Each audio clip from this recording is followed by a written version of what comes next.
Find the moments where you can flush out your lurker from A main or we are live 100 Thieves Cloud9. I think unfortunately I will be only watching this game if it goes to 2 maps. Looking at the agents, goes to 3 maps. Do we expect a stylistic difference? Of course, for 100 Thieves, we do want it's a pretty hectic month for me.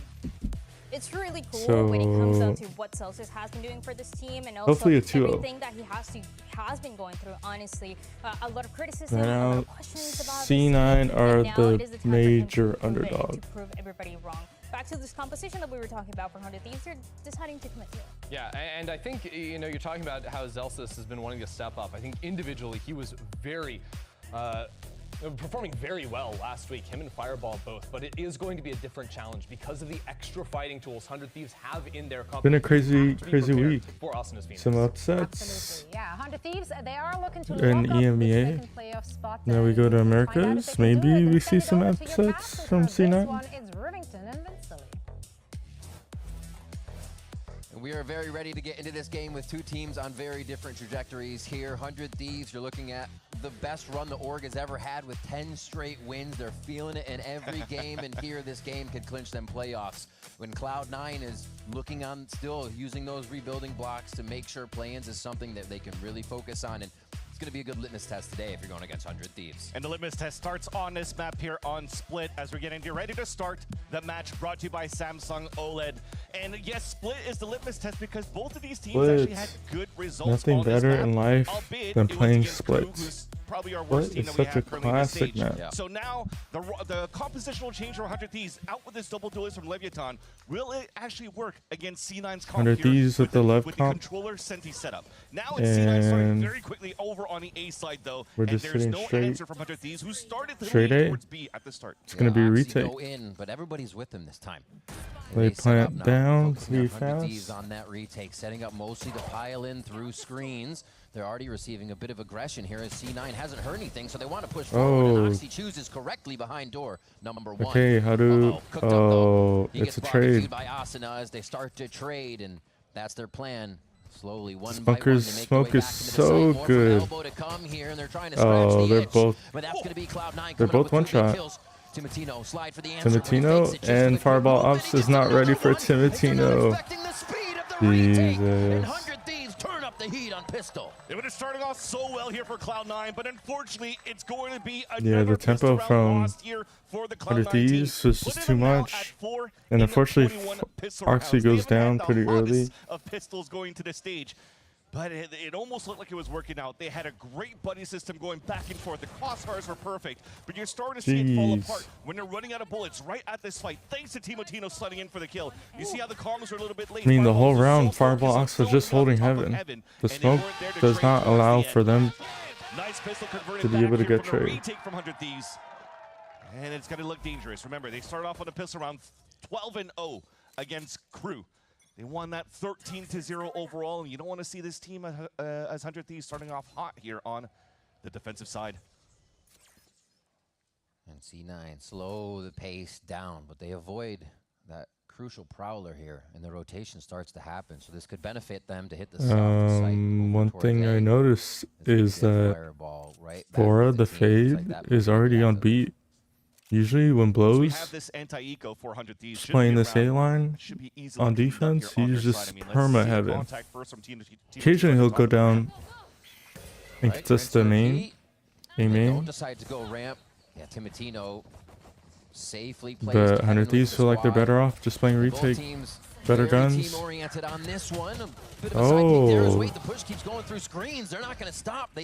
they didn't pick up any guns. It's a crucial detail. As 100 Thieves start to come back in with a little bit of cover here. And they're just going down to the low. Look, the combo there from the flash to the C's was beautiful from both Bang and Vora.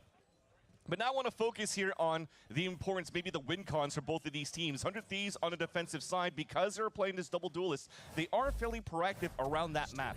I think it bodes well into the comp of what C9 brings into this game, because now you have a cipher. You can find some very early information. I think the name of the game for C9 is to find that information early and to react on it and be proactive with the information that you get. So staying split across the map, I'm liking this too, that you keep the buddy system on the extremities. Because if there is a start from 100 Thieves on middle, well, at least it could start pressuring on the extremities based on the info that they hear.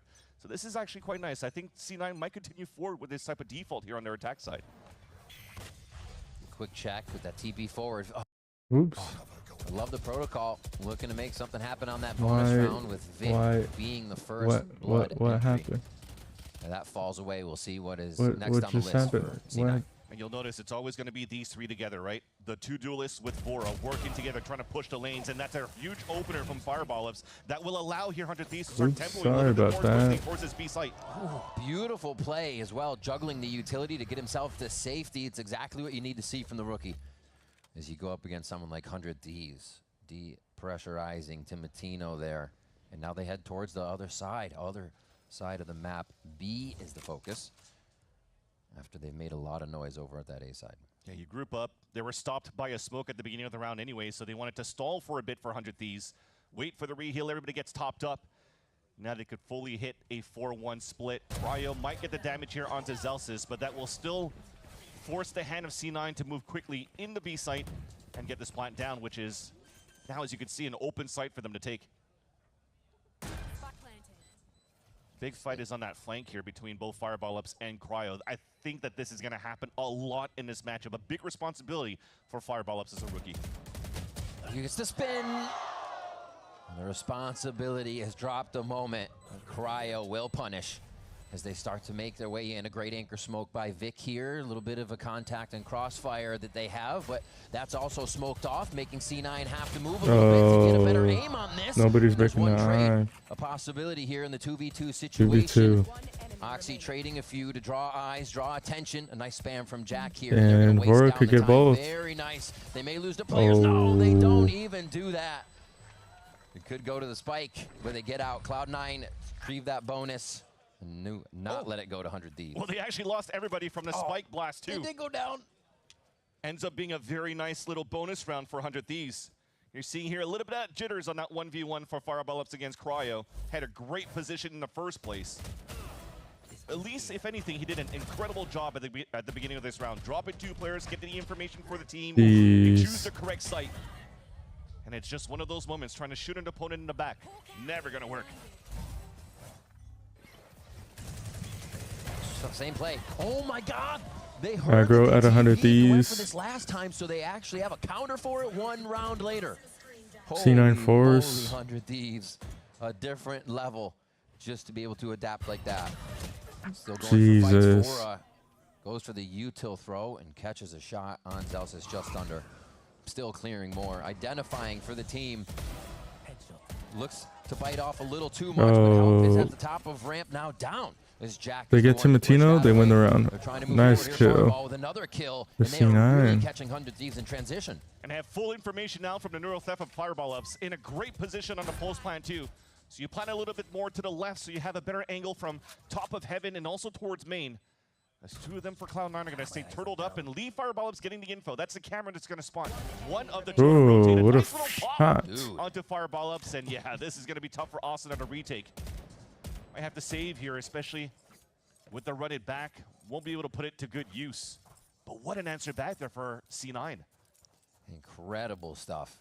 They get attacked a bit, and they say, no, we still got activation on the other side of the map. It does seem like the fundamentals that Zelsis was talking about are flowing a little bit for the team. Whether or not they're fully online, we'll see in the rounds to come. But just to be able to adapt to these situations where things we were not seeing from Cloud9 before, they would lose a few too many, kind of get stuck in their own indecision and paralysis in the middle of the round, and then they would fall to their opponents. I like the opening that 100 Thieves did, though, because the previous round, it was the same open that C9 did. Put a lot of bodies, make some noise towards the B main side, so C9, 100 Trees Thieves are just good for let's use C9. all of our players and use util to take that down. And again, looking at individuals. the buddy system, Hey, made up for the whiff. when you hear the information of what's happening towards the garage side, the buddy system and double up towards the ramp. Somehow it was still a 5 versus 3 for 100 Thieves, but C9 was able to pull some Now magic. 100 Thieves. Fireball ups. Economy is broken. That is going to force a broken buy for 100 Thieves. C9 had nothing to lose. His rifle in this round, but has to run it back, which could really turn it around back into favor of 100 Thieves. They do a little bit of util use on A, 100 Thieves, and then instantly back off, pull into an anchor position and guard more of the map towards mid here so it can't be opened up by Cloud9. They do a really good job working those extremities and trying to split the map by pulling eyes here, just as they are towards this mid side. Okay, showing aggro Cut noise. or contestant in mid. All the time in the world to do something here. But C9 are reading a hit towards A. It's just Fireball is waiting for the whole 40 seconds since the Bears came up to see if there's going to be somebody jiggle peeking on the top of Raptors, if Timotino is going to try to walk down. This could still be a stop and go for the side of C9, depending what type of picks they get here on this fight. Well, now haven't committed just yet. B main is under control. Now C9 are pretty readable. That's going to be Asuna running forward, so this is going to activate the rest of 100 Thieves to start leaning very early. The wasteland didn't go off, but Asuna ulted. Defend. Zelsis now the stack is towards B. 25 seconds, everything basically has to happen. Yep. Step after step, but they're not getting the plant down. And it's gonna stop overcooked right at the first by stare. C9. Dashing into the side, Vic able to get a kill here, but it's going to be such a scattered position. He can't be It's protected. overcooked. Bang and Four able to answer with the pistols and start to shut down the guns of Cloud9. 4 seconds. It's all for naught here to go back and forth on the map for C9. Well, what was the point? What was the point of this round?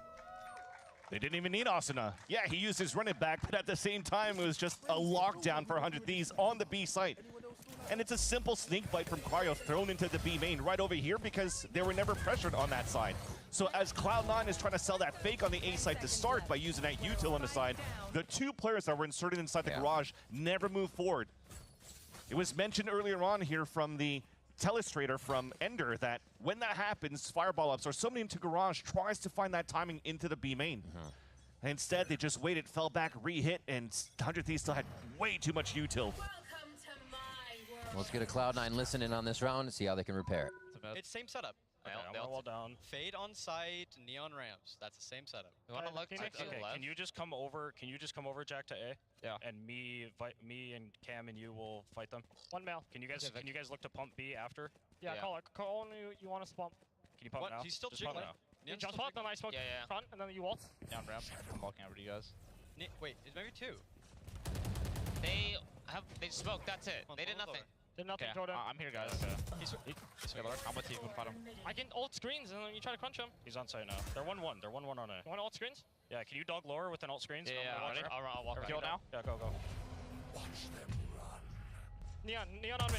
I'm dead. He's heard me. He's close to me. On site, fade.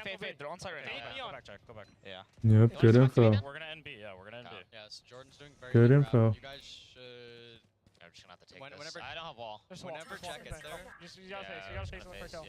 Bang is holding the line. They get up on You a can just slide out and just peek back sight. good angle. Heaven on. Rotating, guys. They're all rotating on you guys. Default Vic. Heaven. Okay, good trade. Neon's here. I'm flashing out the orb. Good insert on the flank. Wait. Red back side. Back side. Right side.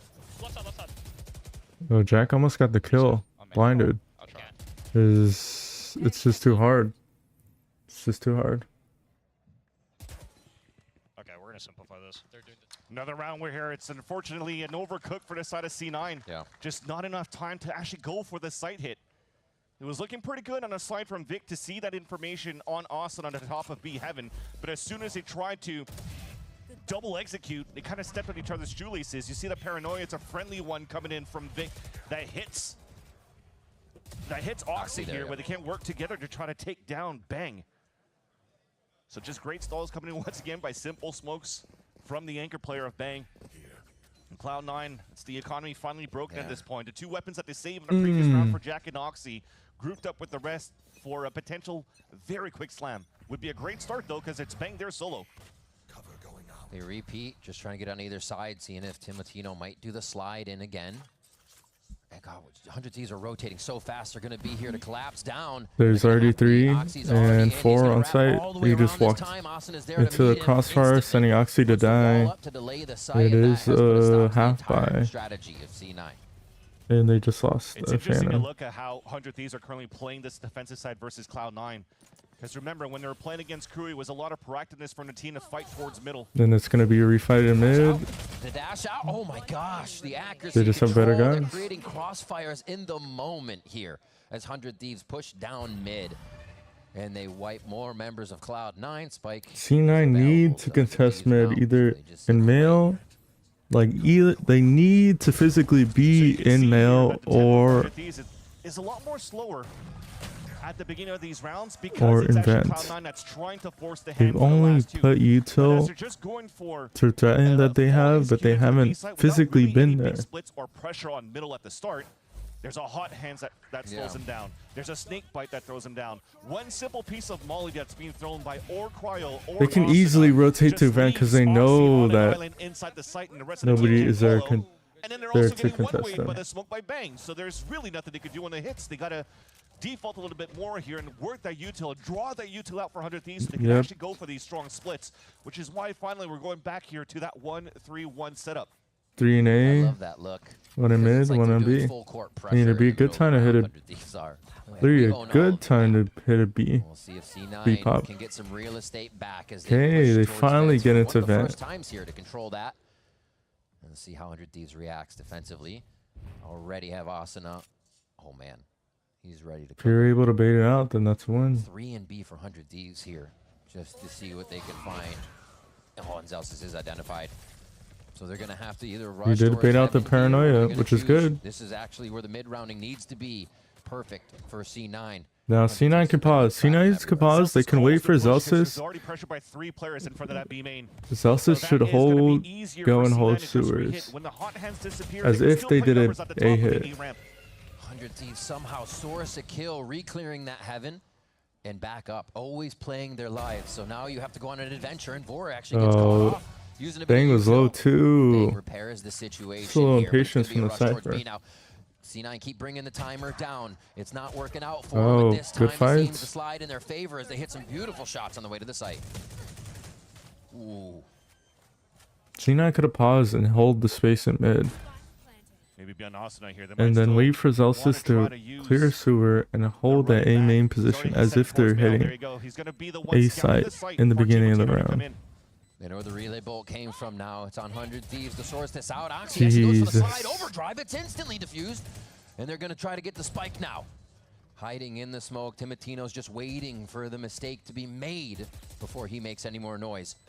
Asuna looks to get those footsteps out with some shots from the Phantom on high, but Vic is going to clean him up with 2 clean shots in a round Cloud9 needed very much. You're starting to see also the change in the upgrades and the reason why they picked up players like Fireball Ups here for Cloud9. With the recent coach changes between Veer and Imi, they talked about trying to engage a little bit more intuition into the plays. So despite them losing a little bit of map control or a player in the first place, you see that Fireball Ups is trying to find his timing on the lurks. He opens up that B site to allow C9 to follow up and really try to go for the big fights. I'm loving how close this game is from both of these teams so far. And that yell, it's been a while since we heard the yell like that from the Vive Merchant. Seems like sales have been low, but they're coming back online, Vance. Yeah, that was also the conversation from Imi. You need to stand back up. You need to hype up the team once again. They follow behind that leadership, and Zelsis is back at it. Timotino's at it as well. Who's going to deliver the mail first? Zelsis gets there so he can actually just absorb so much Just information. 3 just holding. Can keep this insert. This heaven And position. it looks like they're actually just, again, going to wait out the time a little bit to see if they can get that from 100 Thieves. This is all very nice to start, but as the minute mark hits, you see 100 Thieves are actually backpedaling away, so that's such a good adaptation. It also depends. See, they have an insert in mail. Leverage a moment to try to make some noise towards the A side. Maybe this insert right here from Zelsis. And if we look at... Now he's going to be the late rotate, the late backstab. This is a call now for C9 to late hit into the A site.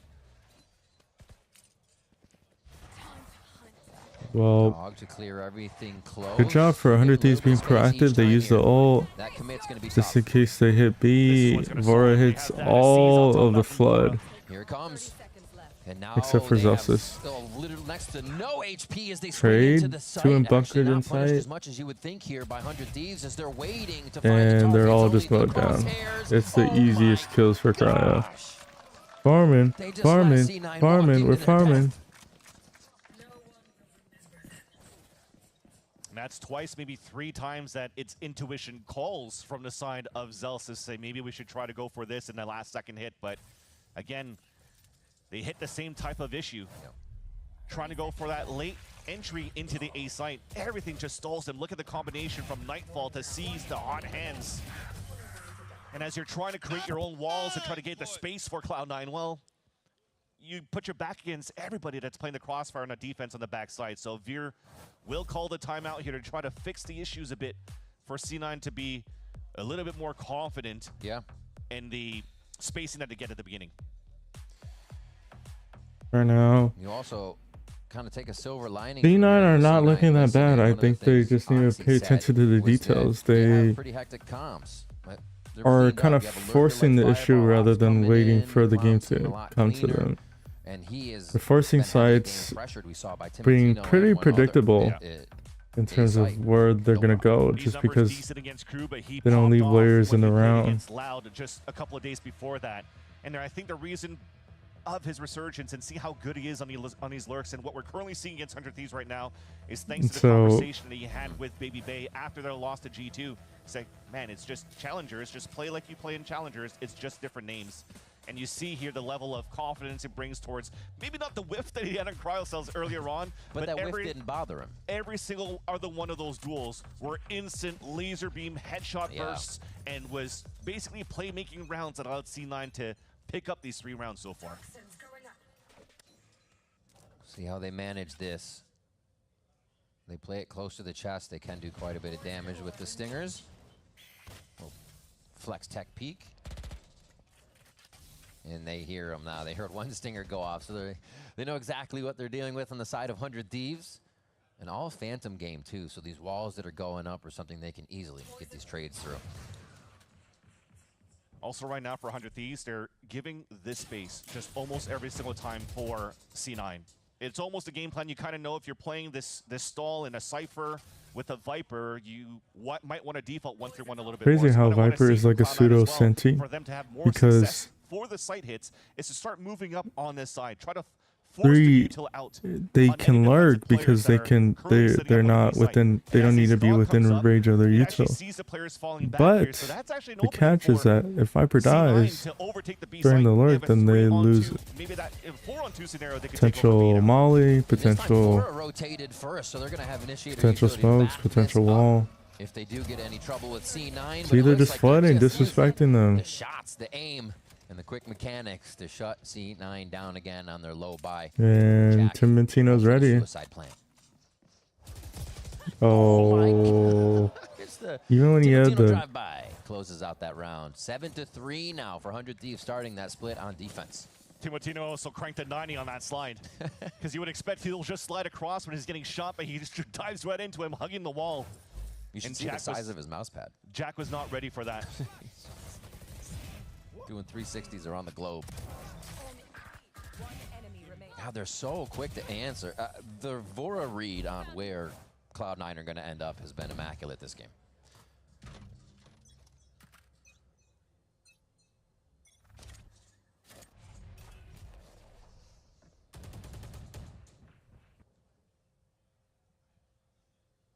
Austin was just starting towards that spawn at the beginning, so he can try to support ASAP in terms of the pressure that C9 would try to do, but it just becomes a spam fest at the beginning towards middle that ends up being a first blood for the side of the Thieves. Good kill by Fireball. Another big timing by who else to start him off? And they're going for the instant trade. Good individual. I think a lot of people thought that fight was going to go a different way, but Fireball Ops has proven you wrong more than once in just this half. Zelsis already in sight, and bang, sources him instantly. And now that upper hand is only an A. It's got to run all the way back. They have time, though, and they have space. So this should be a C9 setup that favors them. Asana's run it back is really the only thing that's going to give them trouble. Just trying to make sure that Seekers are not peeking towards the A ramp so that Jack loses a spike crossing over towards the A site. All three of them now from the positioning here of that spike plant. Should have all been staying inside that site, but you see the wraparound from Oxy on top of the ramp.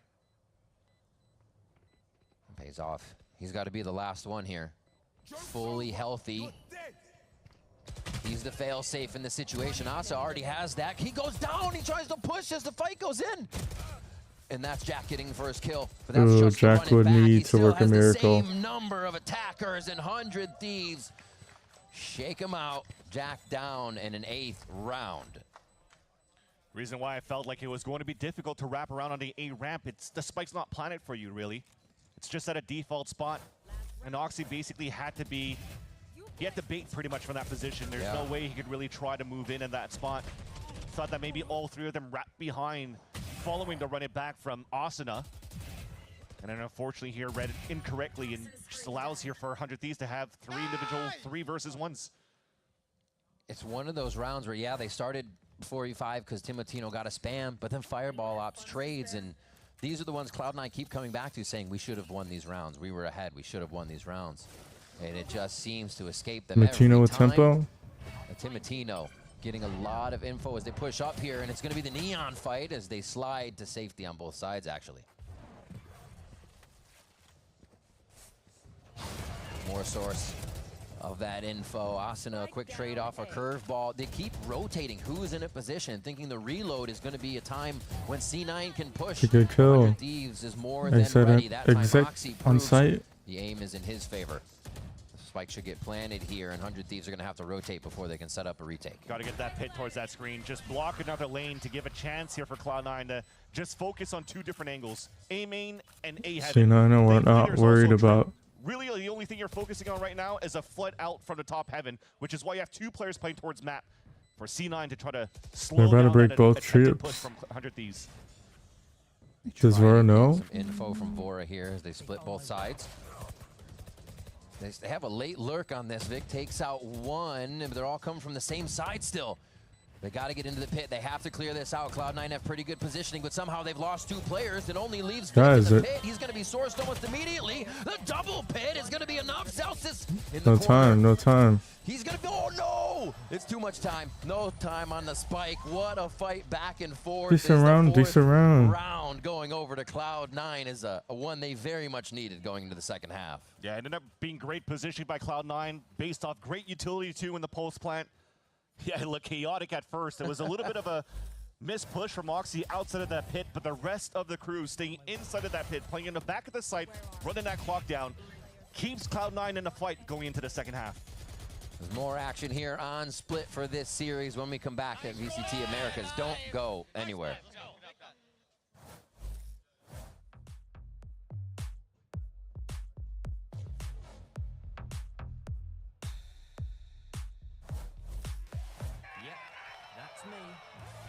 Wondering how I ended up here. It all started when I got to the FIFA World Cup, and wow, thousands of Verizon customers. Oh, you got the free Verizon tickets too? No, I'm with amazing seats. I'm sorry. Okay. And even pitch side access. Are you David Beckham, a Verizon customer? This used to be for players. Now it's for Verizon customers. No one gets you closer. Only on Verizon.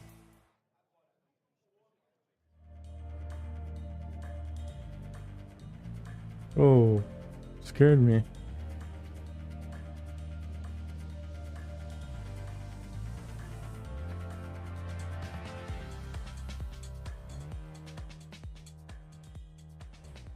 Standing by with TCK, you represent Cloud9, especially for the fans there in Brazil. What is one thing that you feel like fans traveling into for the finals in Sao Paulo, what's one thing that you really want them to do, or one thing that they should do? Okay, I think that's a pretty easy one. I just need you guys to be in a very energetic day when you go there, cheer, because definitely you're going to be so welcomed by Brazilian fans. We're going to have a great time together and cheer a lot together. You guys are going to definitely feel the energy of Brazilian fans. So don't worry about it. It's going to be really fun. I'm stoked to see that. Sounds exciting.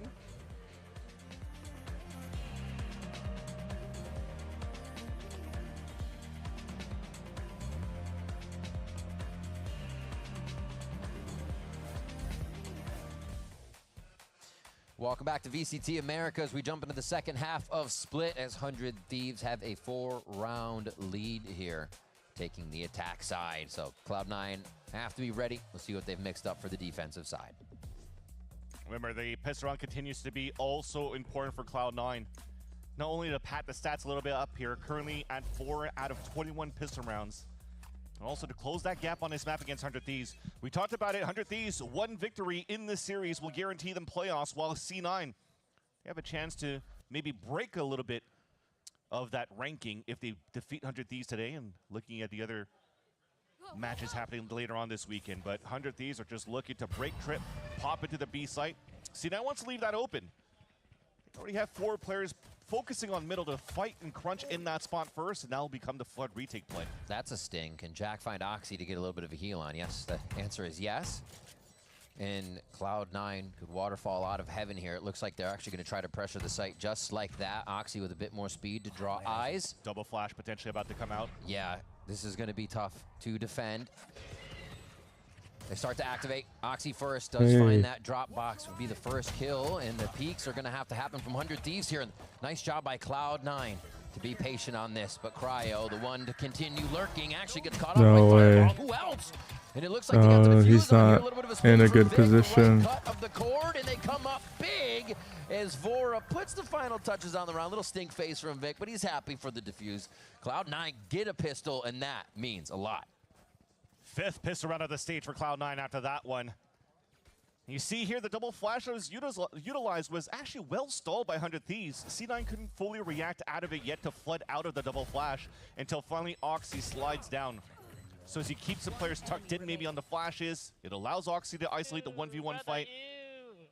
And then the rest of them to just play the ante on Asana's flashes and get value off the retake here for Cloud9. Very nice to start. Now looking to battle here to reaggress potentially into the flash. Yet there's that jump flash to look into the garage. Now that it's clear, it also allows for Asuna to farm an orb once it quiets down a little bit. Oh, timing. Observer timing. Push and shot into B main was that other kill as well for 100 Thieves. They're just trying to chase on this one to see if they can get any more down. A few more orbs. Another pickup here. I mean, Asuna got his from dying. Yeah, exactly. Just shoot, just shoot, shoot. Right after, but that's a good stall. You can hold, yeah, you can hold the paranoia. We're good, we're good, we're good, Vic. They're playing My question is, stronger by killing me strategy. We'll see what pays off. does C9 either win this map or make it into overtime? Do they win this bonus round? If they do, then it's very possible. If they don't, then that leaves some questions. It's not expected, but I think it's a huge bonus. For Cloud9. It's a huge bonus for C9. To take down players at the same time, but now you're probably starting to see the strength as well from Vic and Fireball. It's this composition from, it's almost like triple stalls, because now you have one-way smokes you could throw from Viper Walls on a stall, Snake Bites, and also Fireball Up's util. Look at how much util is actually supporting him on the A side outside of the Viper Wall. All of his kits there. So bro, all the trips, all the gear is on a timing to fight right on A side. So if they do an A hit, they just want to stall things for a bit. I mean, it still could happen late in the round. They have so much info grab here. It's a little telling. We have Fade moving into B main. In B. Be alerted Pop out of mid. Of this push down mid. They hear a flash. They hear footsteps. You also hear the run back from Cloud9 retreating from that spot. So no, they just assume. C9's yes being proactive, but with they're clearing with a dog. So they just see Omen. Where's the rest of the pack? Where's the rest of the pack? Where's the rest of the info? Just cat and mouse game here. They're working. The stack of C9 are leaning towards B, but just hearing it every so often. Fireball Ops has info on the Neon. Oh, they're worried. And he has a Spectre.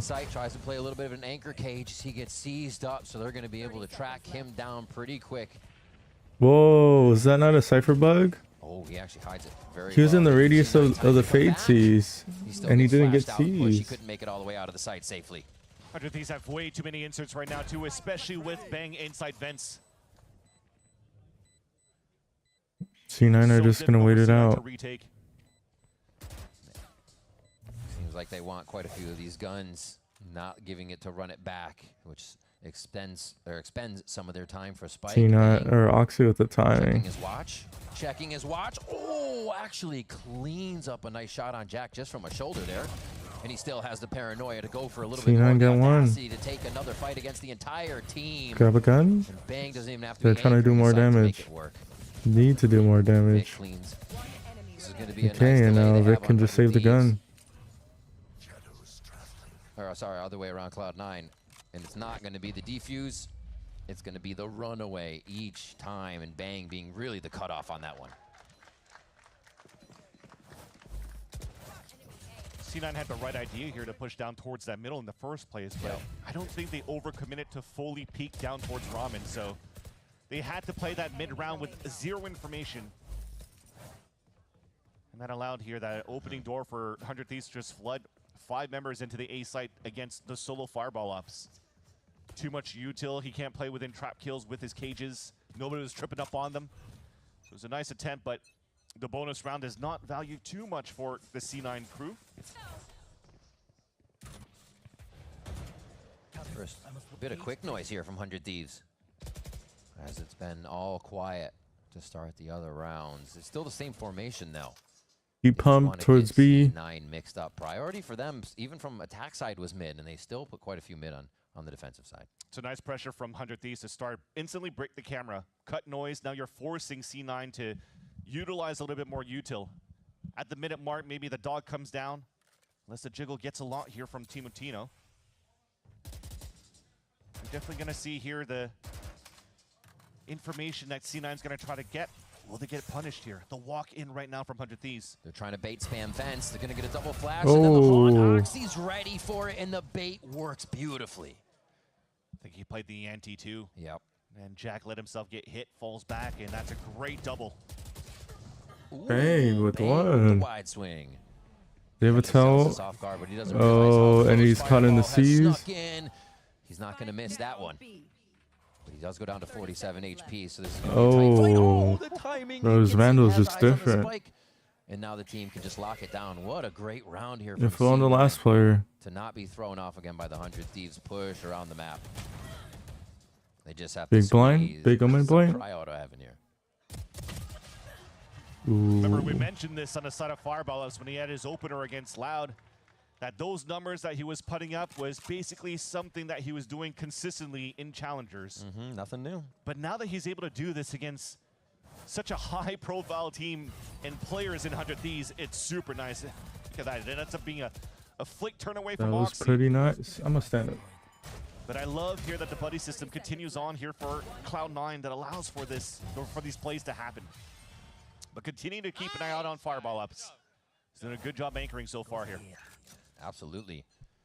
A lot more confidence just out of the C9 team in these rounds too, even if they're losing rounds. They seem to have a little bit more armor on it, and that is helping them push back here on the second half.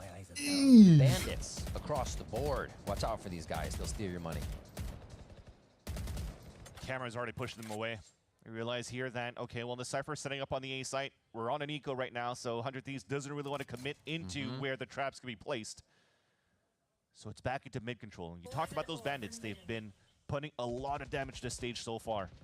So to choose to fight right onto the top B, I'm down for it. Oh, and they unload big fight. a whole Oxy bunch of needed utility one. to try to make that The happen. second one is a bonus. Big credit to him for getting a kill out of that. Yep, don't expect him to get that much. Far enough to keep himself alive. Jack hits one as they drop. Big lost death. Ooh, Jack with 3. As he corrects the aim. Beautiful stuff coming from the rookie, and a 4th as the site is that tier 2 Jack? Back? Very in nice great utility form from Jack. It's against pistols, but that is also another reason why, again, focusing back in challengers, why Jack was at the top of the ACS in rating for many, many stages of this year until he finally got picked up here by Cloud9. And the confidence, the micro plays outside as well was thanks to the conversations that the team has been having with Veer throughout the past couple of weeks. Having, what, 5 days of practice this time around before getting into the matchup against 100 Thieves, and they look well prepared today. Zelsis out of his chair again, but back down since we're in the round once more. The vibes are definitely flowing here. Seekers, if anything happens for C9 to really get back in and dislodge 100 Thieves right back to purchasing all Phantoms, orb grabbing and maxing around the map as Asuna is one away again. It's been the win con here for 100 Thieves for a lot of their matches, just to try to get as many ults as possible on the back of Asuna, which is why he's also holding that spike. Nice little play there from Moxie with the time. Hey, C9 could win this map if they win this round. Been opping a lot less as well as a Neon.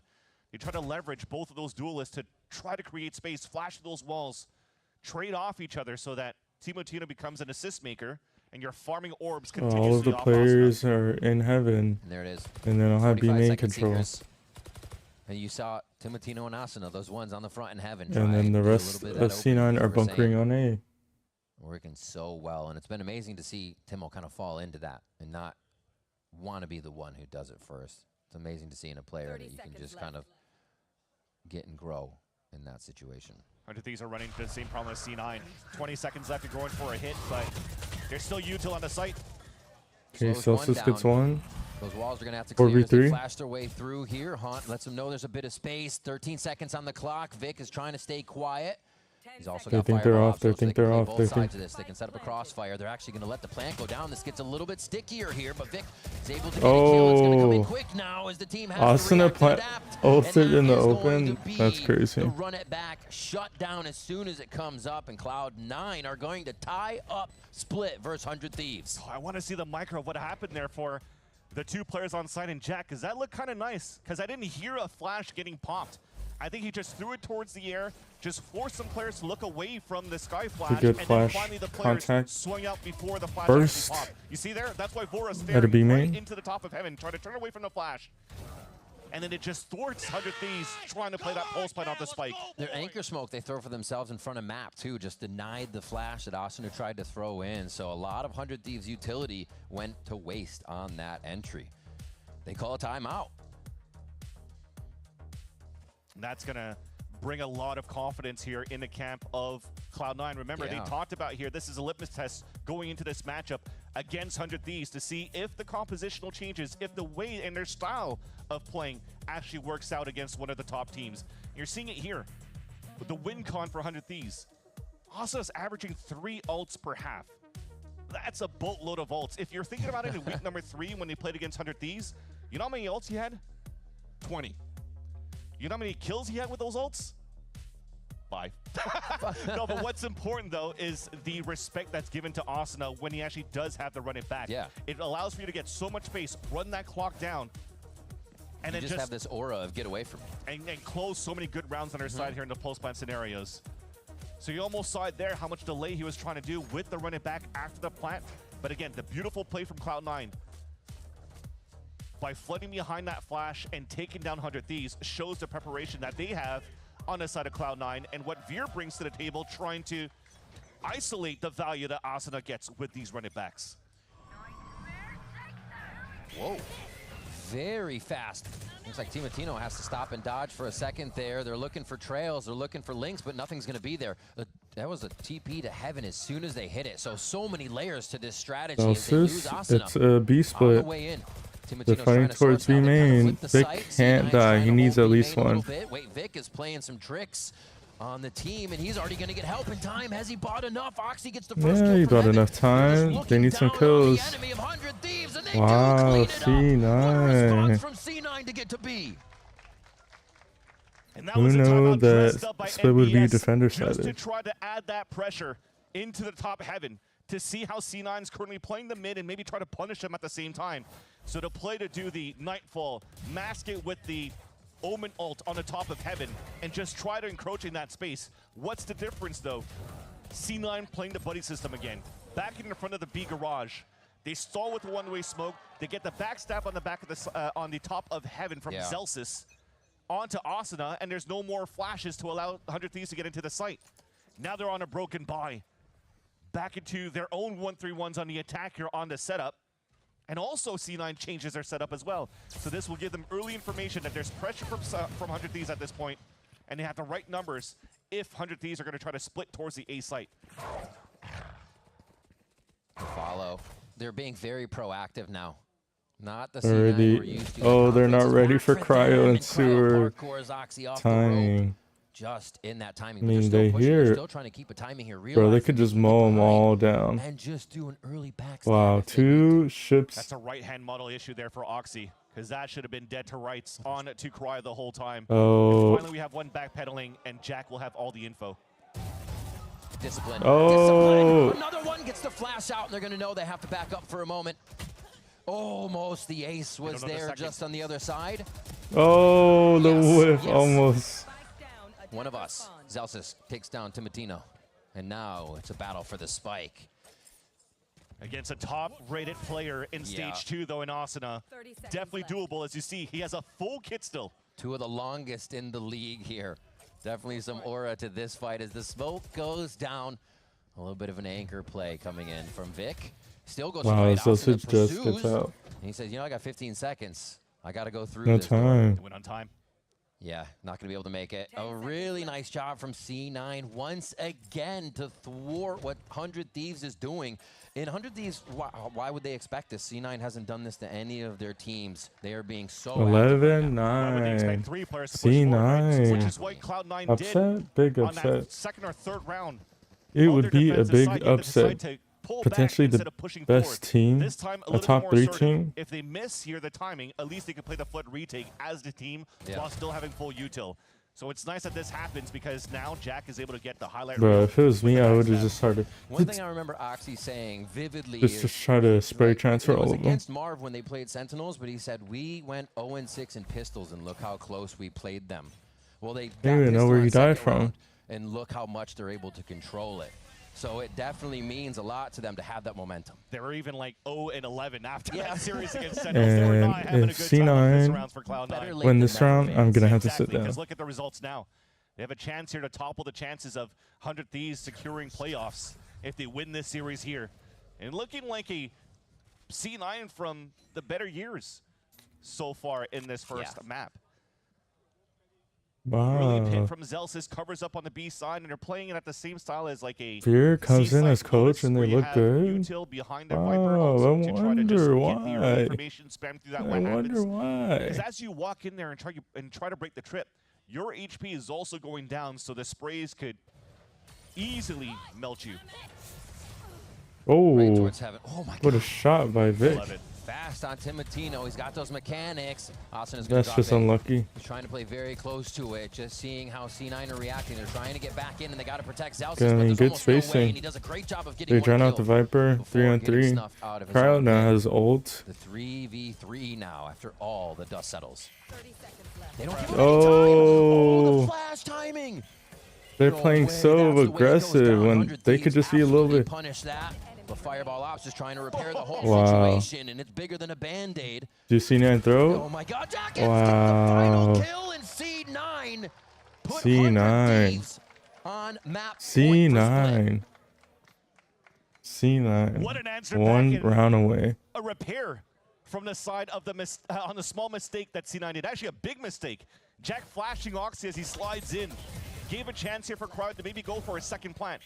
That was super important for them to got react to flashed. fight in that spot. Why? Because Cryo had the pit. Should the pit go down and they weren't as assertive to try to fight in that moment, that pit would have gone up. They just missed that. They just missed their handshake. The 100 Thieves on a 3-2 scenario in the post plant. Whew. And that second timeout is called pretty quick.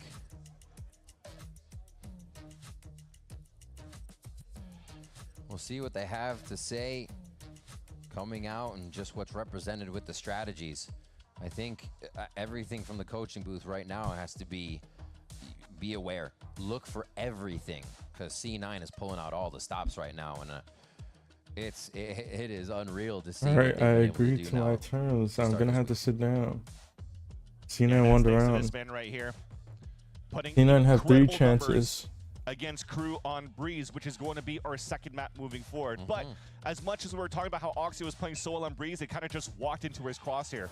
This time around, he has to create so much space. So he's not necessarily putting up the same type of numbers that you need for your star duelists, but look at how much pressure it adds onto 100 Thieves to allow for the rest of the team to follow up with it, right? It's a lot of Jack, engage, initiate for Oxy, flood with the rest of the team, fight behind Oxy, and make sure they get the trades. This is looking very good as a game plan for Cloud9 on the defense. Why does it feel like they're playing more of the double duelist style with a single right now on defense? That's the thing. If you're looking at Cloud9 from the way that they're utilizing this composition, though, because you have Fireball Ups and Zelsis lurking a little bit more, Vic is kind of like your double duelist, the secondary entry because of the TPs. When you got an Omen, you got a pseudo duelist. Just like how you have a Viper, pseudo duelist can lurk, can make util regardless of where they're on in the map. Back to the team, Oxy said, this guy has such good comms around the team. Yeah, have to shoot, 100 Thieves are heavily contesting towards B. They had everything together. It is such. I mean, the Cypher setup has always been A. They haven't really changed anything. I mean, this would be a good time for 100 Thieves to go mid. I mean, they don't know. Jack clears that for hardly any information gain. It's going to be tough. They do get Asana's ult. It could be a B hit that could be successful. But they are on the heavy side. You're seeing it. Just trying to leverage him once again, but there's 3 players of C9 here. Jack backs up to safety, quite stunned by that. Okay, if the Phoenix Soul got one and they just mowed sight. Jeez. Cloud9 out. This should be a quick and easy plant as they set up for this post, get around back in their favor, and keep it looking at an OT. That's C9 trying to play to win. Actually, play not to lose, rather. They were so slow on trying to get that second flash out from Jack. Thought that they stalled enough on the first piece of util to deny the run it back, but it lasted long enough for Austin to catch 2 players with look at the wrong angles, getting caught off guard because Vic was trying to avoid his teammate's flash. And that forces down the last 2 players of Cloud9 to save their weapons. Can't really help out in the moment when the stack was pretty good for Cloud9. Their read was pretty good as well. They had the right players there. But just unfortunate communications. That keeps 100 Thieves Okay, down, good round for the Thieves. C9 have 2 more chances. Their economy looks pretty good. So I think if I mean, they should be able to buy for the next 2 rounds if it gets to that. 5-man pops. Especially saving too. That pit could make things even better for them to close that gap and maybe push us into overtime. Timing.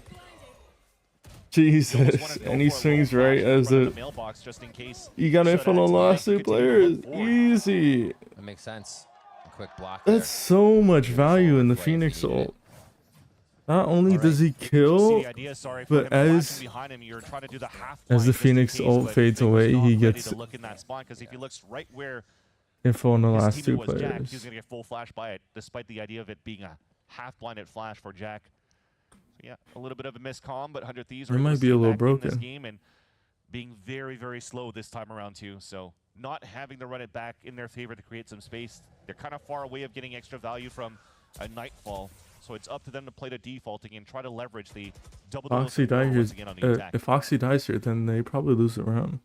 C9 no longer in this angle is so hard to punish as the attacker. Why not let that ring out before Yep, see, you see the jiggle. It looked like it was straight on, but might look to force Oxy here, as they definitely pressure. Can't confirm the kill. Get Cloud9 to make a mistake. They're going to position their players at the right spots. You have Zelsis on the op. Zelsis on the op to close the round. Huge info line. There's one more Prowler, though, from Vora. That might be the piece of util that's needed, but no, he gets caught instead. They wanted to wait and use the Prowler towards C9 never pulled closer to B. So why would you want to try to throw a Prowler into the garage when you're trying to play the walk contact? Fireball's on A, activating and deactivating the camera just to draw their Zelsis. So Zelsis can do this. Timotino do they drown the? Are they gonna drown the players on site? They haven't cleared Vic. That Jack is in Sands. Try to fight the oh, Vic, that was a chance. Around for so long, honestly. A few fights going in. Timing. Timing. Oh my God, does he get the safety? No, he doesn't. Asuna cleans him up. And now it's just going to be look towards heaven. Another round for 100 Thieves. Asuna with 4. And what a defense from C9. They still get through it, though. Bro, C9's comm must be hectic for Vic tonight. For the Viper pushing him through the smoke. Chosen to come out to deny that plant going down. A nice first blood to start, but it's the follow-up right after. That's 2 op kills coming out from Zelsis. Oh. but just too many bodies encroaching from the wraparound and from the B site, where Zelsis unfortunately was stuck playing solo for a bit, and the other team couldn't really follow up. Ooh, C9 timeout. They desperately needed a timeout. Why not? You got the ults. They have one more chance to close without overtime, and if but I respect here 100 Thieves make it into overtime, then they're heavily favored again. C9 are favored to win this map, or sorry, favored to win this round. But once it goes into overtime, the momentum switches to 100 Thieves. But C9 might be in a similar scenario. The first week haunted them back. Remember when they had such a strong lead on the first map of Lotus against Sentinels, and unfortunately, Sentinels were able to bring this back and defeat Cloud9 on that map. You know, Zelsis has talked about these moments, confirming those wins, confirming the strategies that he was talking about himself, those calls that are working. That confidence build is actually huge. And to get it over 100 Thieves in the first game of the series, that secures that confidence. So getting this here for C9 would be big.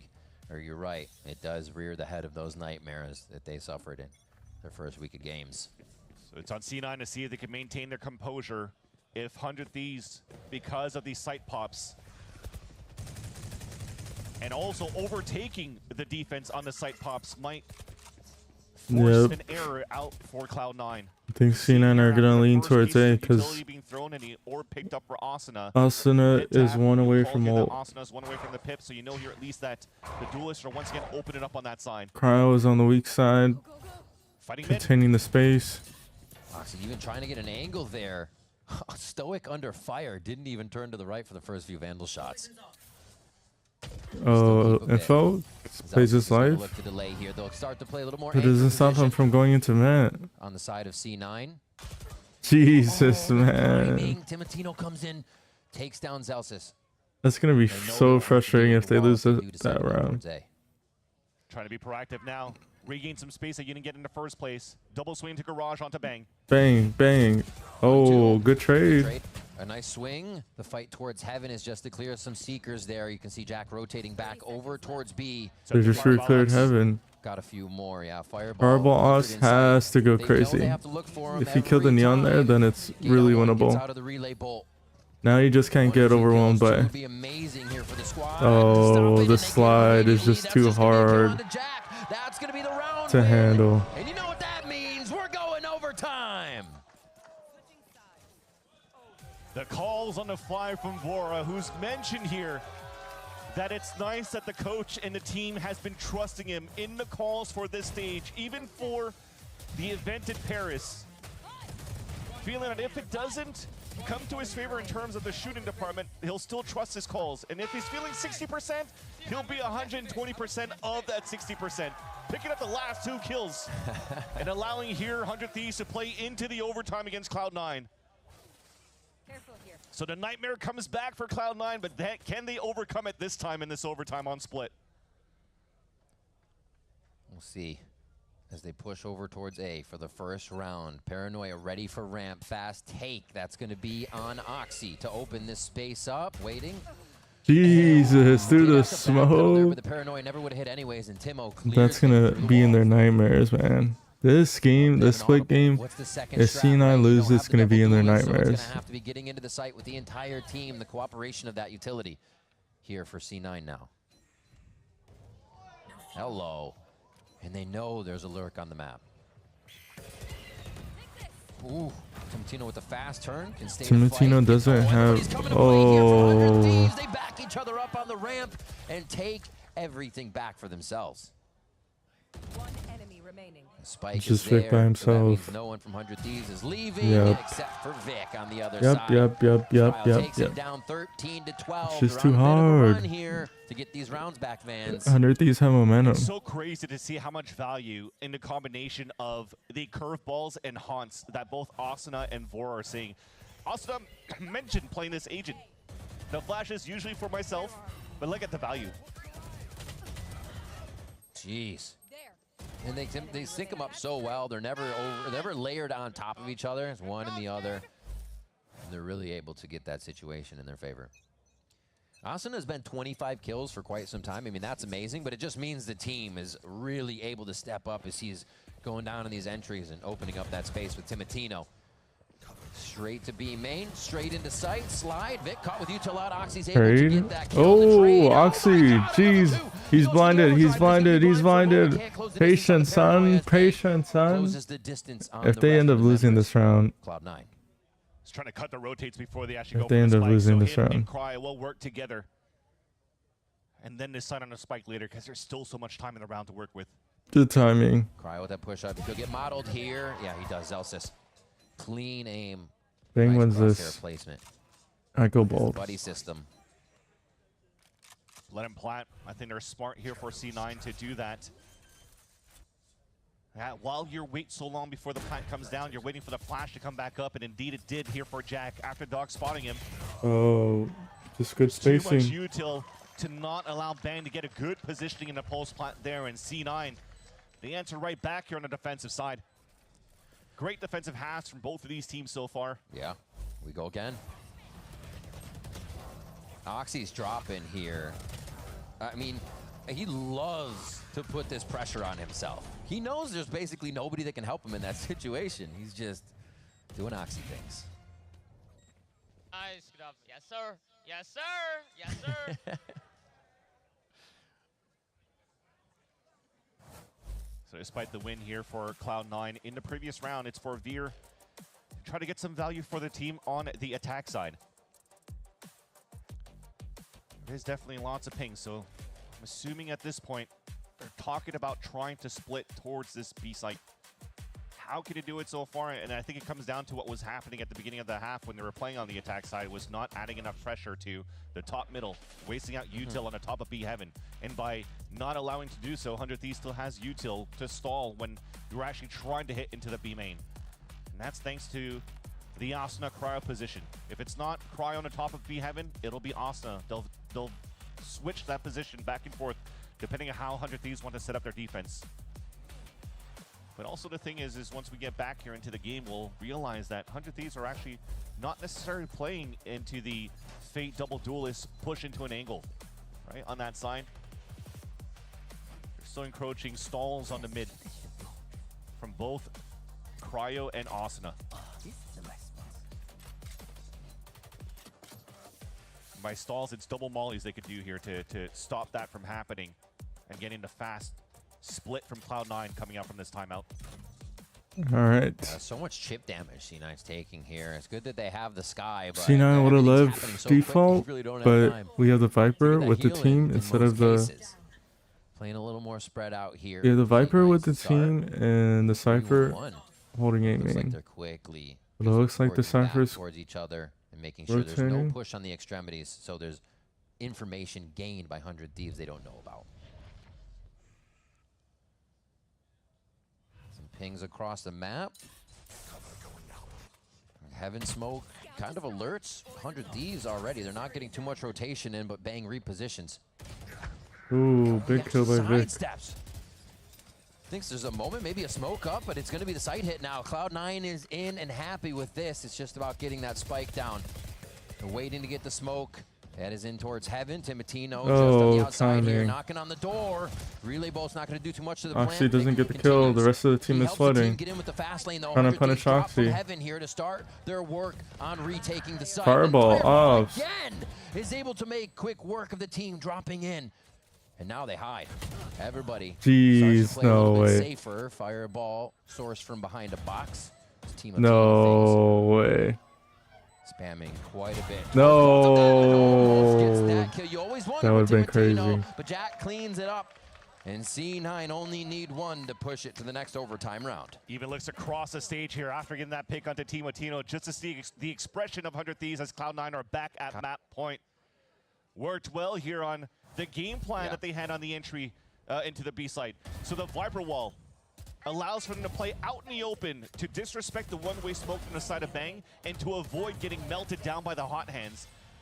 And as the util disappears here from the molly of Asuna, Bang feels like he has to peek just to see where the action could be coming from, if they were actually going for the hit, and he gets caught by 3 players looking right down the line to punish him. I love that point you're making about the wall going up and down, and you're controlling the timing of what's being seen to really negate your opponent. Cool stuff, and looks like 100 Thieves coach not thinking it's so cool. They call it big round for C9. They need this round. And I mentioned it before. They want to make this a series. So they're holding him to these in these rounds. Now it's going to be space taken, assists and flash that you see going up here as he's 14 now. But yeah, they're making sure they're not dying to the entry as much, and that's helping C9's defensive side very much. Jack on top at 21 kills. He has been vibing in a lot of these series too, so it's cool to see him. And Fireball, the ones able to take the charge here on Split. Yeah, and C9's in a good spot here in terms of confidence moving into the second time that they have this map point scenario against 100 Thieves. Just because they've been very good at regaining space that they lose on a different area by keeping a buddy system going. So despite you have scenarios where they're falling behind in a 4 versus 5 scenario, they're still able to turn it back around from what you just mentioned, regaining that space and also allowing players like Fireball to just pop off. This time here for 100 Thieves, similar opening, but this time not picking up an orb. So they just want to backpedal as quickly as possible to re-hit towards the A site. So C9 has to still hesitate for the last couple of seconds to see, okay, well, this is going to be a straight A hit in a couple of seconds right now. The minute left. And that might dwindle down and then C9 have nobody to worry about in mid. At least they don't know. At least they don't know. See how there's still a couple of them focused on middle and watching towards his B side, and it's only Fireball up solo with the camera trying to spot here. All being blocked off by the wall, held up by Cryo. There's a reason to see why he's on Spot top. the Neon. He's able to drop from the relay bolt. Instant help in that vent like you were talking about. They can really react to either side. Asuna goes down. Fireball quickly going to the right. He has patterned this each time, so Timotino expects it. And he's going to be ready Fireball still. just won them around. It doesn't matter if you expect him. Unless. Still fire. And it's still going to be C9 trying to hold the site. Plant goes down. Unless Side has 3. This drop in here from Zelsis making a little distraction. Unless C9 throw the round. Paranoia there. They're looking at ults. Nothing besides Vora. Vora is one away from ult, so he is an elbow. But he would need to get one and live. And goes Oxy. Always the first. Oh, spot both. Oh, and C9 wins. C9 wins. C9 wins. Wow. C9 wins. Taking down 100 Thieves. A big upset to start the series for Cloud9 against C9 win. But very similarly to the last time that C9 started off here on series against our opponents, since Veer has come up on the stage, they have won map 1. But in Veer's words, the job's not done. They have to try to close out the series. And Breeze is coming up, which is also 100 Thieves' strongest map. Looking overall, though, is how 100 Thieves have been playing so far on this map of Split, how C9 has been playing so far on Split. I feel that it's not going to be as easy or a walk in the park here for the Thieves on their map pick of Breeze. An awesome series to start. I think a lot of people are already very interested with what C9 was able to do on this first map and wonder if 100 Thieves can continue this reign of terror. We'll find out when we come back. More VCT Americas right after this break.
around the corner. There's Asuna. I think it's 4.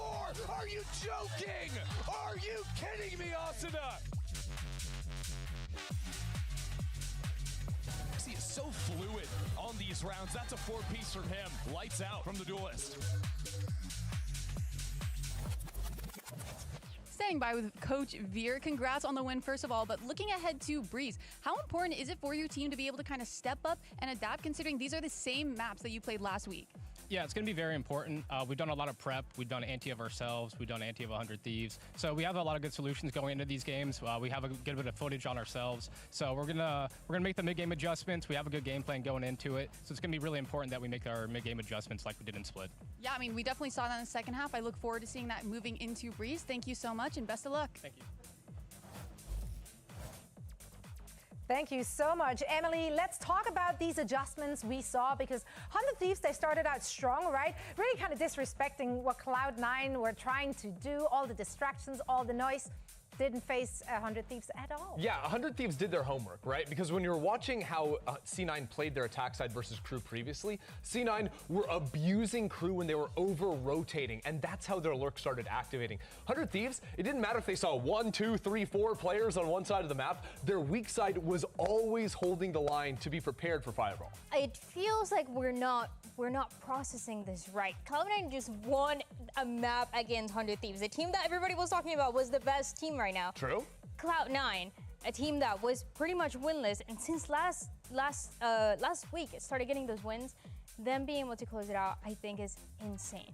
Yeah, no, this is definitely considered a big upset, but can they close it out heading into one of the best maps for 100 Thieves? That's the big question here. But let's if Oxy keeps playing like last week, why not? Yeah, if Oxy can go and kill, we're good. And also, he's not the only one lighting up the kill feed here for his team. I really think the entirety of the team has stepped it up. Jack has found one kill after another here, Ender. Yeah, I think both the young kids, right? Jack and Fireball Ups both had tons of big moments throughout this game, but I think it's fair to say that C9 had their backs against the wall. The first half did not go well for them. 8-4 was the scoreline. It wasn't until they win the pistol in the second half and then started playing really aggressively, flushing out any lurks that 100 Thieves would have, going for these mid-round refights that were highly successful for them.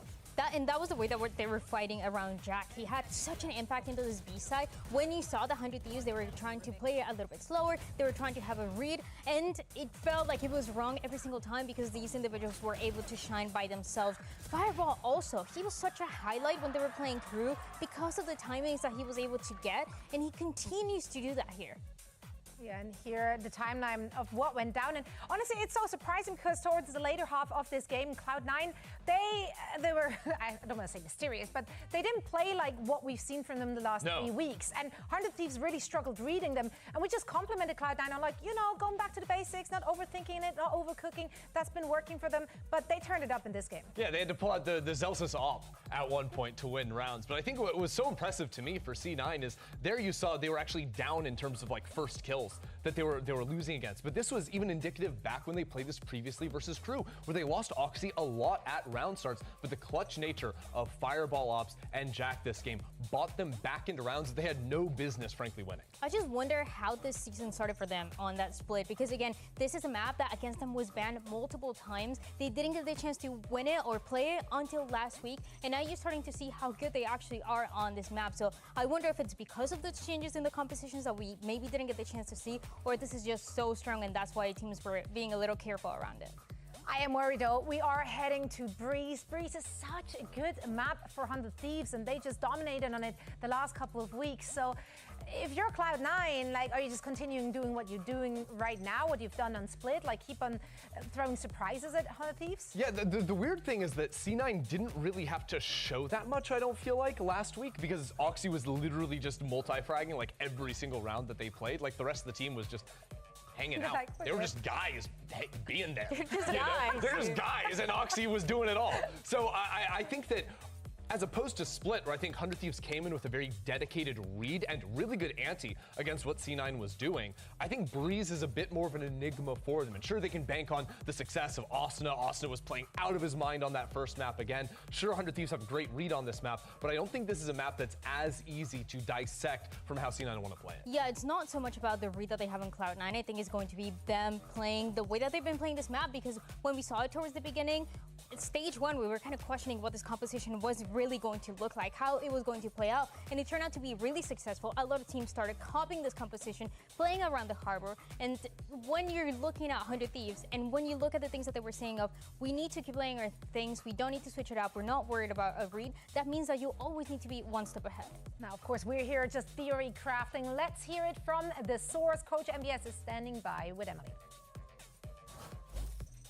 I mean, that was a very close first map, but looking ahead to your map pick of Breeze, is there any takeaways or things that you learned about watching C9 play these exact maps against Crew last week? Yeah, we did our scouting and we know how they play. The first map was pretty close. I actually enjoyed watching that map. I think like both teams played pretty well, and they had us like in micro scenarios many of the rounds. So I'm happy to see them being showing it like a new look. It feels like a refreshed C9. So yeah, I'm hoping for a good map 2 and hopefully a map 3 as well. Yeah, I mean, I've been loving seeing the adaptations coming in from both of you guys. Again, look forward to seeing Breeze. Thank you so much, and good luck. He almost sounds a little bit surprised, right? I don't think many of us expected Cloud9 to be able to push 100 Thieves to this extent. And it's great to have that happen to 100 Thieves because they will learn something from the opposition here. For sure. And this is a 100 Thieves team that throughout this stage, even though they're undefeated, have had to dig deep in a lot of these series. Like both their series versus Sentinels versus G2 went the distance. They lost maps in those series. So this is not necessarily dangerous territory for them, or it's not a place they haven't been before, but the fact it's against C9 is what's ridiculous. But the question is, when C9 was playing this map, it was an Oxy that was dropping 30 plus kills. How are they going to win when that's not the case? How strong is the game plan around it? How much are they able to adapt to the things that 100 Thieves are doing? I think that is going to be the question for 100 Thieves if they really want to get this upset. Celsius is looking locked in and ready, and so are we. Let's find out if 100 Thieves can bring it back and clinch that playoff spot. All of that and so much more with Remington and Silly on the other side of this.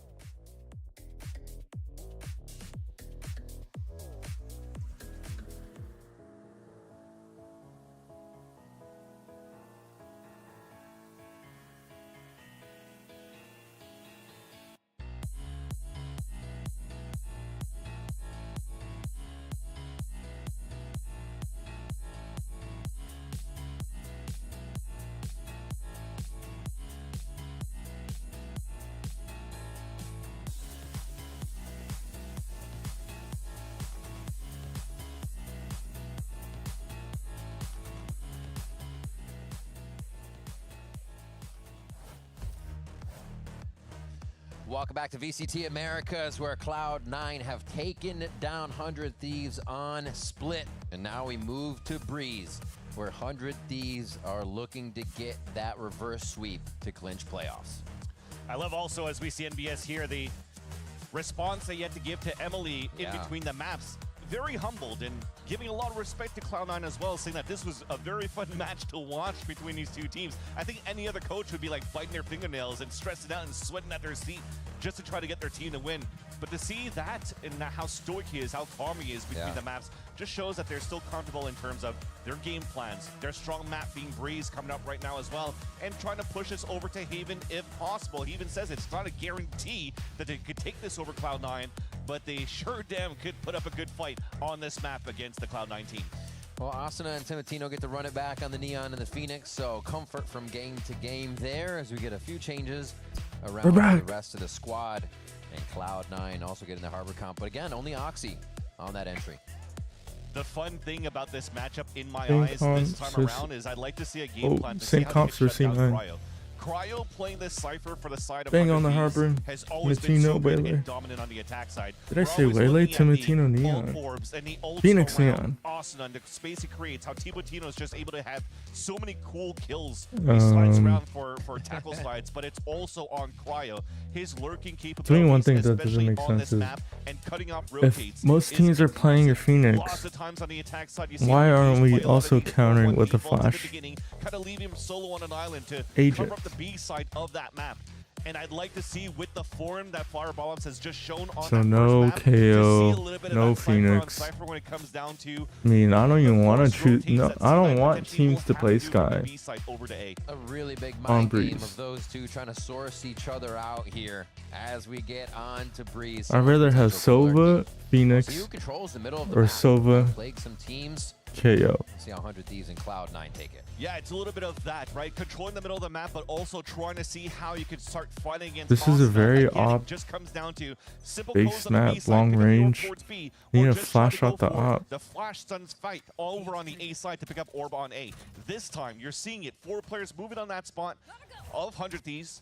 And then also 100 Thieves have no info on how many people are It's here. not even really orb focused. They're just trying to get in. Team Matino on 10 HP as they make Whoa, their way in. good Zelsa's stack. clearing right now. Oxy gets 2 more too. What Good a pistol round from stack. C9. Incredibly responsive to 100 Thieves movement on A. What a shutdown. That could potentially be another pistol round for Cloud9, which would be a great start again moving into the series. So many things have been upgraded instantly from one week to another. How they play off each other, how they're actually converting pistol rounds to.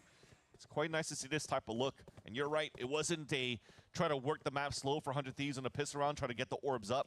It was just a Gonna get some player orbs. hit into the A site, but almost feels here there's some tape being studied for the side of Cloud9 to give that responsibility and trust that Fireball Ops could hold that B side alone and have 4 players on the A site. I want 4 players standing on the bomb. Plus, just the Like confident it's smile that must Ominol. be on their face after a first map win here. And a pistol round win again. Their homework pays off, and they keep the momentum to start off Breeze here for Cloud9. Yep. That's now 2 pistol rounds to 1 in favor of Cloud9 throughout this series. And that's the important thing as well in terms of the numbers that were put up on the first map. The top fraggers for Cloud9 were actually Jesus, we're still picking as Ezra Stun. Foxy calls them the new kids. The new kids. Foxy's so young, and at 21 years old is considered a veteran now in his Cloud9 team. So the rookies being Jack. I mean, and yeah, a Fireball is putting veteran up huge is numbers, somebody that's and also been Fireball is closing that last in kill survival mode. in that pistol round. So this is what we're talking Oxy about. hasn't seen home, 4-1 and home setup isn't for the international. side of 100 Thieves, and how much activation Bro's Trial still in the Cells does here trenches. over on this B side. It'll be a little bit more difficult this type around, or this time around, because it's just a pistol round eco. He's still fighting the war. They have a very playoff utility B situation. Just a moment ago, I should say, as you see Oxy moving on the mini-map to get that Marshall pushed up a little bit so that they can make an Do informed they decision re-clear?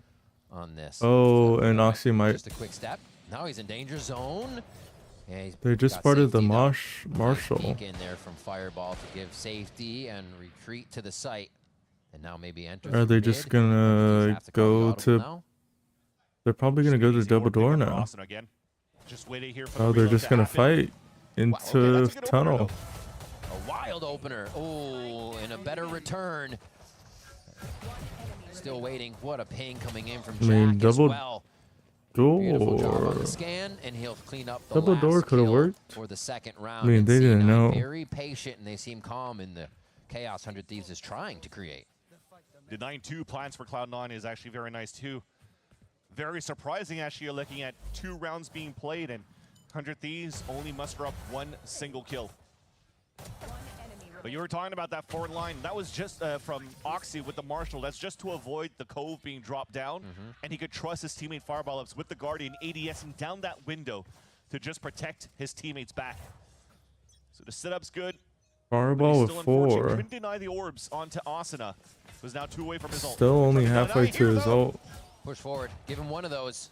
He might even just stay for the next one. He's going to call for some team help to do it. I mean, yes, it makes Backs off. They'll have to give up that sense. space for now, but they're In trying to theory, gain to more push out space of across the A, map in mid and get a read on the situation. and at most you're getting 2. Even then, the round can still be winnable for 100 But Thieves. this run it back will You're not playing huge factor for some the scrubs. And because Vora just instantly used a dart right into A main, you have to count the time. 40 seconds for it to come back up here, and that might actually just slow down the tempo as well for 100 Thieves. Or you want to wait for the dart to come back, or you might just gamble and use to run it back from Austin to try to get that information for the team and you follow behind it. Unfortunately, if they do that and they blaze well in high tide, It's just there's going to be not an gonna A any hit with the scan Phoenix sprays that they ult. could do. And the high tide to get back in from the side of C9. And they've got a nice little perpendicular setup here to clear out some quadrants and get that spike down. Got to be careful of Zelsis. The Sheriff needs to hit. Oh, you just picked up a gun. See if the team in sight for C9 can make a little bit of noise here to make this feel like that much more. Picks up a weapon. This is a big...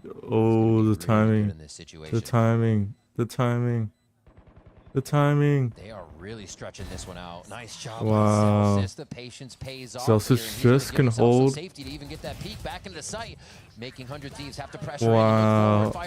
Oh, Crowd gets back into A main. That was the wing. But it's too much. Cloud9 can keep swinging together. Wow. They have such good protection on these lines. And that was a nice timing that Zelsis found as well for the backstab, because taking that pick down doesn't allow a recon dart to Technically, come out from Crowd getting back into A main and having control of it allows him to isolate fights. Especially if Cypher doesn't have cages, then he's just can with that kill, they're playing with be a little bit They have to swing patient. out for information right now, and unfortunately swinging one by one. And C9 punishes right away. I mean, if he wins that duel, it's a 1v1, and Crowd wins the round. It's been a while since I've seen Oxy stand up and yell like that as well. You see what it means. Yeah.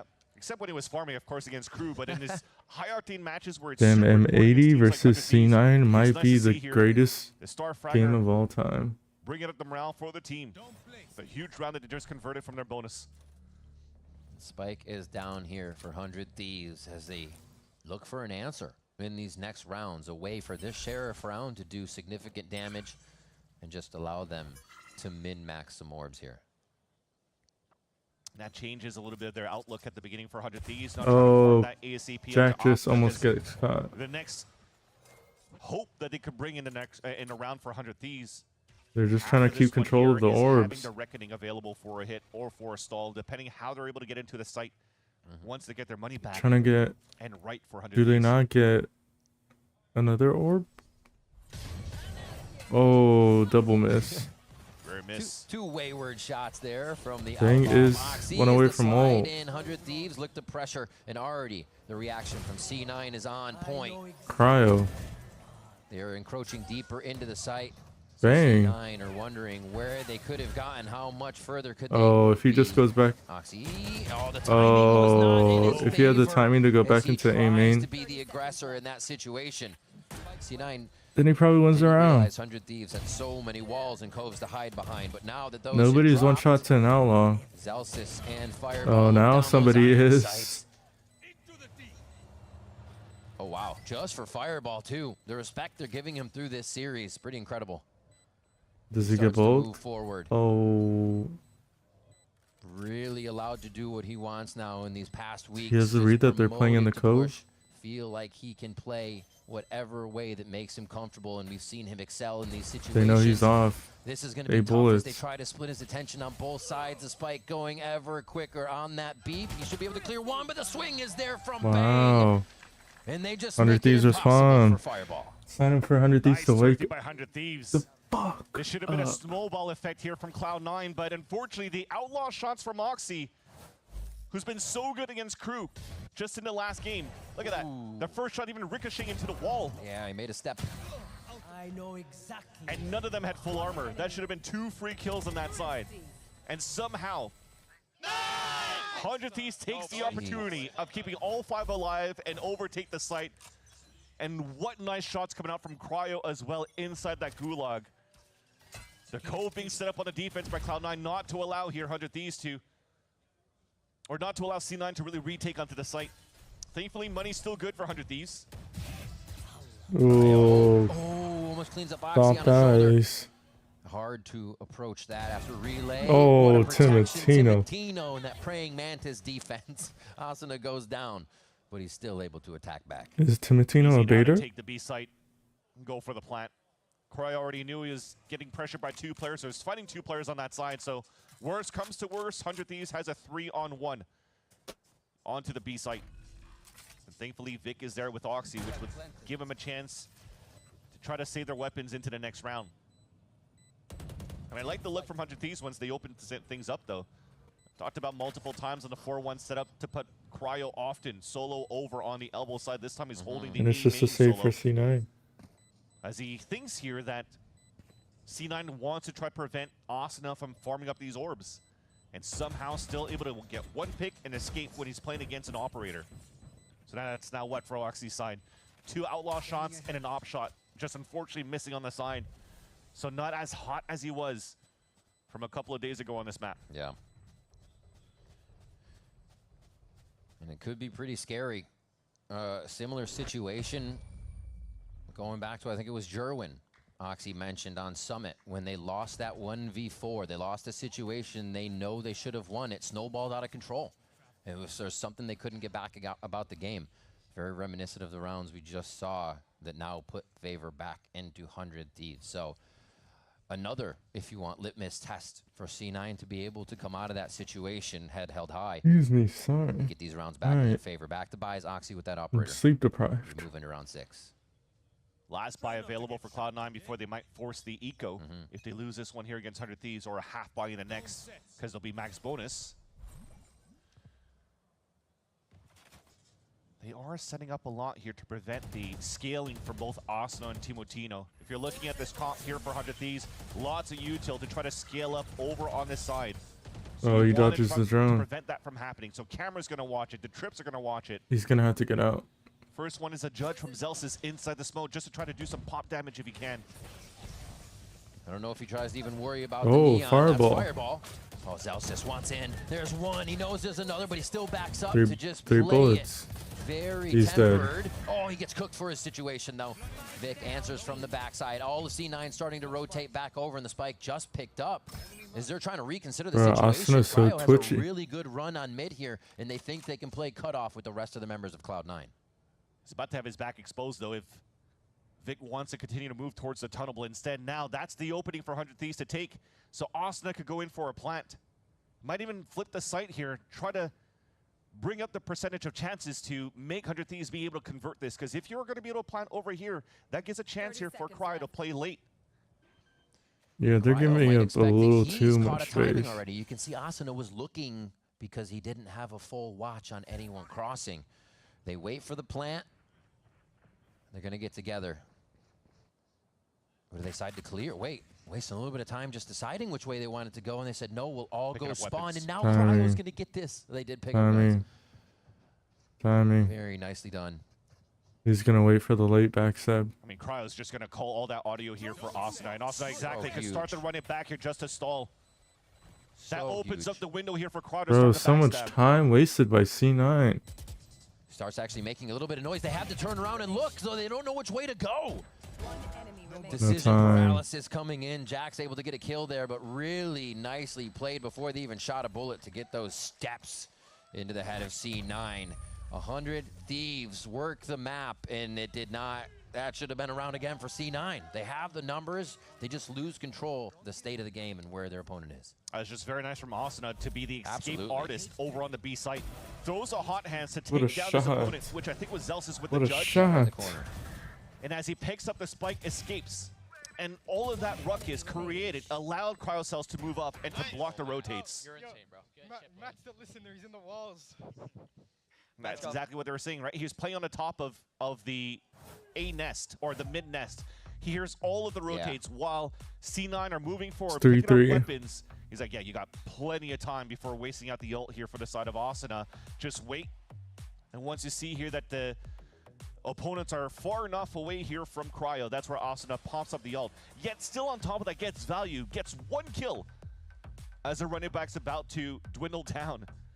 And allows for both players to, longest standing members as well, for the side of Asuna and Cryo for 100 Thieves to win that 2 versus X and to tie up the game. And that gets Veer in the ear of the C9 members here. See where they might be able to shore up the defense or follow through. Maybe it's to be more confident after you get those kills. And numbers up is a very scary situation to peak in. If you're the team with numbers up, you want the other team to come to you, but sometimes it's still imperative to keep control of the round.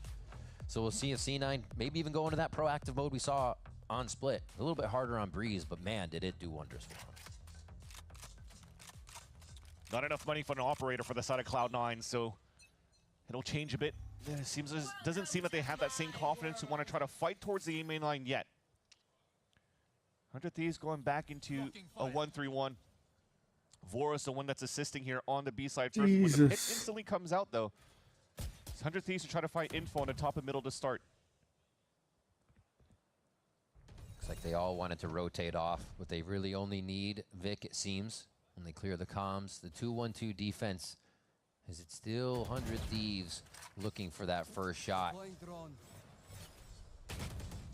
Expect that high tide to go backside or just split it right in half so 100 Thieves can work the fight that they want front to back here.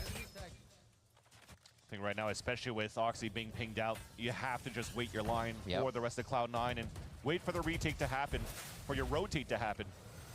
Here we go. 100 Thieves working from double door, clearing that site left to Vic right, is here. front to back. And this wall drop is going to mean the chaos. They back out again.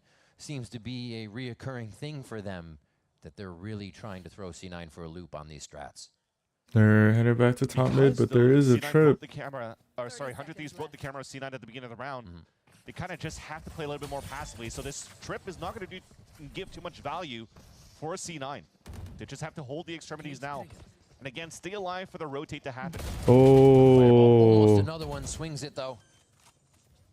And it is going to be the plant. Very quick moves here. Oh my God, Cryo says, just remember I'm here to Jack as they try to leave the A site. And now they got to worry about his timing, which is going to be all the way around to reset what Zelsis is trying to find.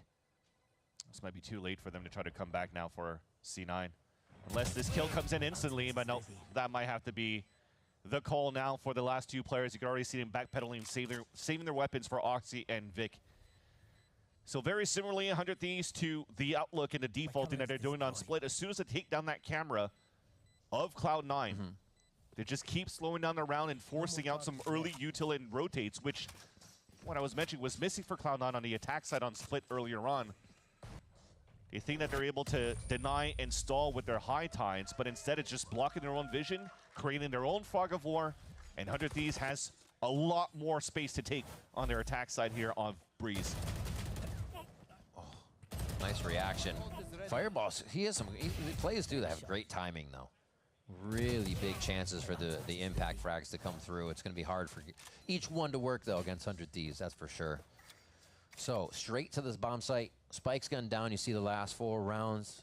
One with just kills in there, but 100 Thieves are dominating the map and sites right now. So C9 need an answer to that. The Cryo impact on the attack side continues to be a thorn on the side of the defense for Cloud9. This time, though, you see a little bit more proactiveness from C9, walking down towards the elbow and mid. Maybe heard that camera earlier on, so might be an inkling to know that 100 Thieves are back into that 4-1 scenario of the attack. Seeing 3 players really setting up the recon and crossfire. Why is this Breeze game so slow? Against the 100 Thieves push. They're just walking. Pacific, they would take a timing. Wants to make a play in this situation. He has the sonar bolt right behind and he takes his timing. Oh, barrel stuff.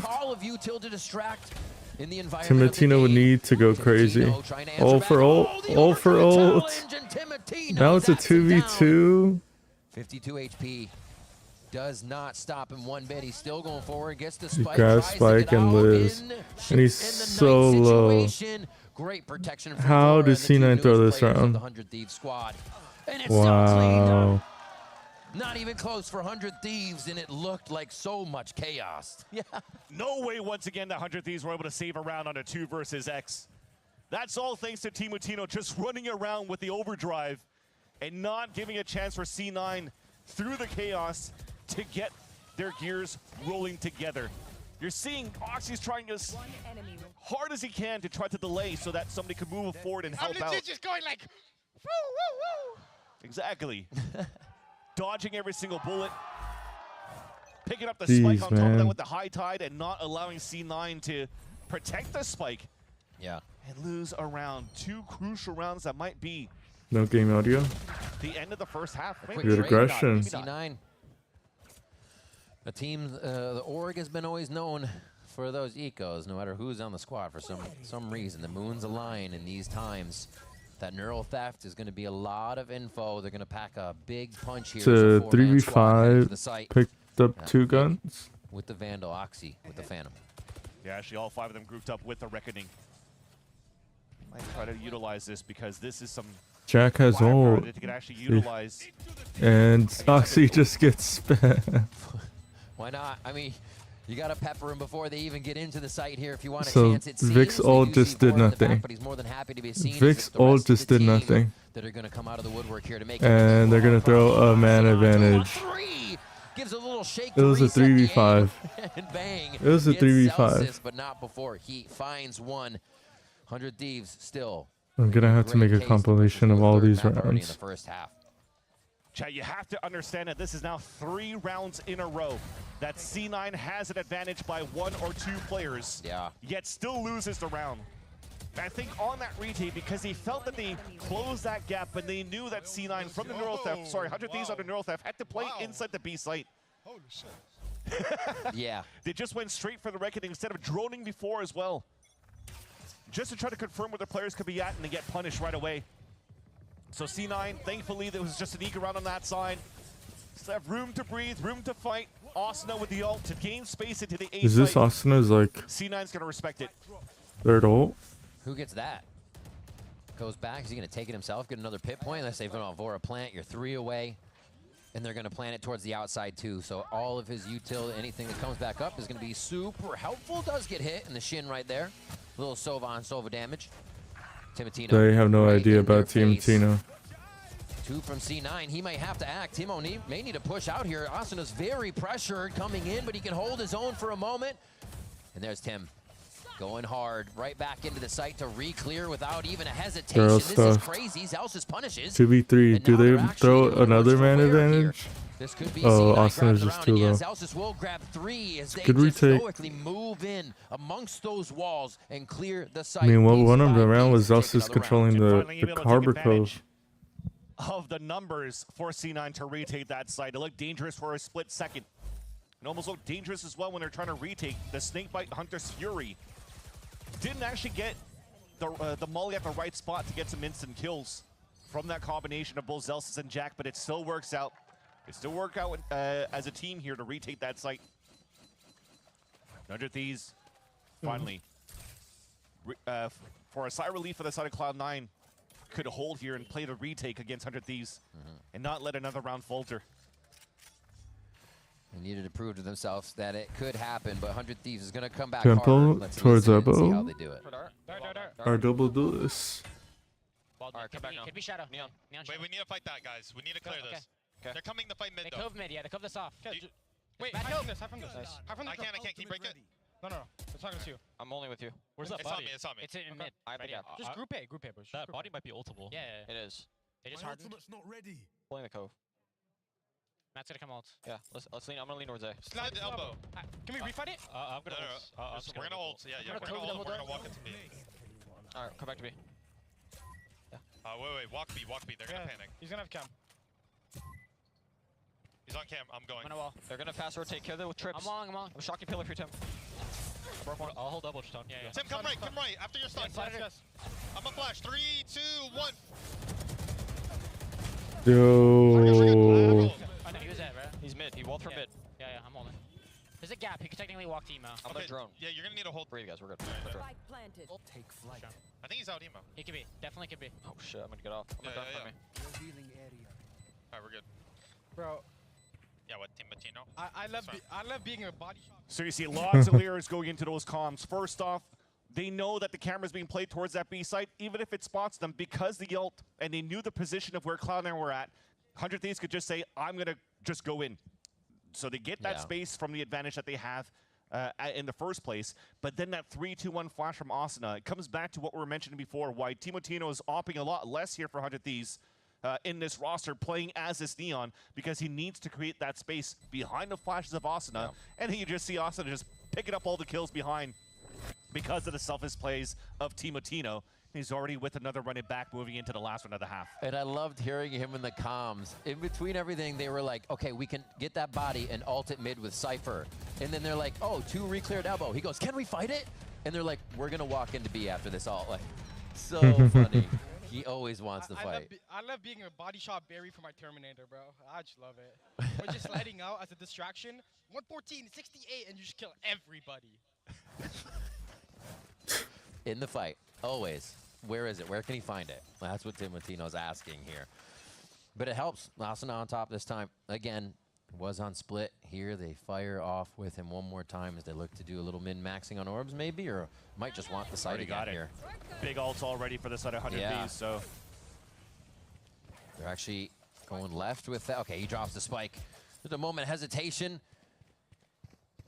Clears the ground and sees that Vic is in the back. So this is going to be a double door retake from C9. That's Vic where the power's coming dead. from. Vic waits a moment. Zelsis goes down, and they're just trying to get back in with their members.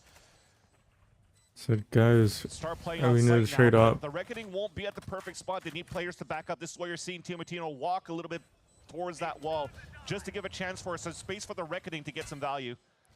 No matter what they place down, Vora has his dart. Actually, just use it. Never mind. So the plant could definitely happen, or the diffuse. Oh, Oxy. Kills bricks. Fireball answers as well. Oxy's and they low. are swarming so quick. This should be a squeeze Wow, out of Oxy Timotino, with just 4. like that. And a With the op, I did not think they would be able to win that round. As C9 weathers the storm that 100 Thieves brings. And Oxy finishing with a 4-piece for the round. I was about to mention the Operator going to be a lot more difficult to play against 100 Thieves because of the amount of wall slices that they have for the comp of 100 Thieves. Yet he still gets that pick onto Asuna, switches to the rifle, and does that. The only way we get back quick is to get to break quick. There's more action right after this. VCT Americas, don't go anywhere.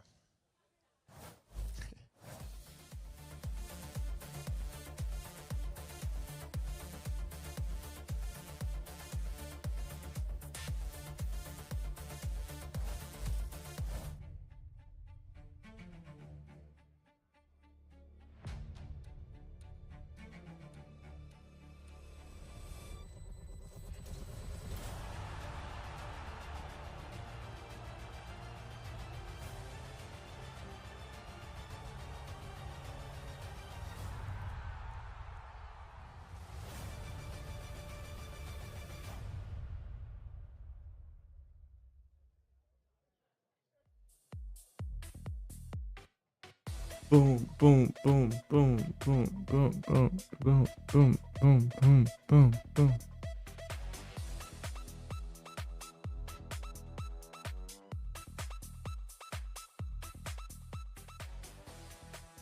In the most recent matches, it feels like you guys have started to really find your footing. You guys are improving match by match. But I'm wondering, if you're looking back earlier into the stage, which loss helped you kind of identify your problem areas?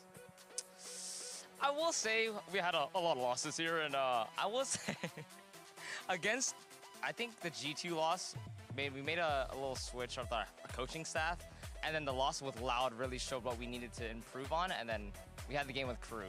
So like, I will say the Loud loss was probably the biggest one.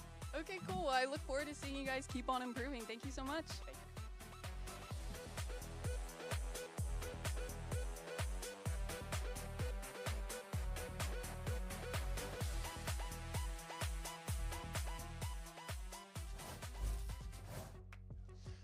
We are back for more Cloud9 versus 100 Thieves in our first series of the day. The second map, first half ends 7-5 in favor of 100 Thieves, but that was a C9 clawback there. It looks like they're showing quite a bit of momentum, and now they get to put their attacking side to the test versus 100 Thieves. And at the risk of sounding like a broken record, though, that first half, that round number 7, 8, and 9, the advantageous positions that they were at every single one of those rounds and still let that slip. Yeah, for Cloud9. That was what was happening often in the past couple of matches throughout this stage 2 for Cloud9. So hopefully that fixes this time around here as they take the attack side. Lots of big pistols across the board here. 3 shares. So this is going to be probably a little bit less util fight for C9 and more into the let's duel them on a map like Breeze. 100 Thieves hadn't fully rotated there. C9 are actually still Tags. activating while everybody's home. Thinking The back call is coming from inside the house.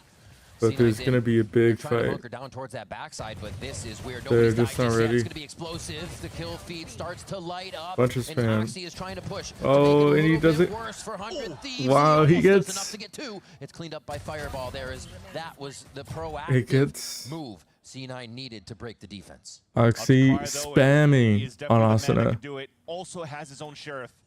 And Only somehow gets Fireball is Timotino. one-shottable right now in the chest. And dies to Asuna. So the other shots from Cryo have to be very clean. Out of this world shots. Just on the timing. just on the barrel of the gun. Cryo's played Cypher most in the past 30 days, and he's gotten so many kills. He's been able to lead the team from that position, from the lurks, the info, and it's not going to happen this time. Cloud9 too informed about the situation, and they pick up another pistol for themselves. 3-1 now for Cloud9. Ooh, let's go. Well, I wonder what the change was in that. I mean, Veer definitely helps with quite a bit of what they changed a focus on, but what a way to start bringing them back against 100 Thieves of all teams. Right there. Yeah, this would be a massive upset.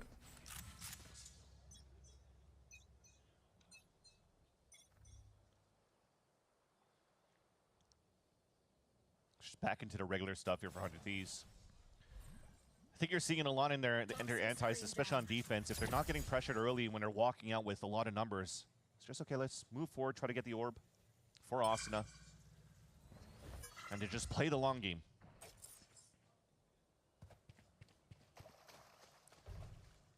Okay. Different too for 100 Thieves, having not really. C9 know that Asuna grabbed orb. But in a situation where it really feels like you're going to be overthrown possibly in a second map here.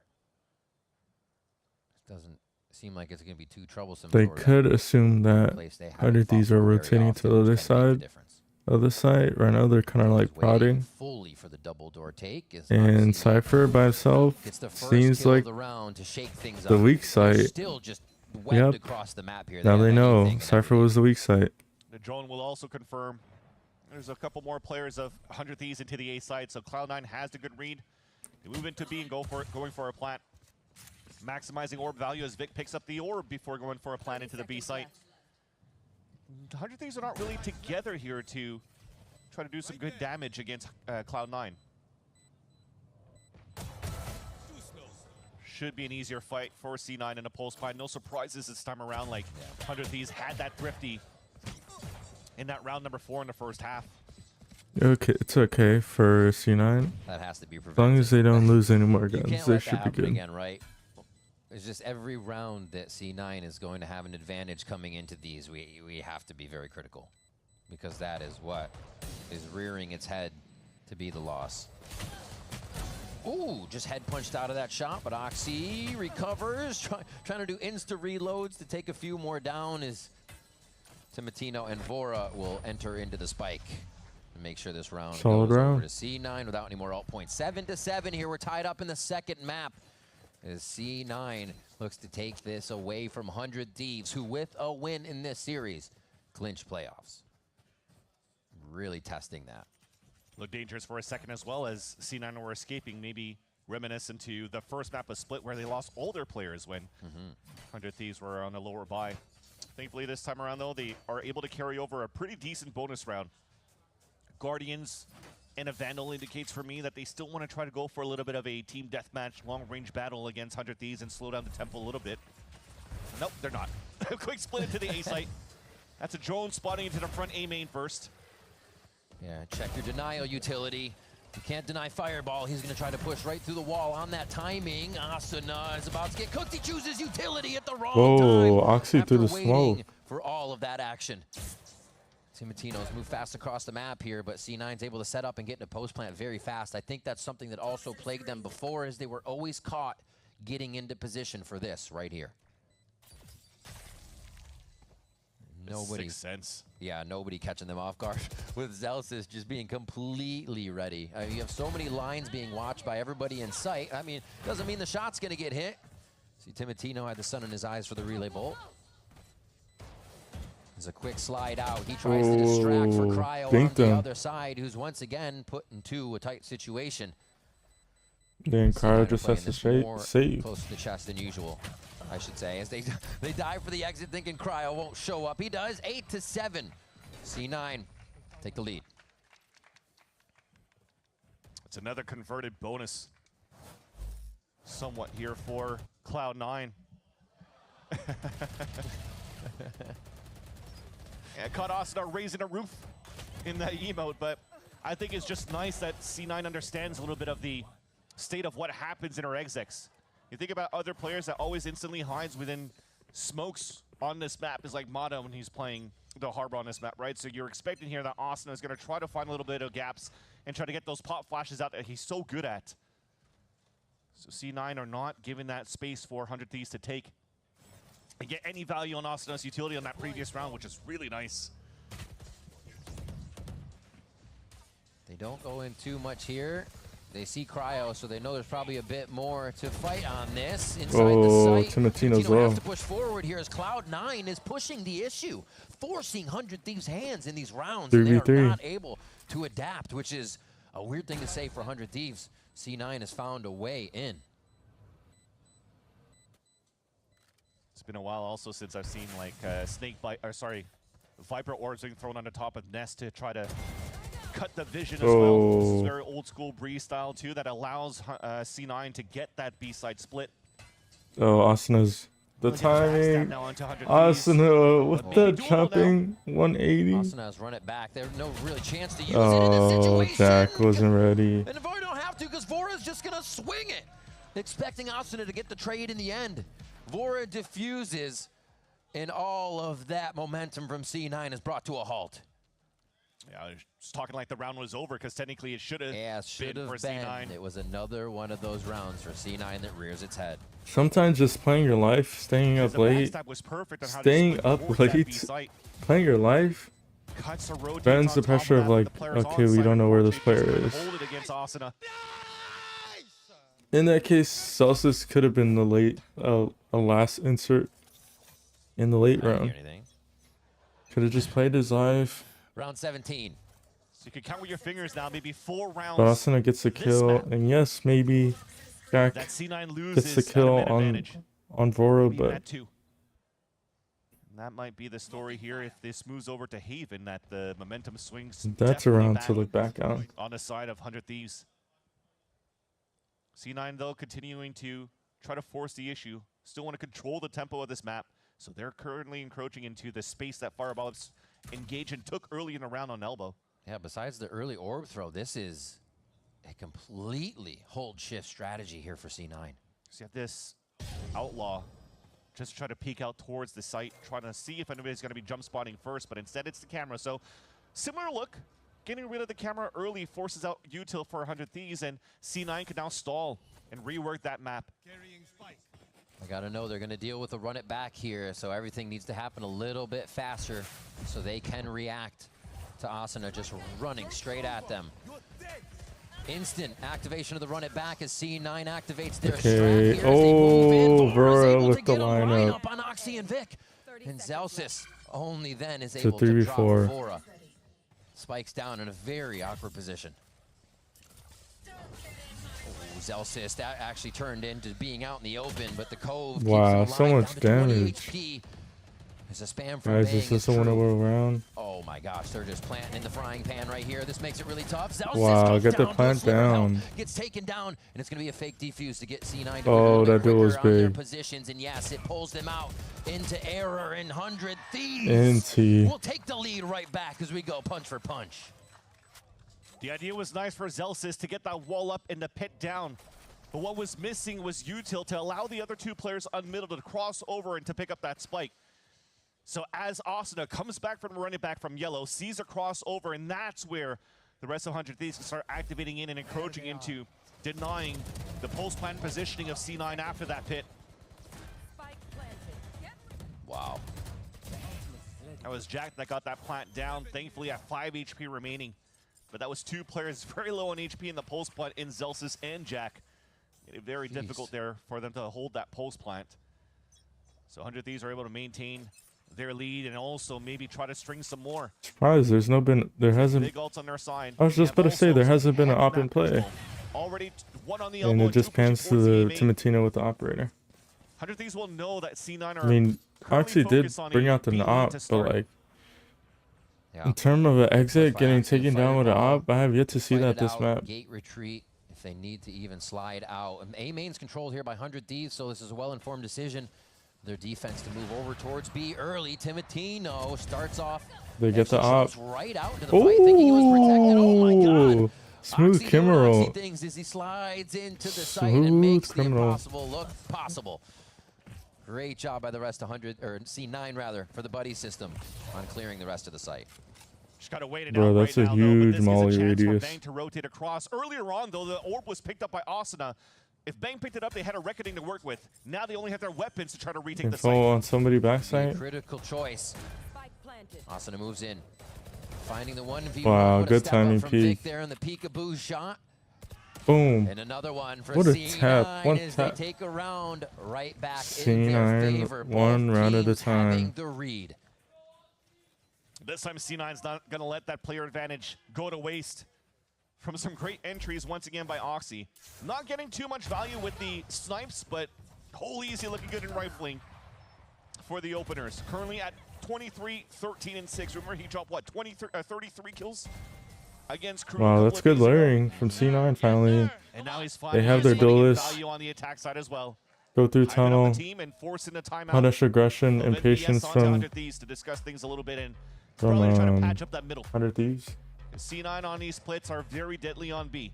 The issue has always been in the post plan scenarios, or at least when the numbers are in favor of C9, they're not communicating right. But I think 100 Thieves have to do a better job on controlling the macro at the beginning of these rounds. You see Asuna been controlling that Phoenix for this season, but over the years, I mean, this guy recently said, I'm just here day to day, take a paycheck. It's like, you're not taking paychecks, man. You're helping everybody get paid. Look at these scores. Always increasing, always going up, no matter what the team needs him to play. And the Phoenix just, as people have said, that kit fits everything he wants. Yeah, so throughout the years, it's the experience that he gains individually as a player, but also through the coaches and the IGLs that he's gone through the past years at 100 Thieves. And I think most recently, after having Zix as the head coach in the past for 100 Thieves, now having NBS also with Doom Bros to help continue to increase his skill set. This time as a Phoenix. I mean, the Phoenix, Ender mentioned it before, he played it back in like 2020, 2021 against Mata of all things as well. And Mata used to play for Luminosity Gaming on Ascent, for example. So he is not unfamiliar with this agent and plays it to perfection for 100 Thieves so far. Unfortunately, not enough yet, though, because C9, despite the amount of rounds that they let slip on their first half, are still able to equalize this scenario in the second map. It's a heavy A stack. Waiting. From C, or not C9, 100 Thieves. Too much, But they are on an eco. Quick fight back to see who's trying to knock on the front door at A. A push already from Timothy. Fireball offs might die. Fireball off guard here. Get a gun in the hands. Oh, he It just. doesn't. I mean, we've just back from He just Fireball got the throughout shot this off. series. Oh wait, Zelsis is about to be tested. That's one, almost a second Wow. one, but the elevation change ever so slightly. They're about to find him in mid. They're about to find him in mid. They don't know. They're trying to keep the chaos rolling right now. Oh. What the hell? Oxy, jeez. I blinked. Did you blink? I was about to Oxy say, comes up with do three they not hear? in that one. It looked And like all that's, I three were think, blinded another story in bottom of this mid. game is both teams being able to adapt to just super chaotic situations, man. I was just able to see those 3 kills as I was blinking. Okay. So just before my eyelids closed, because those kills were instant from What? Oxy. But you see the idea was there. Asuna trying to find that gap, flash out of it, and Oxy was just ready. Somehow accidentally plays the anti-flash and picks up all the kills and now has the overdrive available. But yeah, 26 now on the board. Damn. That round If Oxy drops 30 and they lose this map, the streets will riot. The streets will be filled. Exactly. Not even a chance to get a kill. It's C9 slander. Want to pressure it. Oh, no damage? God. Battle of the brains, battle of the mechanics right now. They're trying to get to where they can't. It takes 2 for 100 Thieves to finally get Fireball Ops out of that. Over towards A. C9 playing the left Do they side fight of the backside? A site here as they want to push a little bit more. Knowing there was a push at B, they take advantage They're clearing all of the 100 Thieves side. defense being thinner here. But they lose a member They as well. have Was a it worth is the question. huge flanker in Reckoning to Vora. take that space for C9, but 100 Thieves has the Reckoning to retake the site. Oh, whiff. Lost though. That's a huge advantage. Of course, for 100 Thieves to Oxy, retake. he said I need to take. Oxy knows he needs to do a little bit I more need to because take over the team's going round. down. Now it's up to Vic. Vic with the craziest 1v3 clutch. Takes Oh, he doesn't know where he's at. Got an anchor. He gets the time to get it down with 8 bullets. He reloads They hear him the roll- mag to reload. set back up. He's going for the shoulder peek, but he's already given a kiss to Timotino. And they're going to get the kill on that. NT. 10 to 10 here. Timo finds the timing just before the Cove comes up. Good on 100 Thieves to maintain here the communications to swing it at that point. I mean, Fireball has done an excellent job. That was crazy to stay alive. Alive for so long and kept 3 players on that side. And as he did so, C9 were still trying to encroach into the A site. But because of Krau's utility, the way that he was setting up over on the A site, the trip still stalled and tripped C9 over on being as aggressive as he wanted to overtake the site. So just unfortunate there on the setup here for Cloud9, but a great read by 100 Thieves. Just punishing the 4-1 setup from C9. Starting an A split. It's been a while since we've seen the Prodigy Oxy firing like this. We got a once this split, maybe again. Are we gonna get that if he can keep firing on all cylinders? 100 Thieves, it's taken a squad Dodge the drone. to shut things down. And Looks like they're gonna go top mid. Down mid as they Nest is clear. Because like you said, C9 has owned mid. Some noise towards double door. That's a big duel. Oh, there's no way I was gonna say, does Timotino have plot armor? And just a search is enough for C9 to punish 100 Thieves. It's not going to end, Vans. Going top mid. Can't get any info yet. Ooh, Fireball. Cleans the first one of the angles they create with and they expect it. Another Zelsis has a beautiful Vipers are snake bite towards the backside. Oh, and he dies for free. Here's Fireball there, getting a little sketchy inside. And they should run this one back and forth. They know they have to wait it out. Asuna comes He's back gonna go. into He's the gonna play. go for it.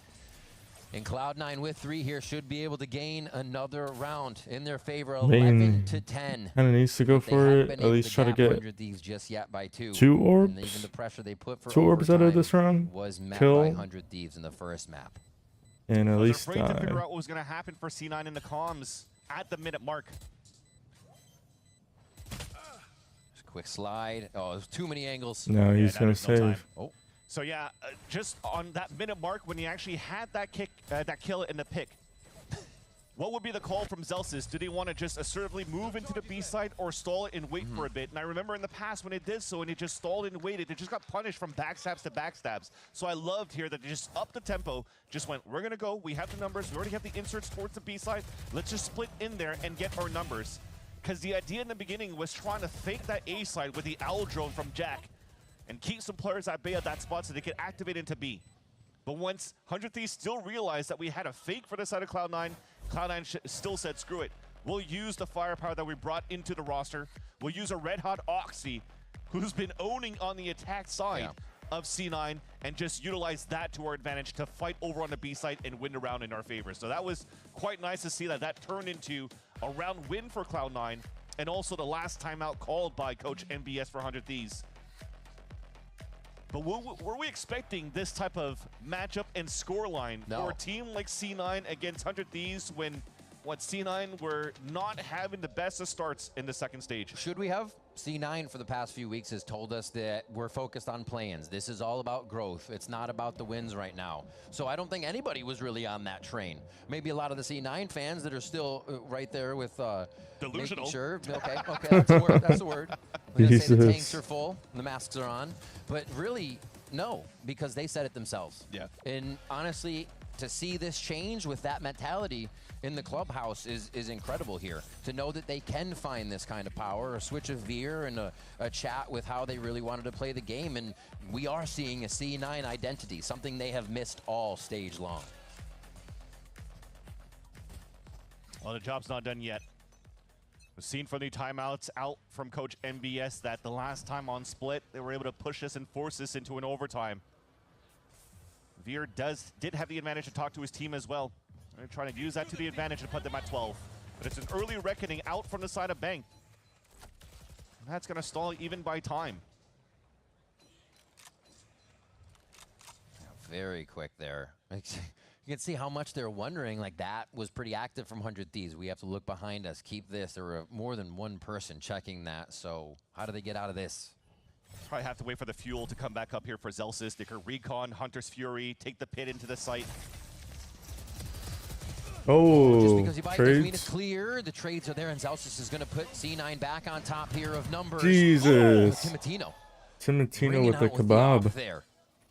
Was on the box or through the pyramids. He's able to get a beautiful shot. Through teammates. Through teammates, With the skewer. And that was them being so confident that they could plant a little bit on the outside because of the ult that Zelsis just popped up. And unfortunately, it turns it around for an advantage for 100 Thieves in a defense. I mean, if C9 somehow win this round, there's no cages also. it would destroy the 100 Thieves economy. Cleared. Oh. Jack has to swing. It's not going to be enough. And what would you expect, Vans? We go round for round again. They saved the op too. 11 here, and honestly, the pressure on 100 Thieves to keep the series alive. Such an important shot there for Team Latino as well. Story would have been different, because that would have been pit up in a pulse plant. Jeez. With the Hunter's Fury still available. And look at that. One enemy remaining. And usually you want to try to plant a little more safely behind the pyramid on the outside so you could still spray. And funny enough that you're trying to play such an outside plant because you have the Hunter's Fury as a silver lining towards the end, but we'll hold that thought. C9, they want to control the tempo still. They're fighting towards the B site. Look at the avenues they're creating, trying to deny the op if it is there. Oxy again gets close, just but they're gets not gonna punished by check every Cryo. side. The left side of the team hasn't pushed up on B enough. Oh, needed that Front to kill. back on the site with that space gained. Oh my God, the rest of 100 Thieves are just swarming back in here, really able to deny Fireball's the one away positioning from that ult. C9 wants. And there's a bit of a lurk by Bang, so they can So slow is this Vic. down and know they have the right decision. Right now as they walk up. Oh, they're gonna funnel right into Bang. Go up on that spot. You have an idea that the big flank is happening from Bang because of where Oh, this is gonna be a big map duel. was being sliced from the high tide. But Zelsis does have a timing for now. Yeah, he's got Asuna just behind him too, so he's made the noise, and they're not sure to fight. Oh, it out does with the Zelsis smoke. check They bottom realize mid? 100 Thieves can act. What is this push He by Zelsis? checks. There it is. Trade. Wondered if Timo would get that return. Camera stays up for Cryo, so he'll know that the hit is coming back towards his B site. All right, he's going to stay to anchor just on his left. Timotino. Somebody shoot that for him. Somebody shoot that for him. Spotted the He's op. going Big in. duel. Oh. The first one, Vic, reckoning out as the spike is planted, and they're going to Oh, fireball with the nasty backstab. that timing. Playing the cam. Just letting Vic He know knows. if he even needs to be ready for somebody. That's one and the second. And now Oh. he peels back. Cam is perfect. Oh, he gets the tag too on a jumping Timotino. What a play. To clean the round up. Fireball ops. And it's a second map in a row that C9 have map point. Do we go to OT again, though? The double lurk insane by both Zelsis and Fireball Ups, getting tremendous value. I think the first one being Zelsis to take down the bottom mid push of Asuna is huge. But following the end, the camera, you're almost seeing through the minimap, he already had timing no matter what against Bang. But with the camera, he sees the util being thrown across the stage, so he's like, or across his camera, he's like, I know I have this timing now. And guarantees now the backstab. But this time, shooting players in the back, he connects them beautifully. And C9 is now at series point, looking for the biggest upset of this stage against the top team of a Pretty much just destroyed their economy. They have to force with Bulldogs, but Timotino is one away from ult. Voro could get his ult, but you would need 2 kills, 3 kills, 2 kills in orb, or 3 kills. Look at the guns and the util from the side of 100 Thieves with this round number 24 as well. No drone. Yep, and it looks like 100 Thieves are just containing mid, sort of like, I say cheating. They're cheating because they hold mid. So if it's a B site hit, then they can fast rotate. So they can cheat towards any site. And cheat means like leaning. I can be in a. I can be in the spot a lot faster. Ooh. Oh my God, C9 win. C9 win. C9 win. No way. Against 100 Thieves? These members are all within range trying to do something behind the wall. It's going to come down to the Cove game. It always does in the backside of A. Oh, don't overheat. Oh, Oxy's going to get ace. He just goes for the prediction shot. Overdrive is there. Starts to clean up the Okay, overheat. You can overheat now. You can overheat. And C9 Go ahead, go ahead. poised to take down 100 Thieves in 2 maps. They waited out the spike ticking faster. Wow. It's only up to Vora here, and he's going to have to IGL his life away for that one, but it's Cloud9. C9 beat 100 Thieves. 100 Thieves We're undefeated. Well for the last round of regulation of Breeze, toppling down 100 Thieves on their strongest map. And again, given a big upset here, and potentially not making it confirmed for 100 Thieves to guarantee the playoffs either, so denying that dream. For a team that's been so dominant for the side of 100 Thieves in this second stage. For C9 that's been looking at the lowest lows going into the second stage. Boy, have the tides turned going into this matchup in week number 5. Absolutely. For 100 Thieves, if you are a 100 Thieves fan, you are now a LOUD fan. If LOUD wins later, 100 Thieves will still clinch playoffs. But that's LOUD G2. It's going to be tough. This one is about Cloud9, though. An amazing matchup here. Oxy doing Oxy things again. It's been a while. Like you said, he had it a little bit earlier, the 33. Almost got there again with this one, but everybody on the team came together. Zeus is talking about the fundamentals. It definitely seemed like they were a bit more patient with those. Not just swing peeking, but together anchoring, trading, and overall running some pretty sick strats to take down none other than our undefeated and now defeated 100 Thieves. Yeah, 33 against Crew, now 32 in this matchup against 100 Thieves. And also being at a +16. Yeah, Oxy was just shooting today. Man, what a matchup we just had. And everybody performed here. You saw it.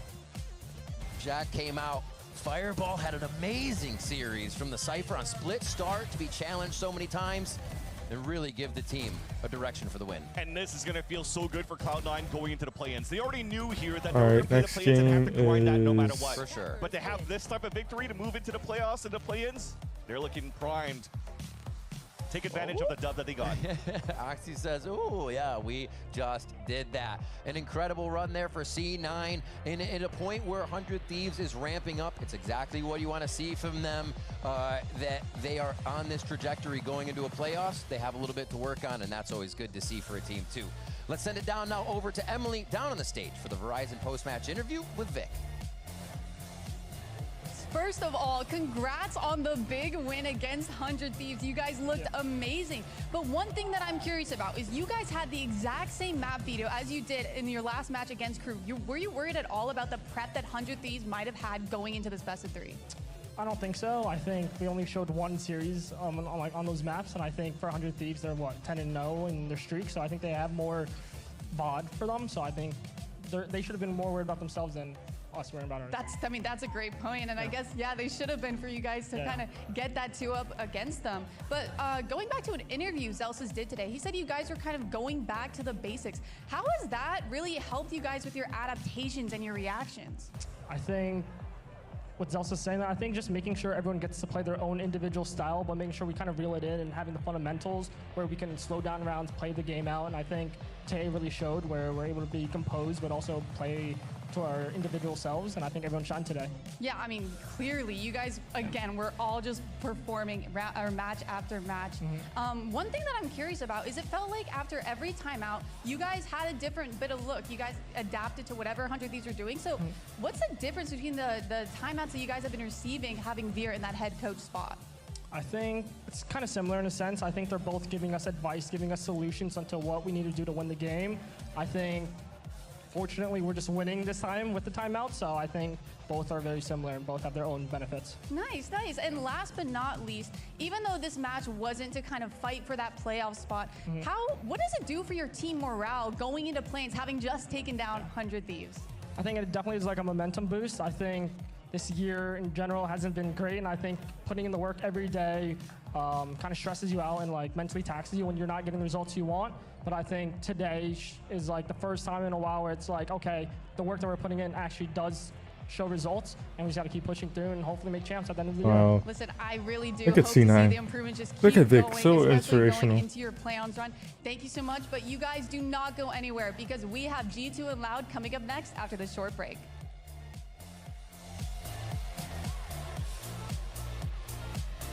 Look at Vic, so inspirational, man.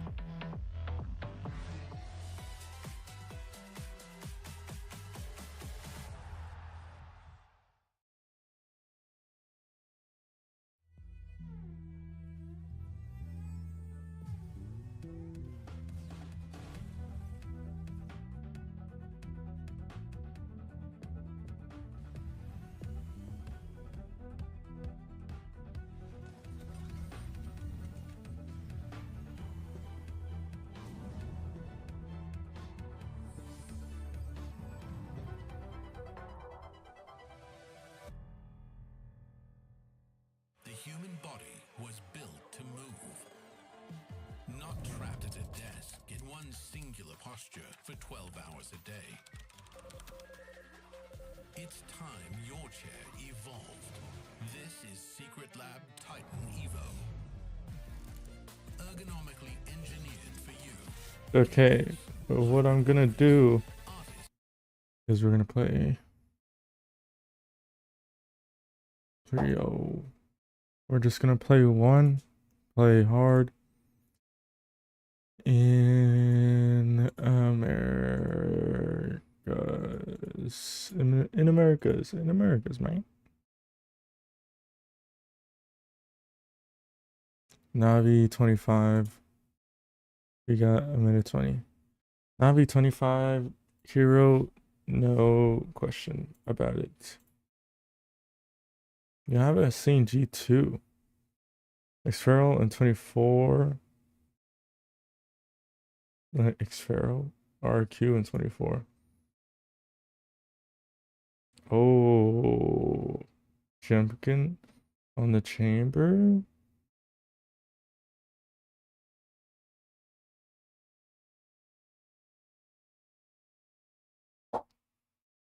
Oh, nice.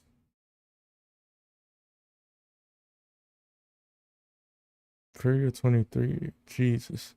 Jean. I'll take it. 23 foot. Cracks. Ooh. We can't have our controller. We can't have our duelist. Jesus.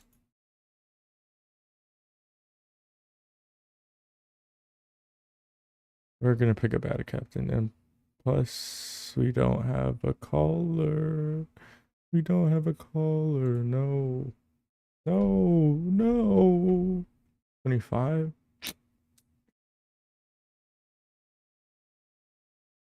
All right, we can live with this.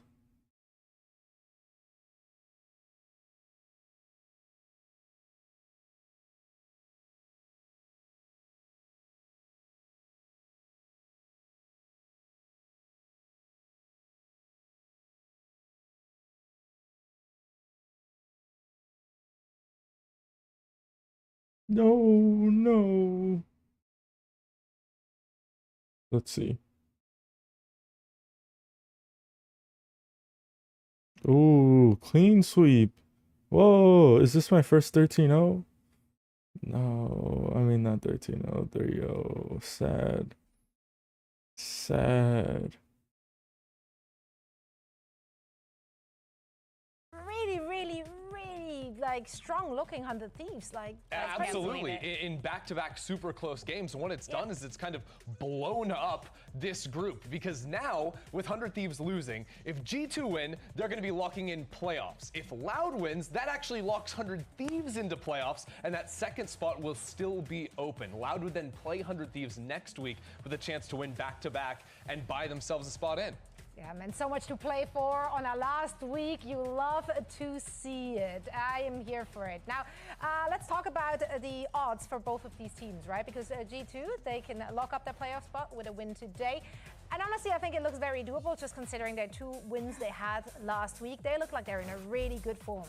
We did think that about last match, that it was, but anyways, for G2, something that you know is that they are very reliable when it comes to winning these matches. When it comes to winning the matches that matter the most, they're definitely getting them here in Americas. And they look really good. Going from that week 1 where they were playing, again, with Baby on the duelist to what they're doing now, which is just a comfort for them, is what they have to do to win. Yeah, and even with Baby Bay on Duelist, that was a really tight series versus 100 Thieves. And I think that, again, coming off of a very close series versus Sentinels with them playing on their comfort roles, it sets us up for a G2 that now, I think with 100 Thieves losing, I'm favoring them as top dogs in this group.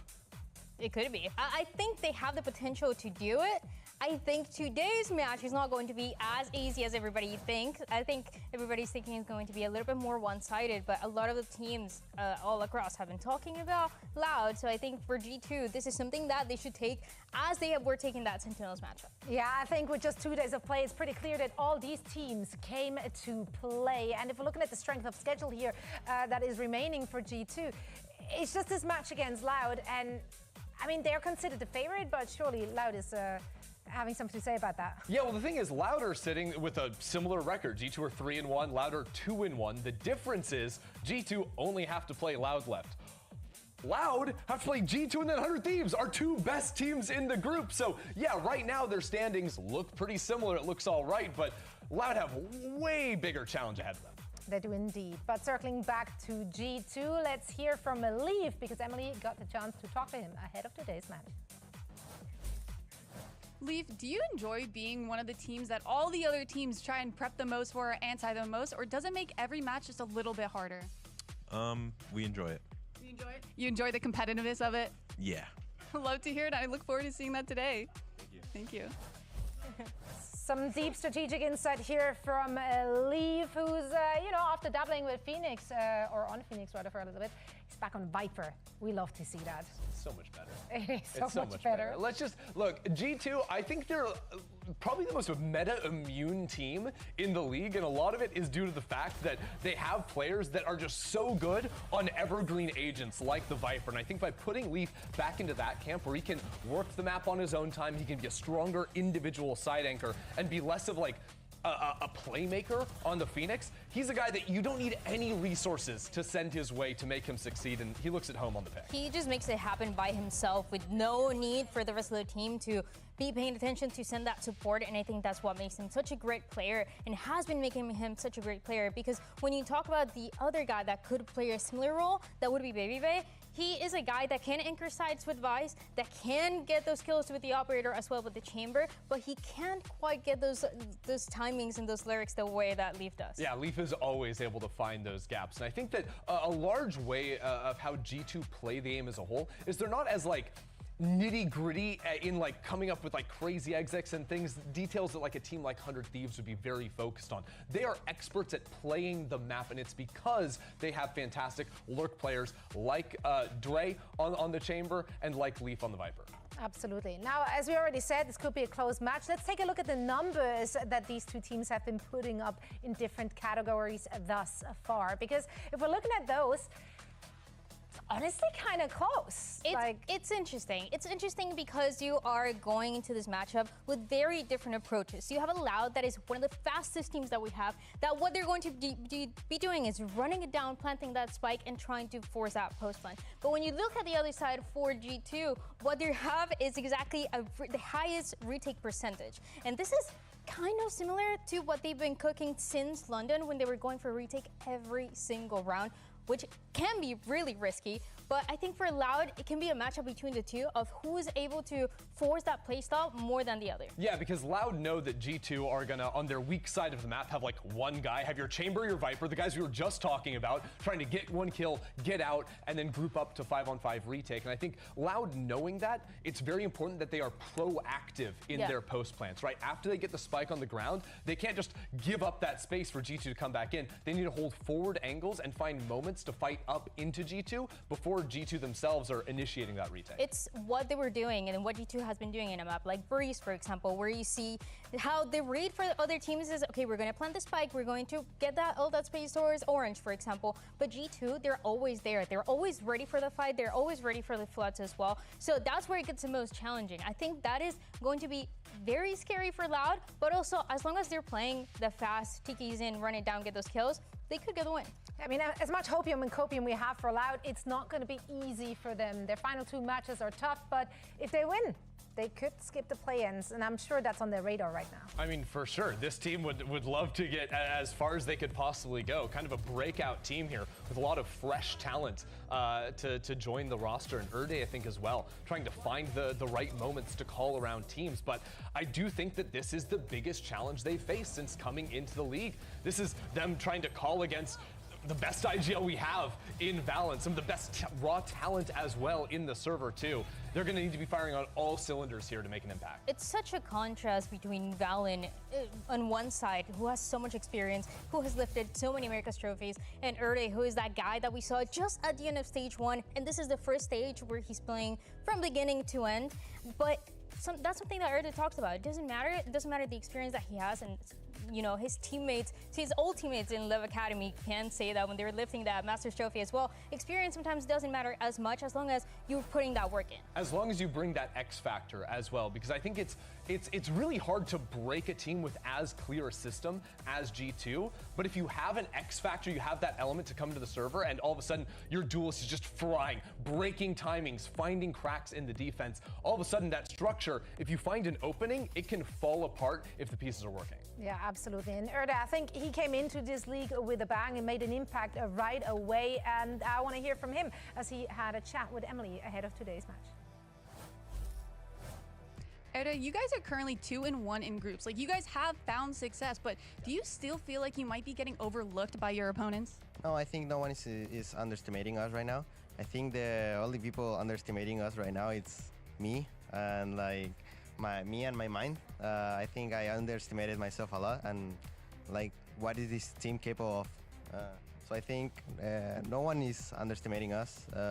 Everyone knows what we're capable of. We have a lot of talent, a young team. So I think we're coming with like new limits and new barriers to conquer. Listen, I love to hear that. You're an insane player, an insane leader, and I can't wait to see that in the server today. Thank you so much. Erde versus the imposter syndrome. My money's on him, though, honestly. Like, he's been winning off stage.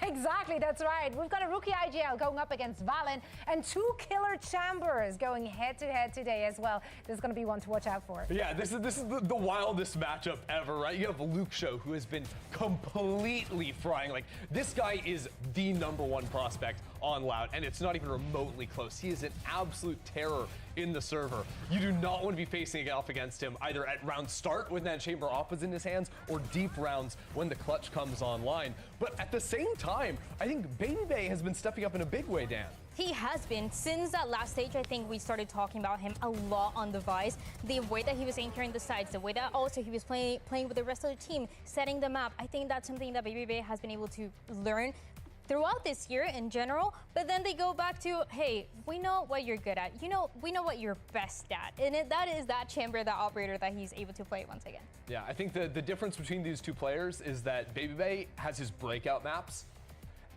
For Luke Show, every map is a breakout map. Like, genuinely, it's like, the last time he got less than 20 kills, checks watch, I don't know if it's ever happened. Like, this guy's just nuts.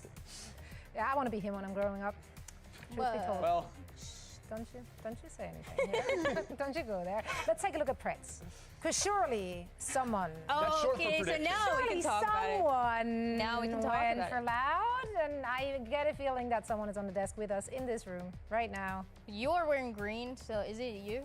No, it is not. I think LOUD can definitely win this matchup. I think that confidence that we heard from the beginning to what they're doing now, it's something that they need to start showing those results. And I don't know, me and Emily are going to be right, I think. I don't know. After you voted 100 Thieves in the first game, I just can't trust you anymore. What are you talking about? You also did. Well, I don't trust myself either. That's why I said you have to have more faith in your own predictions, because quite frankly, you low-key called the Cloud9 victory, but you didn't commit. You didn't take it all the way. The LOUD guys before the match, they were getting ready and they were saying, I think Cloud9 is going. Don't even I think Cloud9 is going to win. And I'm like, you guys are crazy. I know, but you also talked to the LOUD guys prior, and they said maybe. So that's not as confidence-inducing about their own victory. But they were about Cloud9. You know, you can't be 100% that you're going to win the matchup. The thing is, you have to fight for it. I never trust a player when they say they think they're going to win, right? I got to trust my gut, and my gut says G2 always beat LOUD. So I got to follow. You got to go with the numbers, right? And let's take a look as the teams are getting ready, and we're about to dive into the map selection for this one as well to find out where these lovely teams are taking us for this one. He's sending out. He's in the zone, locking in. I mean, is someone going to wake him up before the game starts?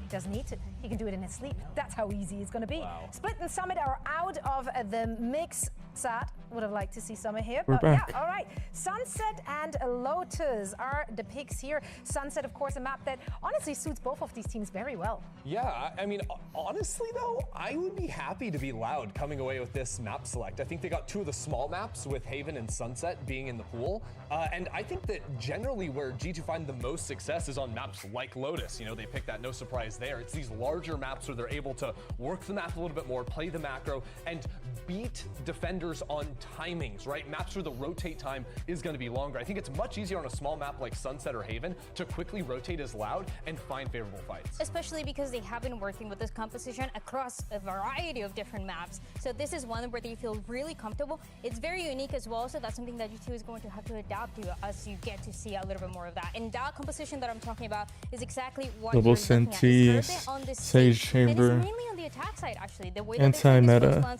the way that they're all lining up, going for the Avengers wall. It's things that are very unique that G2 has to be ready for. It's really hard to break the Sage wall on retakes. G2, the best retake team in our league, but against Loud and being able to create new angles to hide behind the Sage wall, just really changing how your approach comes in on the retake. It's very hard to beat that. G2 running the Sage themselves are going to be very well aware of a lot of those changes, but in practice, it's a little bit hard to actually implement and break the post-plant holds versus that pick. Both of the teams were playing this matchup against Cloud9, so it feels like that's where we can base the current results and what can happen. But I think, once again, both of them have very different strengths, and it's going to be about who's going to control the pace. How we doing? G2 can lock their spot with this victory. Our teams are locked in, and we've got Uber and Wyatt on the mic for this one. Thank you very much, Zoe. Yeah, Loud are one victory away from Go turning a promising to casters. Yes, sir. Whereas G2 are one victory away from turning this comfort they've returned to into conviction. Today, one of those cases gets much harder to refute. There's a ton on the line for both these teams, with the prospect of playoffs looming large. Valen just recently, last week, spoke in an interview with Entre, mentioned that Josh, their coach, came to them and just straight up said, gave them what he called the harsh truth, which is that you're not better than these teams on mirror comps. They have to go away from that double duelist, and Valen says himself, yeah, we don't have Dambi and X-Ross, we don't have Sato and Spike. We have to win in different ways. They have to get the players in the comfort roles. The meta, it's not tailored for them, and they want to create their own. That's why we see Baby Bay on the chamber. Sunset, Lotus, and Haven. Pick up that You've seen and be at his absolute best. Loud on Sunset. This return to something Running this comp.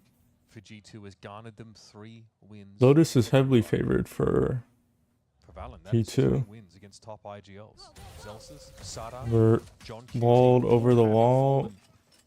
Some of that broke. Not a really intruder here in that B side. Obviously, a couple of Sage walls dueling. That's a great pick from Valen. Good show was the lurk. With how effective we've seen G2 on these B-side Dude, G2 just mob. now that they have the man advantage by 2 even. 5v3. Clinical stuff from Leaf. Peers in, gets a pick, heals back up, and we're back to work. Double flash here, Paranoia off that guiding light. Tickerstein tucked in the corner, but Trent knows just how to dig him out. He's going to have his second flash, and Darker is completely dazzled. That's what Star Power is going to do. Trent has been stunning on this map. His sky here is fantastic. G2, we're already getting an early taste of it, but their retakes on B, specifically the way that they're able to work together out of Boba, flood back in with those synced up flashes, we have seen it be so effective. It's why they're currently sitting at 2-0, undefeated on Sunset in this stage. I think that Just a good pistol by G2. Quality fundamentals that you expect from the Clear backside. Really Just walking into the crosshairs.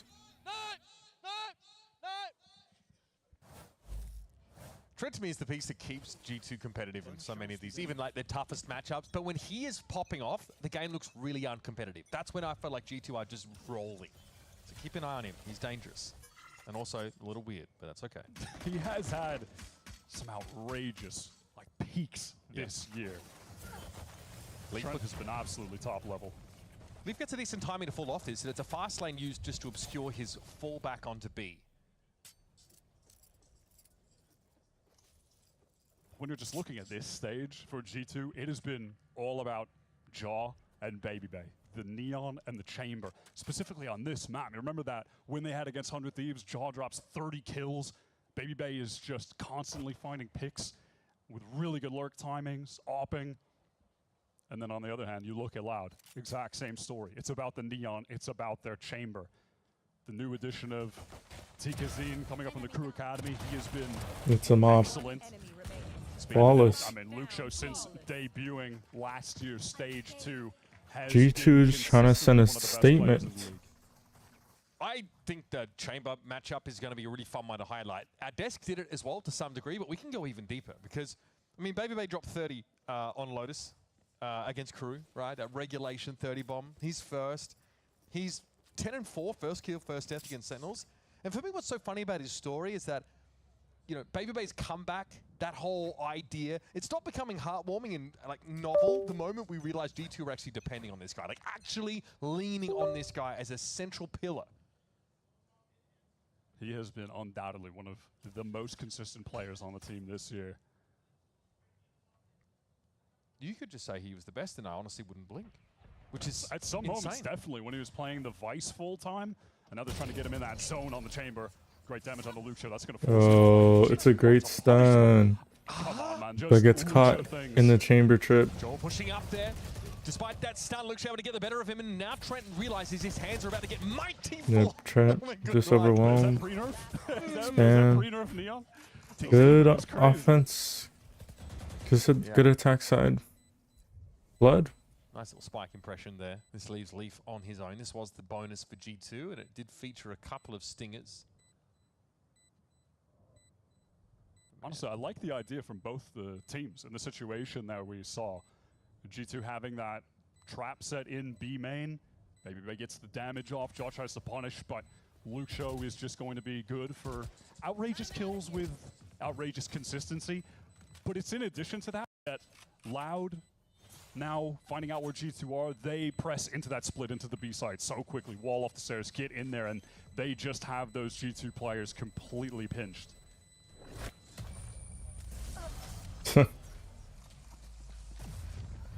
And rightfully so. Luke Show is the only piece of that old Loud project that is held over, right? And he looks incredible in his debut year. This year, this stage, his stats are actually disgusting. Quietly, just like the second best player in the entirety of Americas, only behind Arsena, who's having a statistical outlier. Any other stage, he would be first in pretty much every single category. But yeah, Arsena is on the generational run with putting up numbers on Phoenix, so he has still got the lead. But in terms of Chambers, Luke Show is far and away #1. He's putting up some 185 average damage per round. There's Baby Bay. As soon as he gets that op online. I mean, that posting's pretty bizarre in mid, but again, he's just trying to stretch the rendezvous to its limits. One of the biggest win conditions that G2 have in their arsenal this year was bringing in a really high-tier consistent opper. And I want to see how many rounds he does go mid like that, because the last time I saw G2, he was much more A-main focused with that chamber contact setup. Jaw lucky to be alive there. Another for Baby Bay in mid. Luke Show. Oh, surely we've seen some caboose. I'm certain of it. Little bit of junk? No. That's crazy. There either. Are G2 going to have the awareness? This re-clear should not take overly long. Crazy. Luke Show is calling back the rest of the team now. They're going to get into this B site for free. And you really do just have to keep your eyes on Loud's Chamber pushed up in that boba position. He is going to maneuver to backstab the site just in case, but I love this. He needs to play forward, find a pick to even this up, and then get back with the rest of the team. This rendezvous position can be very powerful here. You can stand, play more aggressively, get a free pick and fall back. Baby Bay. Luke Show, though, concerned about being He knows. No one is checking towards Boba. They're going to peek into it. Oh, timing. It's traded out easily by Tikazine. 2v2. Big ground for Loud. What I would call a powerful position to play from here. Well, they've got the original duo of the team, the core and the 2v2. Wow, Valen is good for it. Dovey, slow start to the game and shows himself here. It feels like the sword is about to descend. The double up here behind the flash for G2. Dovey spraying. He got some damage onto Trent. The great stabilizing element for G2 gets them their third round. Don't even start that shit here, mate. Just narrowly. I think one of the aspects of Davi's game that has looked high quality since joining this team is his ability in the clutch situations, but the flash from Trent is just a little bit too much for him to handle. Again, I think Loud made some good decisions in that round. They were setting themselves up well, but it is BabyBay with the op, finding 2 critical kills to maintain the advantage for G2 to trade off the back of. And these kind of rounds, these are the more standard look here for BabyBay. So I kind of like we got that mid cross up. Most of the time he's going to be doing this kind of thing. It's off the op. Luke Show has one on attack. Major investment from Loud. Even the Odin in the hands of Davi. They are spending all the cash they've got. Luke Show's been less op-oriented than BabyBay, for example, as far as chamber players go. So interesting to see him pick it up here. Double face. Oh, just misses. Damage. And gets some damage. And a brazen re-pick here at bottom mid.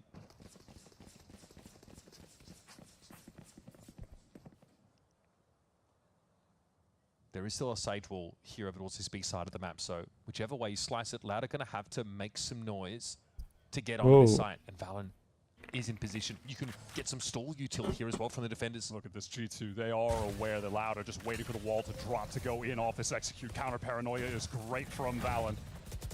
Leafy going to sidestep away from that team. They're just holding him front side, walled him off. G2 have been waiting half the day for Loud to hit this site. They are well and truly entrenched.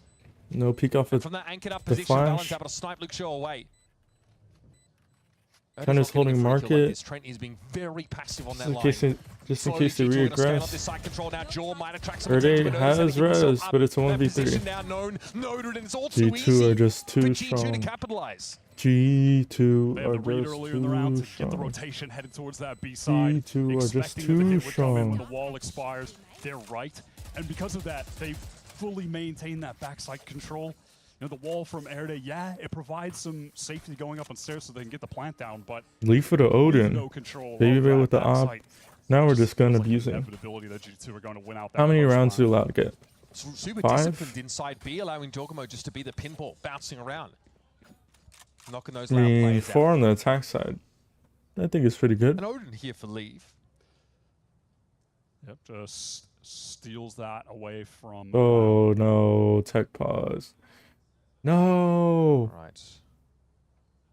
We have a Loud timeout. Oh, we have timeout. Is that, I'm wondering? And again, a chance to double back here to, I guess, some of the core ideas they bring into this game. These two teams, really similar styles on this map. And we know that Loud, they have the shooters, right? These guys can absolutely shoot. Luke Show is #2 in the entirety of Americas for ACS, ADR, KPR, obviously, you know, just behind Arsenal, of everyone, not just chamber players. The question is this going to be enough to unseat G2 when they've like kind of gone back to things that just feel natural to them? They've decided they're no longer trying to be a team that they're not.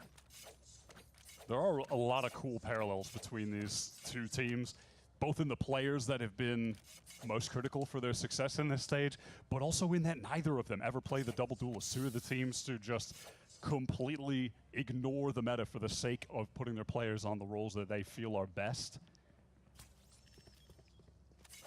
This is a dangerous map pick, though, for Loud. It has to be said. Now, both teams are 2-0 on it. It makes sense, but you know, you're looking at a G2 that have beat 100 Thieves here. Loud, their win was against, you know, C9 earlier in the season before they hit a nice little peak like they have today, and then versus Crew as well. So, you know, there's a different level in the competition, despite both teams looking good on it. But man, you're going to take G2 here on a map where they look this good, allow them to get their Lotus pick later. It's a tough pool for them to work through to get a win. Now, Loud call a tech pause out of their timeout, just an audio issue. It should be isolated pretty quickly. Someone I want to talk about who said something in the interview that stuck with me. Is that Erde sort of said, no one's underestimating us anymore, right? They don't feel underestimated. They don't feel like underdogs here, except for me. And Erde, as someone who came onto the scene on this Loud team and actually had a fantastic stage 1, and we were all shocked because this is a very young player. We're talking like, I mean, goodness, I mean, very, very young, just old enough to play, comes in as an IGL. Yeah, I mean, to the extent this guy, Erdo was 14 when Valen was already qualifying with the guard to international tournaments. So well, there's some perspective for you. And he said that he spent a lot of time like on the mental aspect of his game because confidence is something that he just didn't feel naturally came to him. In stage 1, he was like one of the top players by stats in general, despite LOUD, having their ups and downs. Stage 2 feels like it's been a little bit harder for Erdo to capture that level. Feels like he's definitely struggled a little bit in, in the numerical sense, and still speaks as if he is looking for confidence in himself. We have seen his ceiling, though, and so I do believe that he can absolutely get back there. Hell of a test today, though, where he has to focus so much of his energy just factoring in the IGL head-to-head that he's found himself in, and then beyond that, trying to put up a better performance than he's been able to individually the last few weeks.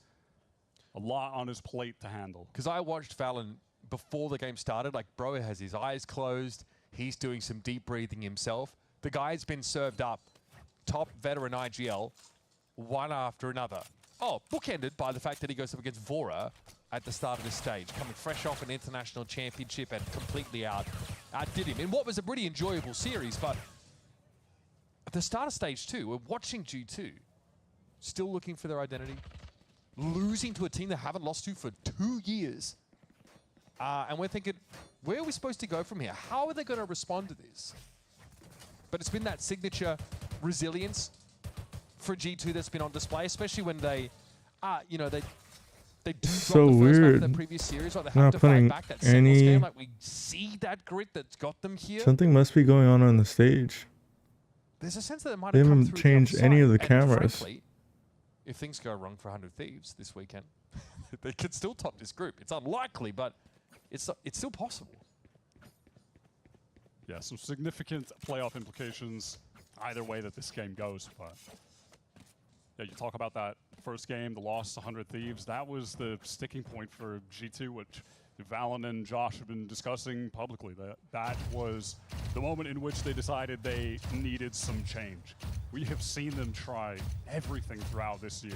The double duelist at the beginning of the year with Waylay and then Baby Bay picking that up and that work at Santiago into trying to force the Harbor on every map, then going back to the most vintage comps possible with the Vice all the time, then back to double duelist. They have been struggling to figure out what works for them, but at least according to what Valen has said, he's felt like the past couple weeks of practice switching to these comfortable roles, allowing Baby Bay to play a ton of chamber, that he feels like this is the identity that they have been hunting for all this time. And hey, if that rings true, maybe they've landed on it at the exact right time, which is on their way to champs and the last global of the partnership era where they can try to lift that illusion. Baby Bay's outside of the radius. Because for me, Oh, it's G2 going from gets info on the rest. to re-established, and this is a great start, obviously, as My God, LOUD simply Valen. impale themselves upon the bayonets of G2 as they lie in wait. Okay, that's a stand-upper? All right, hot dog. Got to get the energy back up after a little bit of tech pause. Get But the yeah, minds like, back in the game. For me, like after a game like this, yeah, okay, there's lingering questions about G2's international capacity. But I think here, beating the region's fastest rising challenger is kind of how you prove that returning to your comfort zone also means rediscovering that elite edge. Baby Bay is ready to push down mid. It's already found some important. Oh, he's not ready. He's not. That'd be a sick Ooh. adjustment. That would have Can't been. quite nail it. Draws the insert here, though. Oh, he was blinded and still got They him. finds it in the flash timing. We hyped the matchup between him and Luke Show. It feels like it's tough to count Baby Bay out when he's got the op.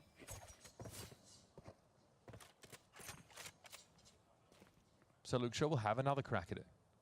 In the meantime, LOUD are getting activated over towards that A side, the more lightly held side of the map for G2. This means unfettered passage into elbow for LOUD. Might end up in a situation where maybe they're going through elbow. Valen can just TP on that back box towards A. And LOUD try are to get taking one it kill, fall extremely, back, wait for a retake. extremely slow. Would love to get some good spam off here. So that's going to be a retake set up here over towards this A side. Yeah, keep your eyes on Extremely the minimap, slow. see if there's a TP in from Valen at some point. But Jaw, this was already cleared earlier on. The Trailblazer went straight down tile, so Jaw could just walk up there and find an easy pick. That Haunter's Fury from Davi. They've been in a lot of post-plant situations. But Oh, G2 they have just been killed able the to most win important them out. player. Maybe the ultimate can give them the edge. Okay, Flooding Jaw doesn't get into sight. the site though. He's been given a bit of a stay of execution there as Luke Shaw doesn't quite 2v3. connect the shot, but he's still at large. Jaw needs to clear the site, needs to get his hands dirty, but there are far too many plays ferreted away in the darkest corners. And Baby Bay, Luke Show's just on a time. good start this round, finds a pick through Flash. It's going to be Luke Shaw back from the dead to punish him. Critical win for Loud at the exact right moment. Felt like it was going to go G2's way, not just because of the man advantage, but for another retake. They have been phenomenal with those. But maybe it's just the switching of the site, getting away from that B side that to some extent will give Loud a bit more of an advantage. They invest so heavily in mid early in the round. That's why the A side is kind of soft, because Jaw gets inserted deep in mid for the defenders and does get that kill eventually towards tiles, but that's all that G2 get out of that exchange. Let's play. Not one to be caught without a scoped weapon. Baby Bay fires up the Tour de Force. Oh, you And just sets missed. himself up. Baby Bay's going to be TPing out of the way. Sat now inside market. Oh, Erde. What a setup there from Darker. Erde. Sole Colombian player in the league. Does himself proud. That's the kind of play that gives you the surge of confidence for Erde to get back Digging into into that that. elite form we saw on stage one. Luke Shaw on the right angle, pushed up all the way through Boba. Oh, man. Oh, that's as clinical as it gets for Loud. Cool. G2's Louder economy, one though, away still strong. from. They're going to be able to put together multiple buys in a row. Loud coming to life. That's something to chew on, though, for G2. Sure, you got money, but that round, we saw some concerning trends start to emerge.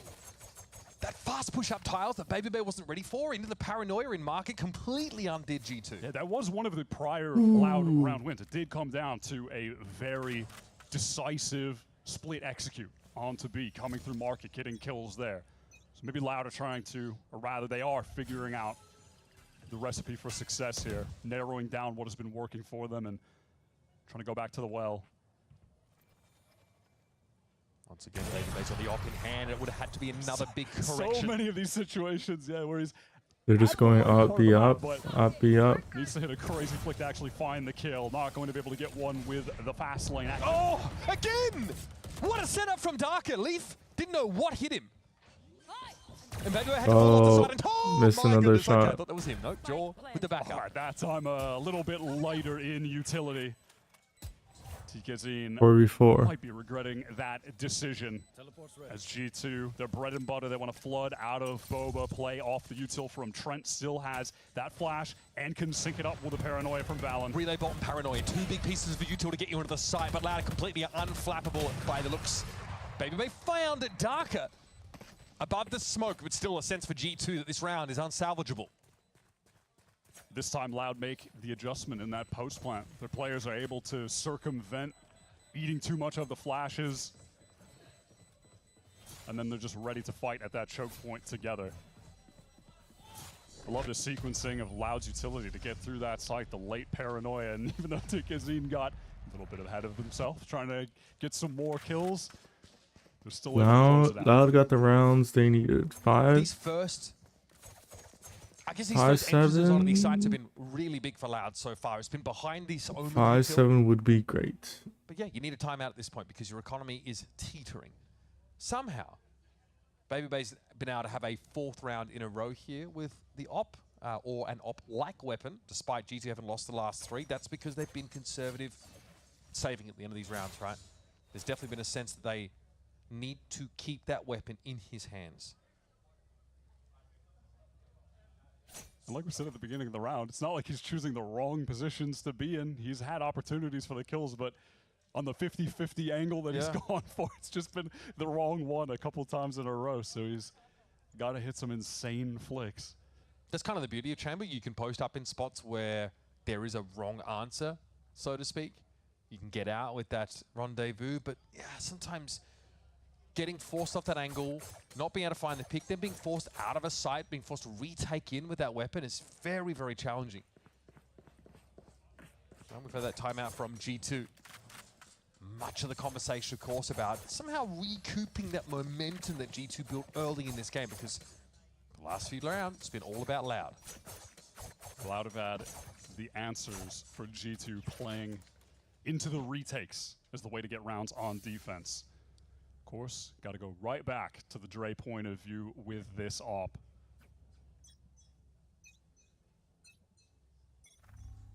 He's got some backup. He's actually got a defense side flash. Oh, shoulder. Way. Ode just shows a little bit of his arm. Again, Jaw is invested in mid, tucked in, and there's the flash to play off of. Interesting timing to find that in there. This early round action, though, very favorable now for G2, despite, again, being very light on the A side with that investment in mid. They're not punished for it this time. We've seen some of the best involvement in this half from Jaw coming with these pushes down mid and catching picks within them. Loud, obviously, might look like they're dithering, but the reality is their options are very limited. They have next to no information. They have to organically re-clear mid. And now they're going to try and make use of it. Does this end up being a top mid split that feels like it's dangerous? It puts you in a crossfire situation. They may have found the one lane that is not actually being watched actively, but if they get under this B site, they're going to be dealing with a retake from all angles, including... Whoa, 2 ships in the night. They just broke door. It's remarkable that they've even gotten to this point in the first place. This now means that winning in this round is within the realm of possibility. 5 potential lanes, they got the right one. Yeah, G2 with egg on their face, honestly. They're dispersed across the map and they realize the one gap that they left has been exploited. Now it's a matter of them having to re-clear all this under time pressure. This individual skill. They are retaking from 3 different. Another star player and Luke Show alive, and Darker, who has hit some outrageous ceilings. It's a 5v3. We know what he's capable of. Sometimes it just comes down to is finding Darker that aware? consistency. This would be a 1v1 that could Timing. go into this plant, and a lovely snap. Ooh. That's an insane correction there. Jaw won out in terms of who got the better timing, and still Darker is able to come out on top. That is ridiculous. The headhunter, those strikes true. It's Dubby He's down. spraying. And it's on Valen. A captain's effort might be required inside the smoke, but Darker gets Bro, the did you better think of it was the last player? That is a brutal round for G2 to lose. The Red Bull clutch for Loud evens up the game. Finding that one lane on the map to get into the post plant. No way, man, no way. And the 1v1 from Darker against Jaw, finding that kill is critical. Feels like Darker is a guy Bro, on Baby this Bay team thought that was the when last he kill. is activated at the same time as Lucho, at the same time as Tikazin. The Loud can just hit a completely different level. I mean, like I said, the ceilings that we've seen him hit in some of these series have been just insane. And if this is going to be one of those games, and if you have TKZ hitting on the Neon right now leading the league in average damage per round, and you have Luke Show, who is just always in form. When have we ever seen him have a bad game? If that trio is hitting at their absolute maximum, G2 are going to be in trouble. Leaf here just giving up this site now, just wanted to try and buy some time, and he has slowed things down for Loud, but this trickle has very quickly become a stream. Tikazin always asking for another opportunity to give an account of himself. Oh, Jesus. Show catches Jaw out. Is there a follow-up? We Oh, my goodness, you have the quick switch. Gets the better of Baby Bay. Not good signs here for G2 whatsoever. As Valen struggles to find a way in there. He certainly brute forces an approach route. Nice paranoia on the Luke Show. This is a great way to set up Trent, but he's not really ready to capitalize on an inside B main at all. In fact, he's still playing slow and eventually going to be brought down. Devastating. And this is that quality that Loud are capable Pretty of. good What from a Loud. showing. G2 were up 5-1, and it had their economy at the absolute peak. You're talking about Baby Bay. He's just buying an op every single round. That's how much money they've been able to store up. They're still getting the max loss bonus. Loud are never getting free anti-ecos. They have been grinding out every single round. They are earning them to get this lead. Just a side note, you might have noticed we've been stuck in-game only for these last 11 rounds. Just some technical issues on the broadcast side. We're hoping to iron out as we get to halftime. In the meantime, we enjoy the action. Look at this fast push here. Trent already getting taken out over towards short, and Lucho brazenly duels Baby Bay in mid. He thought that getting an op in his hand would turn the tides. But Loud have not given him an inch. Oh, Lucho's going to steal the op from his corpse, too, for this post-plant. 5-on-3. G2 haven't even been able to win the recent post-plants with the man advantage. Are they going to be able to do it with a man down, staring down a potential res from Airday as well? Odin spam coming through smokes while they try to make their entry into sight. John needs something to get him onto this line right now. Lucho is going to pluck him like an apple. Baby gets res just to die. Okay, he's used his teammate's body to get up on the line. Oh! And now onto the side. An explosion for G2 as they hurdle towards Oh, he's Loud. low. That's Valen already posting up 3. Darker is low. A tap. A TP. He saw him. Intuits it. Another TP, but he knows this one's a fake. This guy reads him like an absolute book.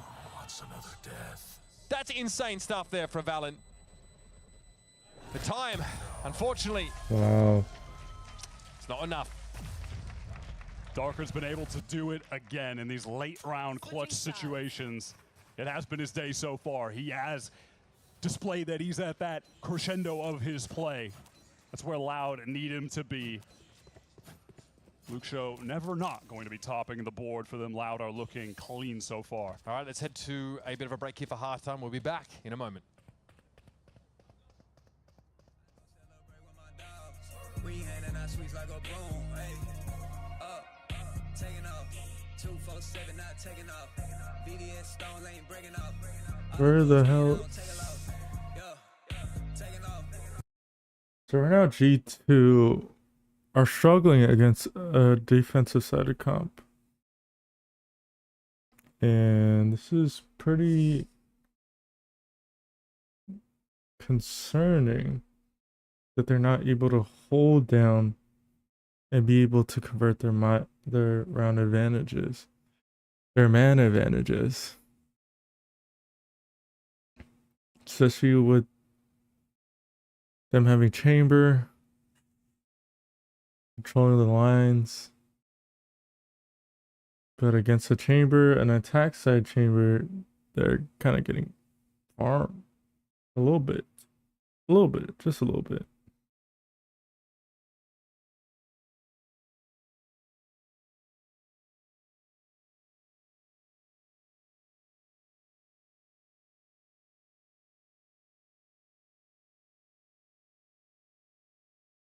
Look at this. Oh, we don't have stats yet. Yeah, Loud have gone on a 6-round streak at the end of the half.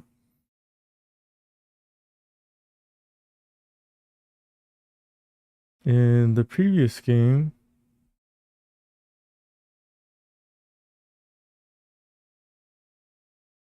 where the hell do I go?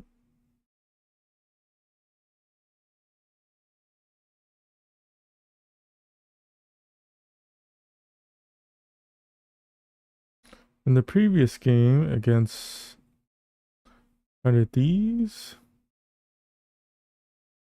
and C9,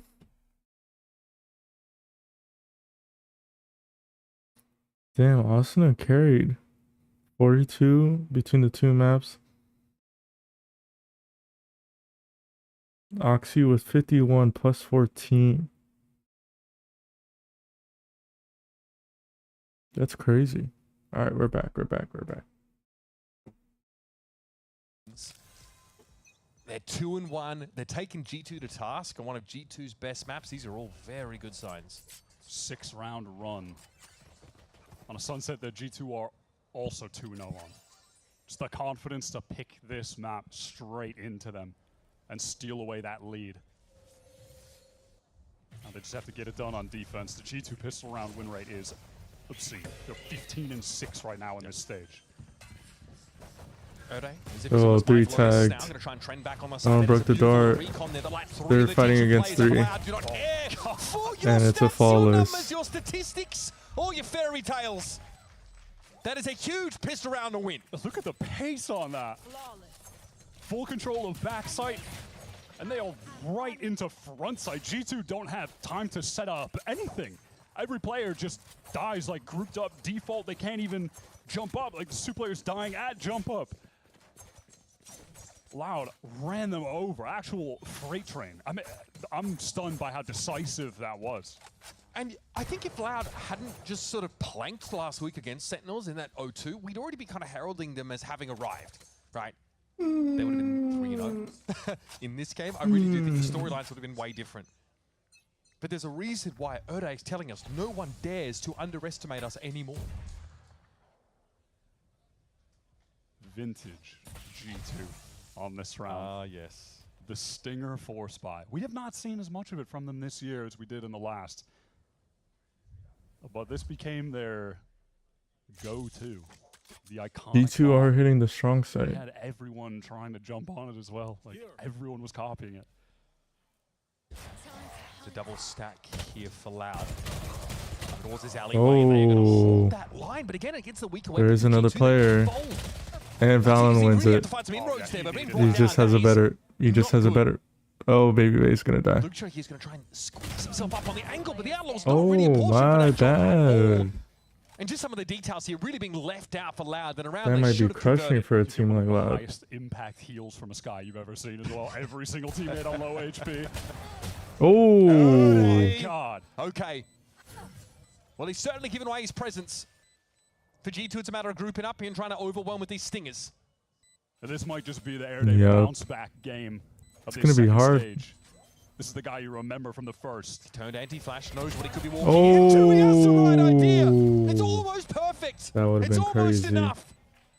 But this is G2 we're talking about after all. And in a scrappy round, they claw it back.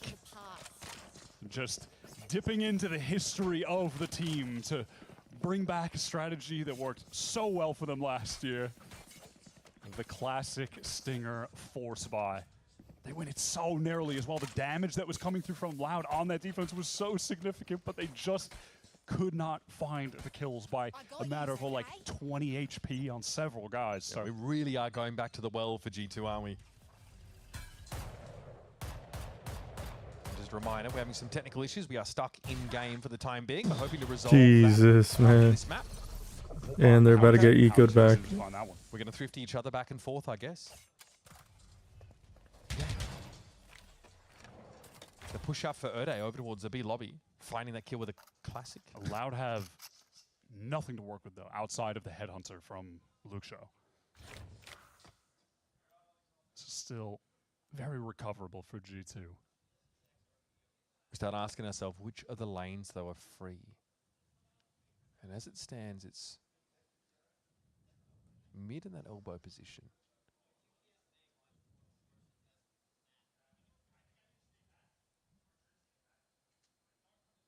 Can hear a pin drop in here. Everyone really just focused up.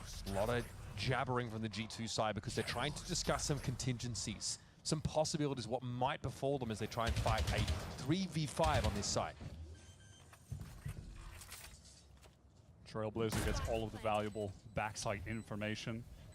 But how do G2 want to set up to win this out? The man disadvantage. The idea of trying to clear and get control of market makes sense, and the timing is really good for G2. Tickets being brought down, but they're not expecting a second player to be there, so that's free for Erde. It's a 4v2. Easy caught out, kill. though.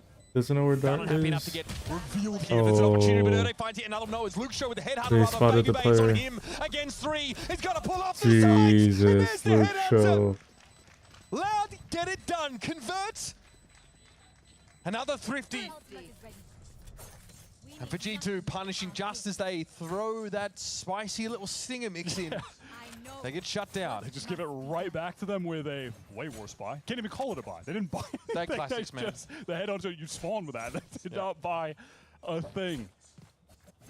I can't believe TKZ just found, he gets that random kill in A main on Jaw. Maybe just like overstepped in the smoke a little bit. Well, they did the same thing. He pushed up B main. Bizarre.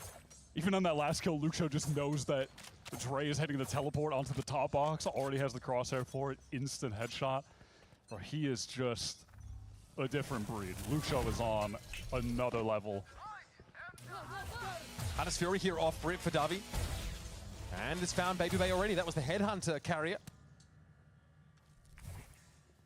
This is G2 with an interesting buy.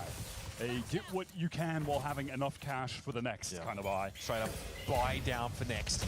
Looks so flashed out though. There's a great opening here. Dive into the Odin.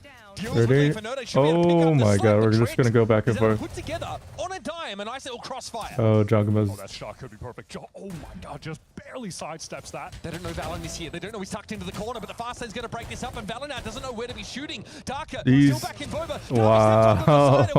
What are we watching? What is this game? And what are these buys, man?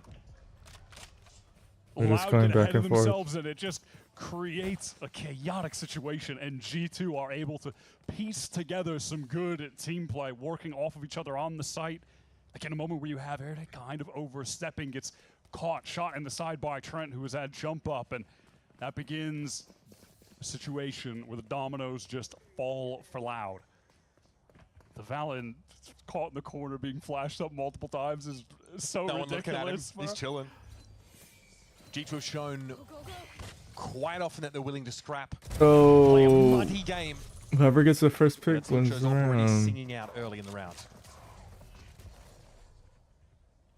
G2 with a bit of pace, but now a moment of hesitancy. Oh, Timing this here, could be market. big. This could be huge, Darby. Okay. On top spot, yeah, he knows he just needs to get out of there. Players Oh are my oh my god. They get rid of the op. They know she's big kill by Valen. Here's Valen now from B main. 3v3. And that's the site clear of defenders. This mid lurk for Trent could be everything, and Darker walks straight into it. Oh, and it's instantly traded. This trade from TK Zine is going to give LOUD an opportunity. I think LOUD win this round. Darby trying to play off his teammate who needs to emerge from a smoke. This is complicated. Okay, Baby Bay has to reveal himself now. Tigazine smoke is about to expire. Baby Bay Oh. happy to play W here jinx. through the shocks because Valen has W already done jinx. the duty. And again, G2, it is it's rough and tumble stuff out here on Sunset, but they clawed it back to within a round. This is Valen in that form. I just want to see a straight A hit. Too frequently recently, but you know that he has it in his back pocket. Like, he will put up crazy numbers while IGLing this team. I think back to earlier this year and a lot late last year. Leaf, wake up. Wake up, Leaf. Blind was in the pool. He Leaf, was we're a playing monster LOUD. on that map, but he is always capable of taking over the game individually as well. And it feels like it's the games where the structures really fall apart, where he actually switches from being that mastermind who's like going for these, you know, really elegant mid-round plays to just someone who mechanically steps up and always makes sure he's there at the right time. It's like he becomes more individualistic in some senses when we get these scrappier, muddier games. He gets to post up these big score lines. Almost up to 20 frags. Yeah, he's spoken in the past about when he feels like he's at his best individually, it's when he really feels that he's letting the game come to him and he's not forcing any plays.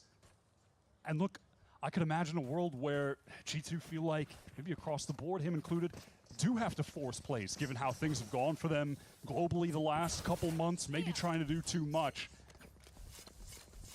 But maybe this is a game, a moment where he can kind of just take a step back, ease into it, let the game come to him, and put on a star-level performance. When we talk about these guys being in their comfort zone, I don't think this is a comfortable situation. I don't think LOUD are letting them get comfortable. But it's another dimension. They're willing to play on this edge of your seat style. It was going to get pretty deep. We're going to be lit straight away. He actually backs down. Now with the overdrive, Tigazine secures that elimination. It's Baby Bay there with a tour de force ringing out. They're going to press Sheik here on towards that short direction. This A side now is looking extremely soft. Just wall off Lucha on the flank. Why That's not? brutal. He is useless in this situation. Yeah, I mean, they Oh have the my God. trademark already over towards the B side, so this is the only way they can really cover that flank possibility, and Leaf is, he's aware. He knows. Spike planted. One player in alley that's Darker with the Sheriff. Luke shows literally one And that's shot. Luke Show. Second best player in Americas by the numbers. Second only to Arsena. Second fiddle to Leaf in this round. We've got an even game. G2 do not succumb to the eco this time. Loud going to get that full buy off. A lot of opping from Luke Show going head-to-head against Baby Bay, who I think is one of the best attack oppers that we've seen in the league this year. Yep. I know I just mentioned kind of going back to Bind, but that was a map where earlier in the pool, when G2 had Dre playing different agents, he always was on the chamber, and the attack opping there was so clean. But we saw that from Luke Show this game. On Loud's attack side, it was instrumental for them getting that lead at half He's time. actually gone away from it, though. He's just got the rifle, and he's pushed up into B main. Tucked in the corner, flying off of Verde. This is pretty committed stuff from Loud. Look at them double up.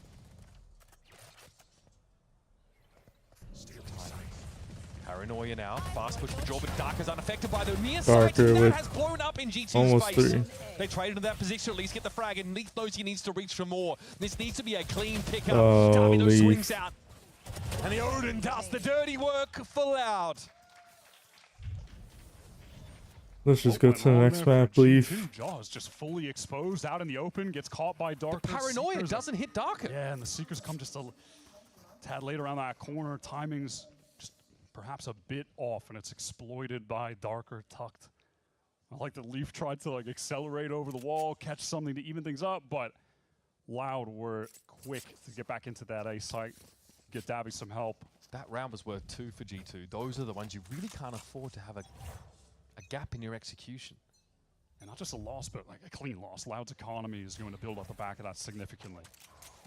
It's going to be harder to keep them quiet as we get towards the late stage of this map. Jaw, an impromptu split towards the top of the map. The Sage will really going to assist with this. It's Luxury fighting Trev, but traded out now. It's getting hot and heavy. There has all. Oh, needed that kill. That clears the Sage. They have Spike. Last 2 players are in their spawn. Closed door. We can just focus on our front and behind. Low on HP. Not going to have a heal anytime soon from Leaf. We're just going to team fight. There's no play here for the Odin. Double stack, multi-stack swing off this. Darker falls down, and David just holds M1 in praise. G2 able to stabilize in a chaotic situation that they've created with that B split coming from so many different angles. These early round accelerations, though, have been pretty impressive for a team that we've known in the past to sit back a little bit and rely on strong mid-rounding and good reads. You can see why Davi picks up the Odin on this map. He's trying to break that wall so quick, but yeah, even still, G2 are able to get that exec off. Jaws overdrive was critical there. He hasn't been putting up the outrageous numbers on this map that we've seen in the last couple outings, but in a crucial round there, he gets critical kill onto Airday. Look at this from Zine, not accounting for Valen tucked in that right side corner, though. Baby Bay doing what he does best. Hold a line and let the game come to him. And Loud might have thrown their economy away now. Important pickup for Luke Show to relieve some of the pressure, but that A side is already being scrutinized heavily by the attackers. Verde is dead. Prevents ult. Spotted the Odin player. It's a 2v4, and they need to save. You want to see them try to poke and prod at They would G2 need a little glass bit, see if they can cannon find the opening, next but that round. is tough when you're They dealing lose with this the on. attack op. And If you're they just wanted to taking force it. little dry peaks like that.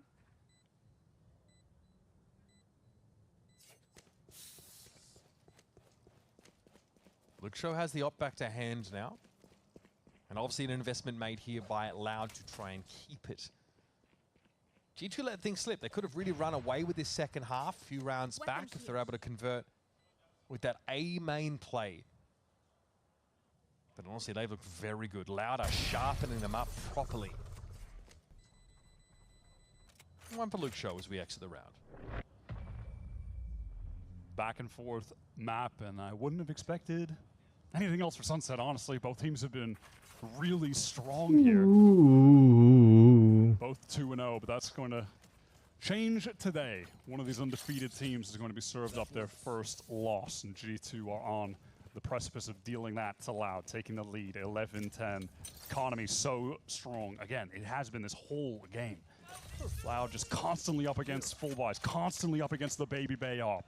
But that last round, that's the one round where Loud throw a variation and try and sneak their Neon up mid and get shut down instantly. That's going to have a real conditioning effect. I've seen Luke Show tuck at this box before. Oh, he's not content to stay still. G2 have a trap play. Or will they just walk up on this lane? Multi-swing, but Lucio, yeah, I mean, that's crazy. and he finds the attack side op too. It's free damage on Trent, collided him. Damage onto him. Okay, Well, acceleration now for G2. Leaf just got all. Trailblazer into this side. The Waldorf is going to waylay them more than just a little bit. Still, Jaw is in the Gonna side. wait for the spike down. Drum up. Yeah, the Or rest of the spike team plant. needs to get out there and help him. Oh my Oh, god. two. They just find 2 immediately. That's outrageous. There it is, the blind. Confident for G2 in those little bursts, for me, has been astounding. Oh, Trent is ready. After a horrible start. Like, Lucio gets like 220 damage off the break, and still, G2 smile at the devil. 2v4. Davi trying to get in here. Wall has to be broken first. G2 players. Oh. That's a great first kill. The Odin. 1v2. So much damage off. And Tough to win from we're this stuck situation, with, though, Wyatt. No matter what, a 2 versus 4. we're stuck in a with disadvantageous the death position. observer. Loud gets sent packing yet again after about as good a start as you can ask for. Lucio has been incredible this game, but it wasn't enough. And though he had been quiet for a long stretch here, Chocobo has come to life on these critical last few rounds. 3-piece there. Valen plus 11, jeez, man. Well, when that split onto the B site came in, the impact is finally there for him. G2 get themselves onto match point. This is Loud's map pick. They've been great on it. It's bold still to pick it into G2. Some of the possibilities have already been narrowed down. Sage will over towards B, pretty forward posting for Lucio. I mean, Loud are leaning towards A. Since they have G2 don't get any early action here in the A side. Lucio in top mid. Whoa, what is this angle? Really gonna ask for this. What is this angle? Look at that concentration, furrowed brow, face closer to the monitor.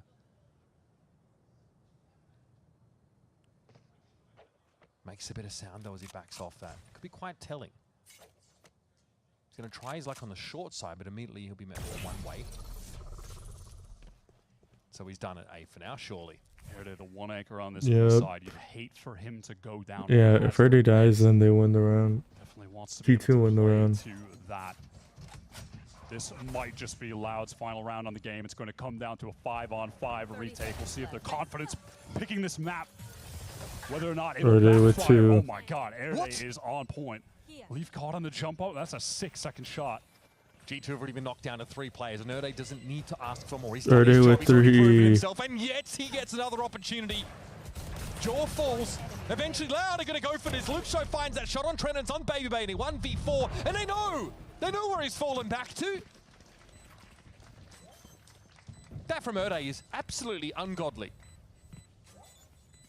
We are seeing him finally in this second stage in that elite form that he bursted onto the scene with back in the stage 1.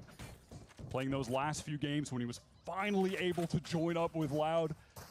Was waiting for months to be able to get here. Finally got the visa resolved, and he was fantastic. Seemed like he was going to be just a revelation for the team. Finally, the piece to turn them around, and then in that offseason, they bring in Tikazine as well, bring in Davi, and Tikazine feels like the guy they've been needing, though. He's gone a little bit quiet on this map, as Jaw's been able to step up on the opposite side. 2 of the best Neons that we've seen in this stage so far, though. By the eye test, by the stats, both of them are up there. Jaw is leading for his team in most stats categories, if not all of them. Tikazine is just right up there next to Lucio. Man hard to pass, but... Interesting that Loud might be opting to give Tikazine the off. Are we in a tech pause? Coming into this round. Are we in a Lucio tech up pause? until this point. And again, like, yeah, Tikazine's been a bit quieter, but there have been a couple of rounds on this defense side where like they've tried to pop around in Neon. It's just not worked out. Like they've run into Baby Bay attack side opping, holding a line over on the A side, or Valen waiting in mid to shoot him in the back, right? You get into those kind of flows sometimes as a Neon player. Josh Artsy with a lot of confidence in the team to be able to solve their problems on their own. Saves a timeout for match point. 12 12-11, he gets involved. Look at the state of the ultimates that G2 have, though. He wants to be able to get involved to get them across the finish line. Steal away the map pick of Loud. You want to play? Let's play. Daughter Force here from Luke Shaw. You've got to have a plan! You've got to have a plan to try and play in a B main like this. Baby Bay just walks up on the line. Leaf does have ult. So easy for Luke Shaw. And a wall. Now there is a res here for Trent. So getting Baby Bay back into the game is trivial. It's what you do after the fact. Look at this TP for Val. He's sticking it. Wyatt, he's sticking it. Loud routed out of the site. They tried to get Bro. into it. Oh my god, Jaw dealt with by Davi, and that could be the opening for Loud to just get into Erde has ult as well. retake. There's no market presence here for G2. They are really limited in their positioning. They're at risk of being surrounded by Loud now with 5 players, all hungry. The wall has to be broken. That's going to dwindle some time out the clock. What a shot from TKZ. That is crucial. Finally getting the up to hand. Baby Bay now is going to have to do something here at the back of the side. Leaf and Leaf. Oh, needed that kill. Needed that kill. Loud have done it, securing overtime. And not even a Josh RT timeout could change it. Luxo is just on a completely different level. It's against G2 that he's doing this, man. 27 kills in regulation. Sardak said it himself when he himself went up against Loud. He says this team is unrecognizable. This is none of the players that were, you know, a part of that global at Madrid in 2024. Completely different. And maybe that's just as well, because this is the new generation coming out of South America, and Loud, they've got it. They've got what it takes to succeed here. And now they're putting G2 under some serious pressure on their map pick of Sunset. I mean, hell, if you're Luxo, you're looking at Sato, your old teammate from Galoris when you were trying to qualify into the league. You watch him lift the trophy at London. You've been playing this well since joining Stage 2 last year. He wants to get a taste of that same global success. Oh my god, just, yeah, another first blood, why not? Leaf is removed from the server. The B main plan for G2 doesn't feel very complex. They've not been able to set up a set play, they've not been able to flash themselves, drone themselves onto the line. They've just been bleeding players on that part of the map every round.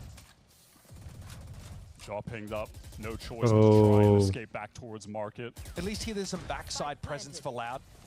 Makes that flood back in for G2 a little bit more complex. Trent still with the flashes to get out backside. Valen with that paranoia. How many times have we seen them sync these up and find success? Getting back in through Boba. Finding early picks. Going for it again with Jaw. The counter flash is nice. I love this from Davi. He actually gets ahead of the smoke that was thrown inside B main, so we could stay relevant in this fight, but TKZ's already found 2.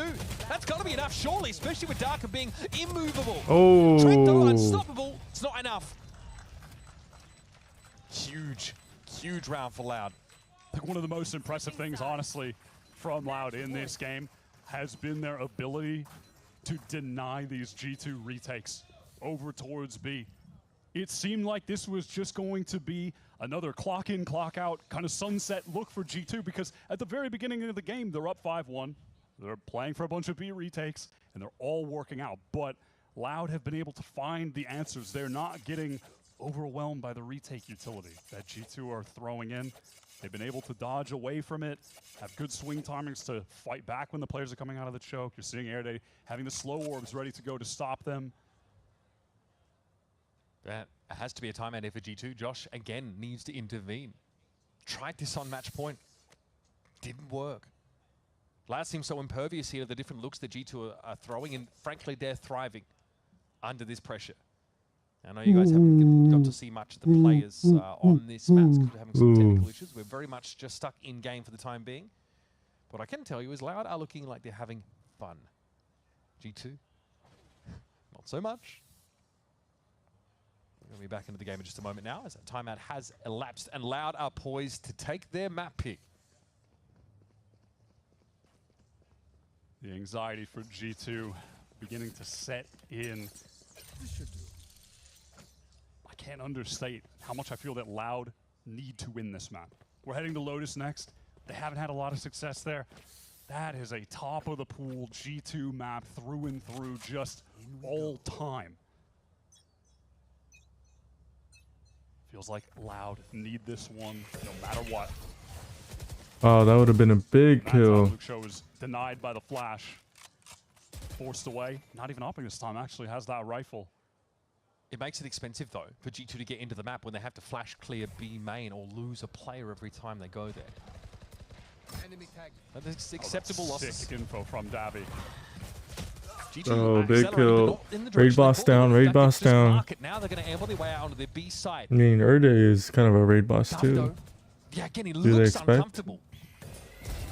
Oh my god, Tikazine. But he holds his line beautifully. Baby Bear knows Dark Erde out. This leaves Tikazine alone. He needs to buy some time to link up with Darker.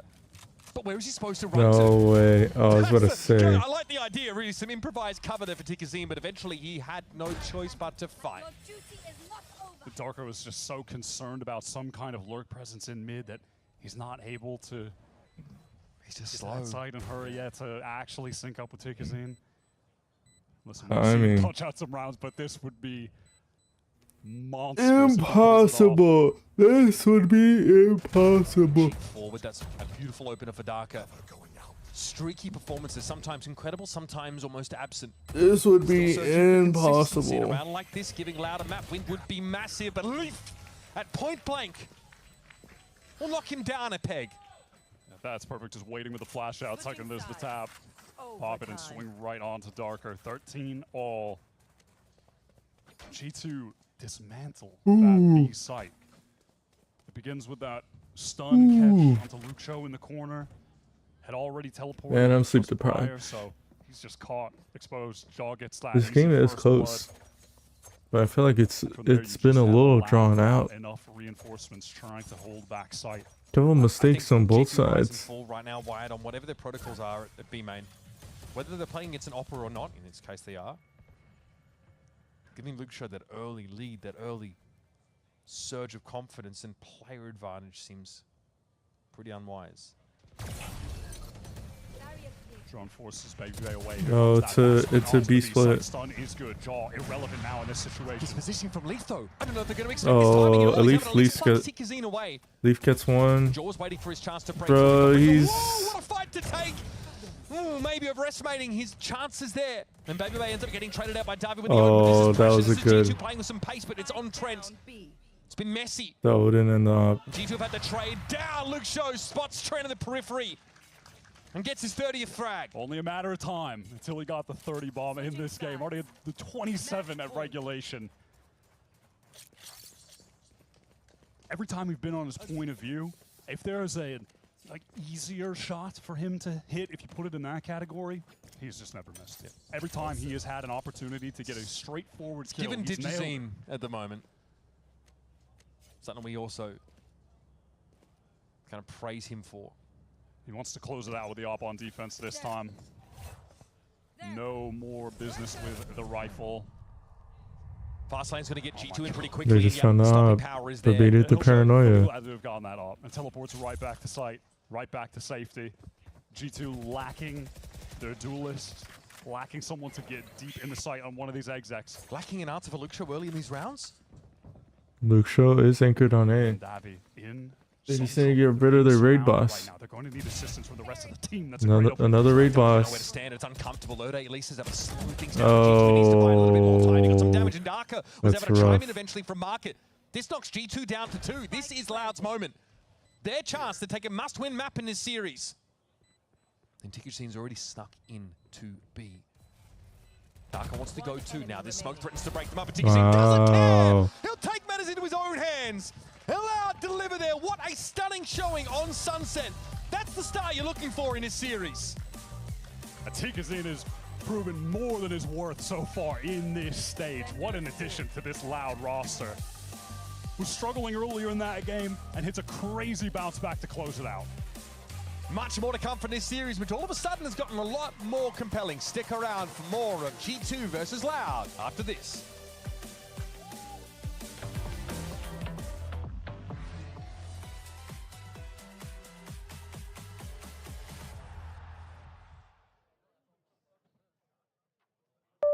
Want to find your fastest server every time? Express like a pro and optimize your connection in one tap. Express in game without ISP throttling. Express and shield yourself from DDoS attacks.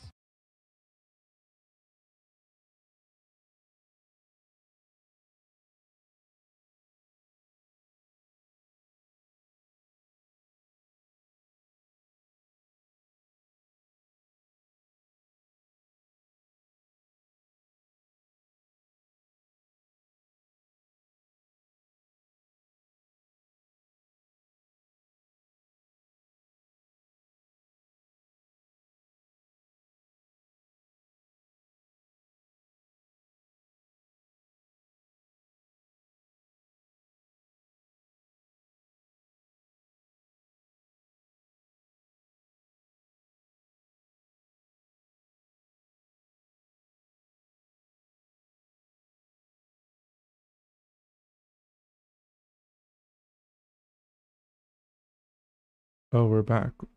Oh, we're not back, but like we're not in the loading screen. I don't care. Yeah, let's go with that. Support lever. No usaban para el colegio, que es como que hacían hoyos, como que para los papeles. ¿No eso? Why is there like a little handle on the end? I don't know. Stapler is my best guess. I don't know what this is. I see a spring. I see. So you're probably doing this. Oh, you to prop up a car to change a tire. Car jack. Yeah, I've never driven a car before. I don't have a car and I don't drive, so. Oh, I actually should have known that. I'm gonna get flamed for that one for sure. I took an auto mechanics course. It's been 6 years, you know? Okay. Yeah, it's a car jack, obviously. See, all the comments like, this guy's never done any handiwork in his life. Chill, bro. I got it. Looks like a shower head. I don't really know what it is.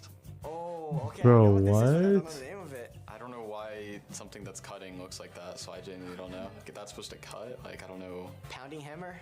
Ooh, that's to get the meat. To hammer like ground beef or like meat. I mean, use that to like tenderize the meat. Tenderize or something. That's a meat tenderizer. Como que le pegáis martillazos para que la carne se aplaste y puede hacer milanesas, por ejemplo. Meat tenderizer. Yeah, I've never seen that before. What? Come on, I went to college. Like, what is this? This is just a book, or you want something like more specific? El que tiene todas las palabras del mundo, el diccionario, ¿no? ¿No el diccionario? It's books, numbers. Books? No sé, la verdad que puede ser el periódico. Thesaurus? No sé, el libro del colegio. What do they call that? Like, it has like everybody's phone numbers and things like this. I don't know the name. Is it that one, those things that has a bunch of numbers on it for like calling people? The cell phone book. That's the best I got. Could be like a phone book or something. Phone book. I mean, guys, why not get the end of that? Getting old. I didn't even know these existed. I swear I've never seen this in my life. I mean, just chains on a tire. I have no idea what this is. Change tires? It's snow tires. Or wheels. Snow around them for some reason. Snow.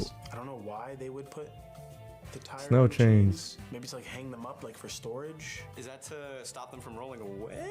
Para que no se la roben. No sé. Tire chains. I mean, it's got to be as self-explanatory as that. Please don't tell me there's a different name. I'm not so sure about this one. Para andar en la arena, no sé, la verdad. Winter tires, chain tires, yeah, for winter. Snow chains. Okay, well, that's a new one. Oh, estuve al lado, estuve ahí. Fue como un 0,5. Never seen those. I've never seen snow in my life. Yo, I live in California my whole life, bro. See, I'm from Florida, so no clue what those are. Okay, no one's using this. No, I live in the northeast coast. I promise you, I don't see people using snow chains like this. I swear. I don't see this. All right, guys. Well, that wraps up the guess whatever's on the screen. Didn't get the phone book, but can't expect me to. Wow, it's Loud couldn't win. I just realized. Thank you guys for watching, and I'll see you on stage.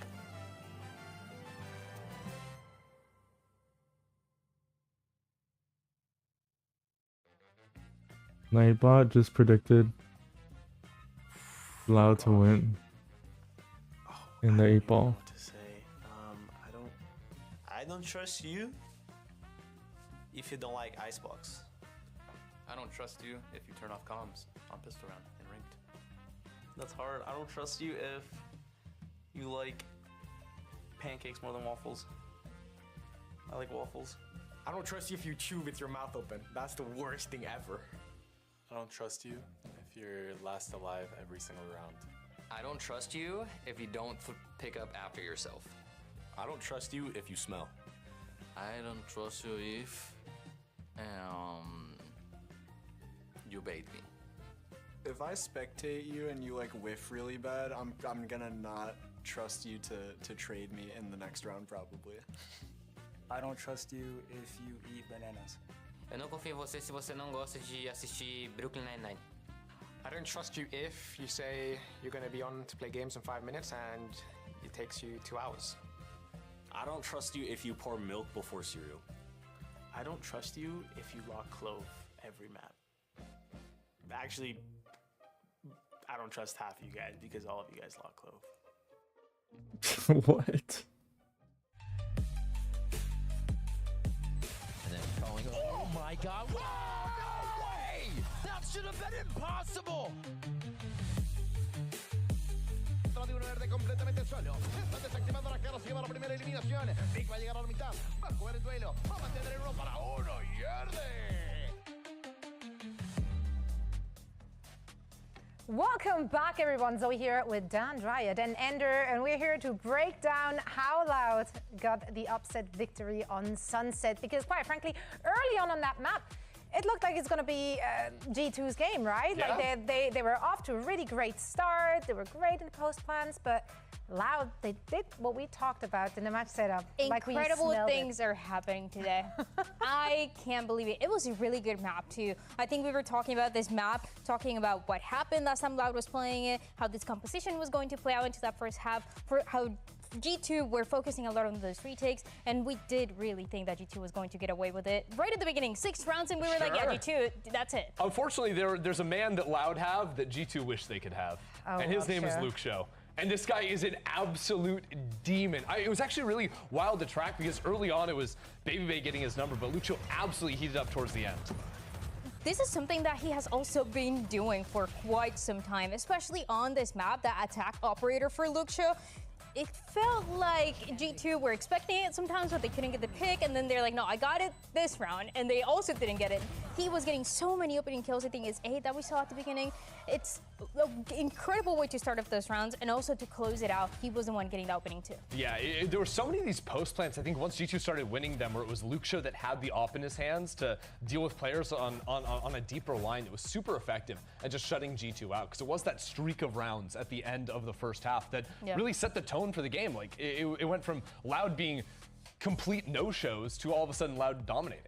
How much of that surprised you on the G2 side? Because very often when those op kills came through, it was kind of G2 players looking wherever. Like, I don't know where they were looking at. Like, was that sloppy on their side, honestly, or just Luke Show that good? Towards the end of the second half and even into overtime, I think there were multiple situations where G2 players saw Luke Show first, and he was swinging into fights that didn't even favor him. But because G2 don't hit the first bullet, if you miss the first bullet versus Luke Show, it's wraps. It's lights out. He's going to punish you every time. This is not new. I mean, but I think it's crazy that this is not new, especially the way that he's holding B. How many times did we see it? How many times have we seen as well Sage? We also talked about the post plans for Loud, and the way that they were executing and adapting after that start, after those few rounds for G2 was exactly that. So I think I'm a little bit surprised for G2, and especially in the way that they weren't able to close it out. But at the same time, I think this just proves more of how good Loud really are. Yeah, especially because G2, in the second half, they lost Pistol. You just saw them force up Singers to win that round, and then Loud somehow stabilized it. They win with no purchase at all in the third round of the half, just on the back of Luke Show's excellent Headhunter play, only for G2 to come back in the following round and win yet another eco to spin it around. And it was after that moment where G2 won a few rounds in a row that I thought it was going to be over. Like, frankly, I thought that once G2 had stabilized against that initial eco round, it was all theirs. Yeah. But once we got into overtime and Luke Show was just forcing these glass ops, G2 just did not seem like they had any answer to his attack op in control over B main. And you see right there also the 17 first kills, and a lot of it turning out to be what we saw into that attack side for Loud, but also in the defense, how they were being a little bit more proactive and also having some reads on G2 and some of the players for G2 getting caught off guard early into the rounds, into some of the set plays that Loud had. So this was really fun to watch, especially for a map where both kind of understand each other and both are favored into it. But I don't know what's going to happen next. Yeah, it was a really interesting pull and push from these two teams. That they read each other well, and it was a bit of a dance there on the server. But in the end, it was Loud taking that first map, and now, of course, we're heading on to map 2. An opportunity for G2 to bring it back, as they do want to lock their playoff spot today. We'll find out if they can get it done after a short break. Uber and Wyatt will be back on the mics for map 2.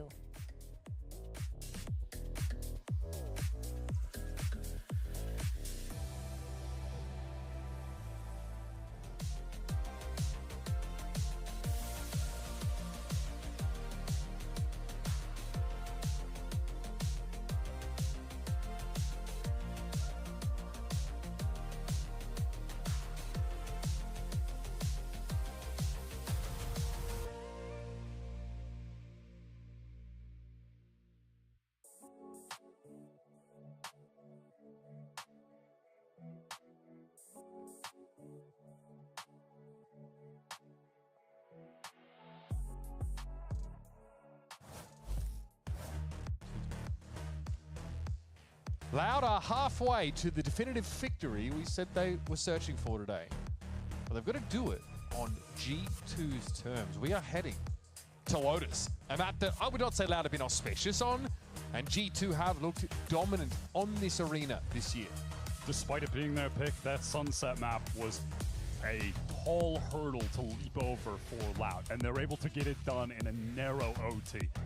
Yeah, Lotus, totally different beast. This is G2's go-to map historically. This year, overall, 9-2 on it. Despite ups and downs, they've been consistent here. And just speaking on this stage only, they're 2-0, undefeated on it. Contrast We're back. that are 0-2, trying to figure things out here. And to have to do that against G2, that's going to be as tough as it gets. But honestly, we saw Sunset devolve into some really scrappy rounds, forcing up into each other constantly. There was a string of thrifties back and forth. The quality is definitely there for Loud, but as with every new project, we've got to question the depth of the map pool.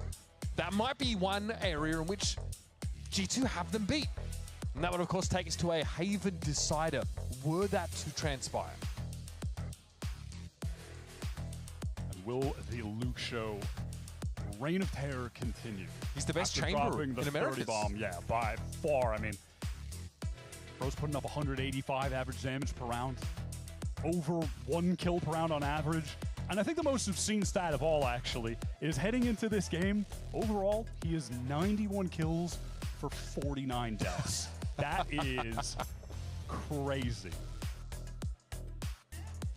And looked incredibly clean. Was able to find his 30 bomb pretty deep, pretty short into that overtime.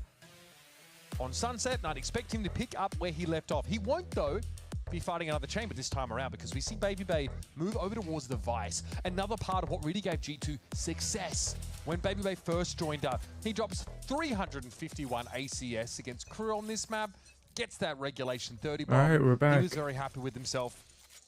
Expect G2 to lean back on those similar strengths.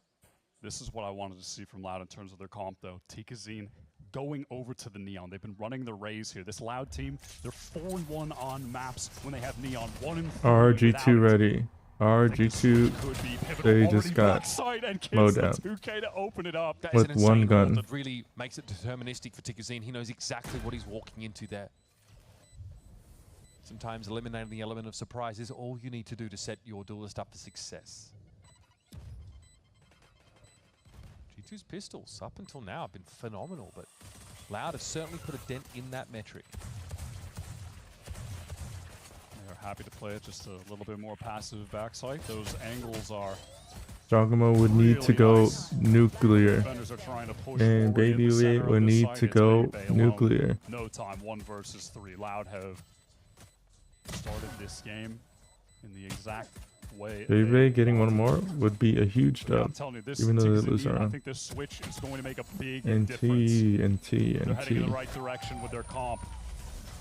When you've got him on the Neon, leading the league in average damage per round, you've got Luke Show on the Chamber, and you have Darker in form today. We are getting moments from Air Day popping off. Feels like, individually speaking, everyone is showing up right now. And that could be enough to beat G2, even though on paper, yeah, you're obviously looking at G2 as the team to have better team play.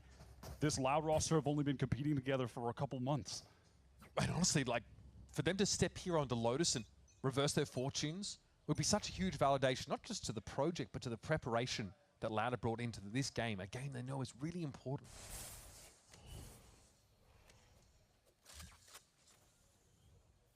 G2 having a later stab at it, but they're going to have a number of players waiting behind their toxins. They actually flash themselves through it, but Luke Show, man, he is always waiting. Takes contact with the Marshal. Oh. I'm more than happy to go back for a little bit more now on that side. Baby Bay tries to set things up with an arc rose, but he is very alone, very outnumbered, very outgunned. And Luke Show can just call to the team there that he spotted 2 players on A. Easy decision to just brute force their way into that C site.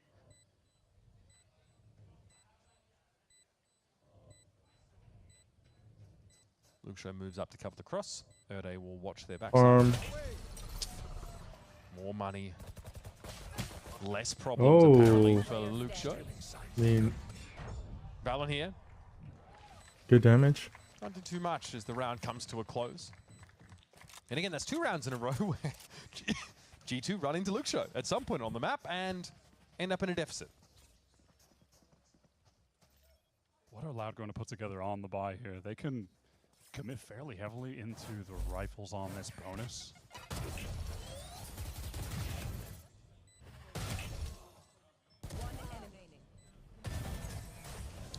Maybe they opts not to give up that C site.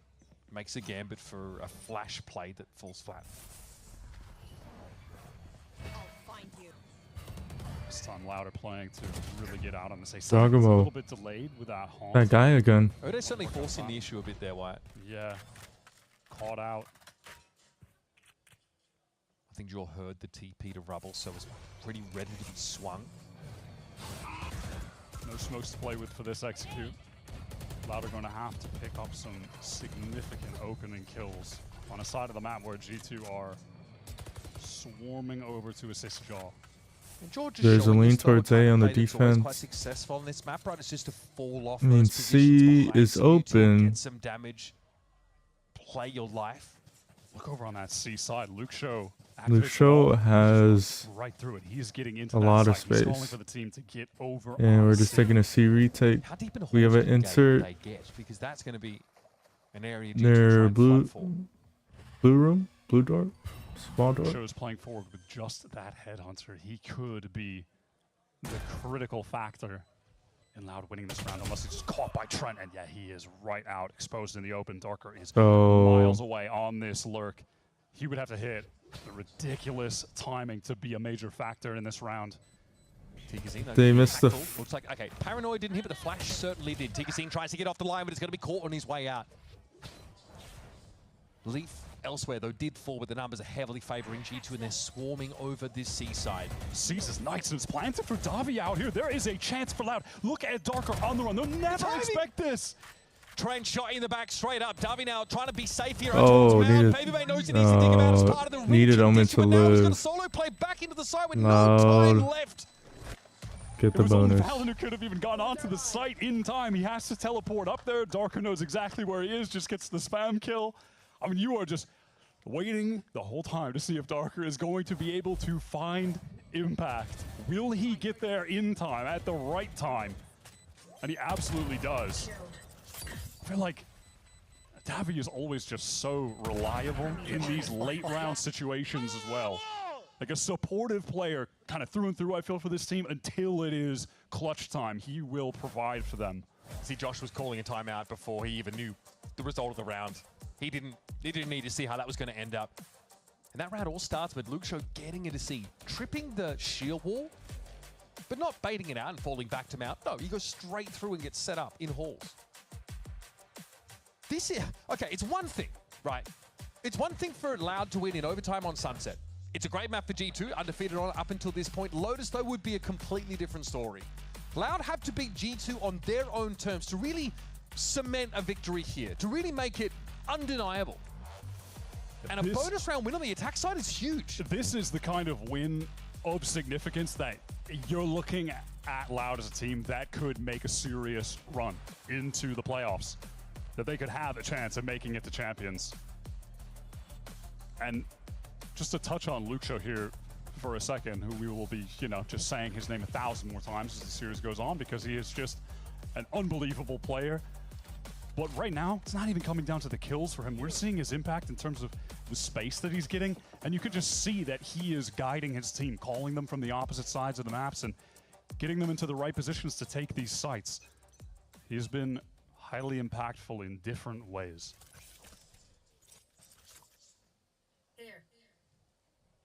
Good call off the rip, though, sees LOUD with a very weak A site. So they can scale deeper into this part of the map without having a toll exacted on them. Oh, pixel angle. That's about as pinhole as you get. This is very quickly precipitated. A collapse on towards the B side of the map. Leaf waiting for it, but the paranoia does force him to get moving. LOUD want to get some additional space to pushing into the spawn. Darker is in some serious trouble, but now Jaw doesn't know where to look with this showstopper. He can't find a target. No one to shoot at. They've already gotten off that side entirely. This does leave Loud pretty stretched across the map. Already Vidaka stuck around the corner.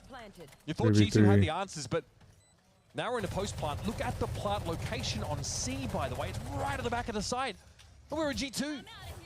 Oh, I mean, Antikazin has already found 1 kill. He just needs to escape. I mean, I'm going to say, help? like, Loud have multiple win conditions to play for here. If Davi gets a kill, he'll have a Nightfall. Antikazin can run around with the overdrive.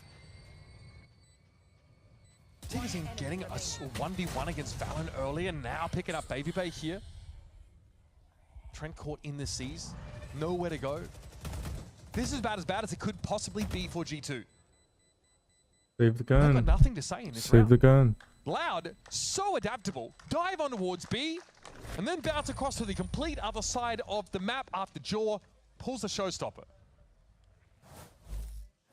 And not just this round, but the prior, we have just seen Loud masterfully working the map, exposing all of the gaps. And on top of that, they're closing out the rounds. This is what you need to see from the attack side of Loud. You want to see them really amass an unassailable total. That's the upside of having this map picked against you. That timeout for G2 just doesn't really make much of a difference there. Now Luke Show is getting the operator into the fold. Let's have a listen into Loud now. See how they navigate this round. E abre árvore e leva árvore. Edge, vai ter o Leaf dando strafe. Não, nem precisa, não, deixa o arqueiro aqui. Vamos voltar pra ver. Vamos secar ver, tá? Tá. Mano, vamos fazer uma coisa, Luke, ainda não pica, espera um pouco mais. E o gol não há, depois é que o menino agora, guys. Sim. Sim, é possível. Tá, Dark, você Luke assim. Quebra. Tem 3 então. Tá, entendi. Domina C? Não, já dominou C ou não? Não. Não, então, pode aqui e depois voltamos pra. Tá, vou botar aqui e voltamos pra. Botar em cima. Eu vou ver se eu mato o cara de vai ligar? Espera, vamos fazer barulho, vamos BTK, já volta, Davi. Vou voltar. Quer fazer um fake? Quebra as coisas, não, quebra as coisas. B, Haze. Haze sim, é 1-3-1, guys, tá? A Vice não há com... They're gonna hit A. Omina, guys. Deixa He had to keep the defense honest, so they threatened all chokes. Flash to re-clear. Guys, é Omina ou Bomb, põe esse reminho aqui, ok? Tá. Eu faço one way seu, Vango Vax aí, tá? Assim que já fecharam. Smoke a igreja. Quando tiverem pronto, digam que eu vou abrir porta. I mean, G2 do have the read. Bagaram tá na árvore.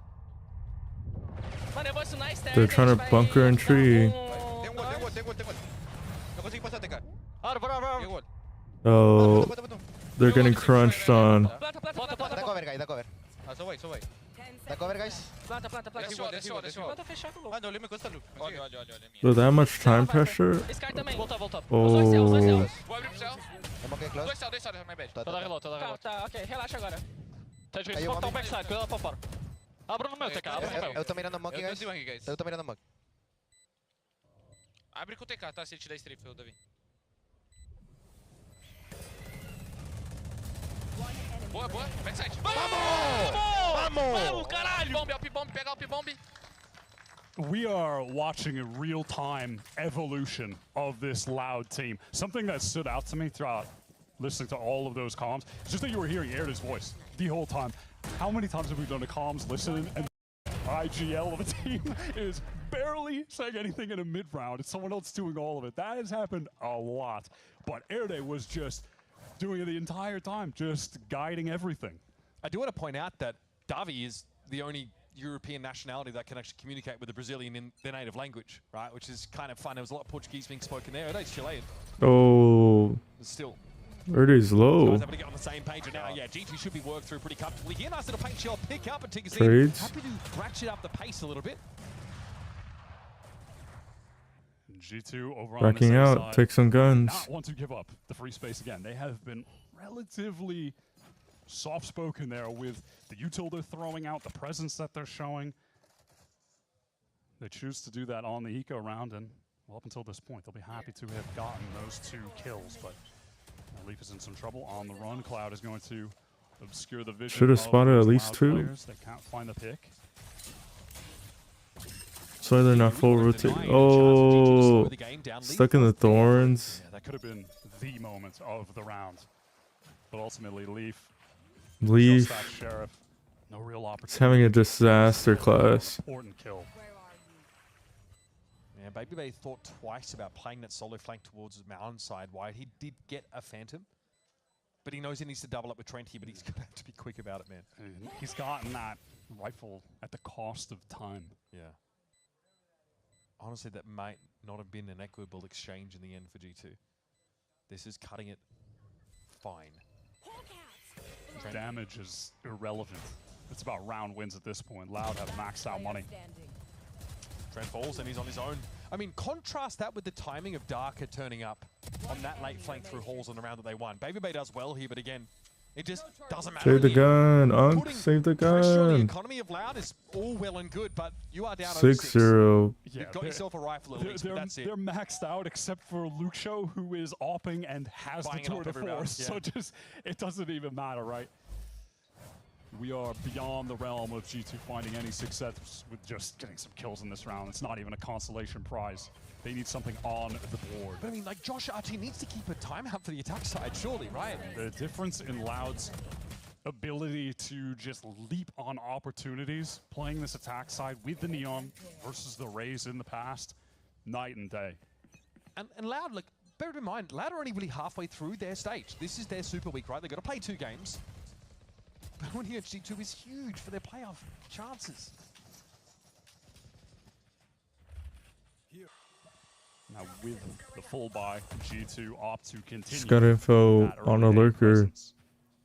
A lot of noise, a lot of util.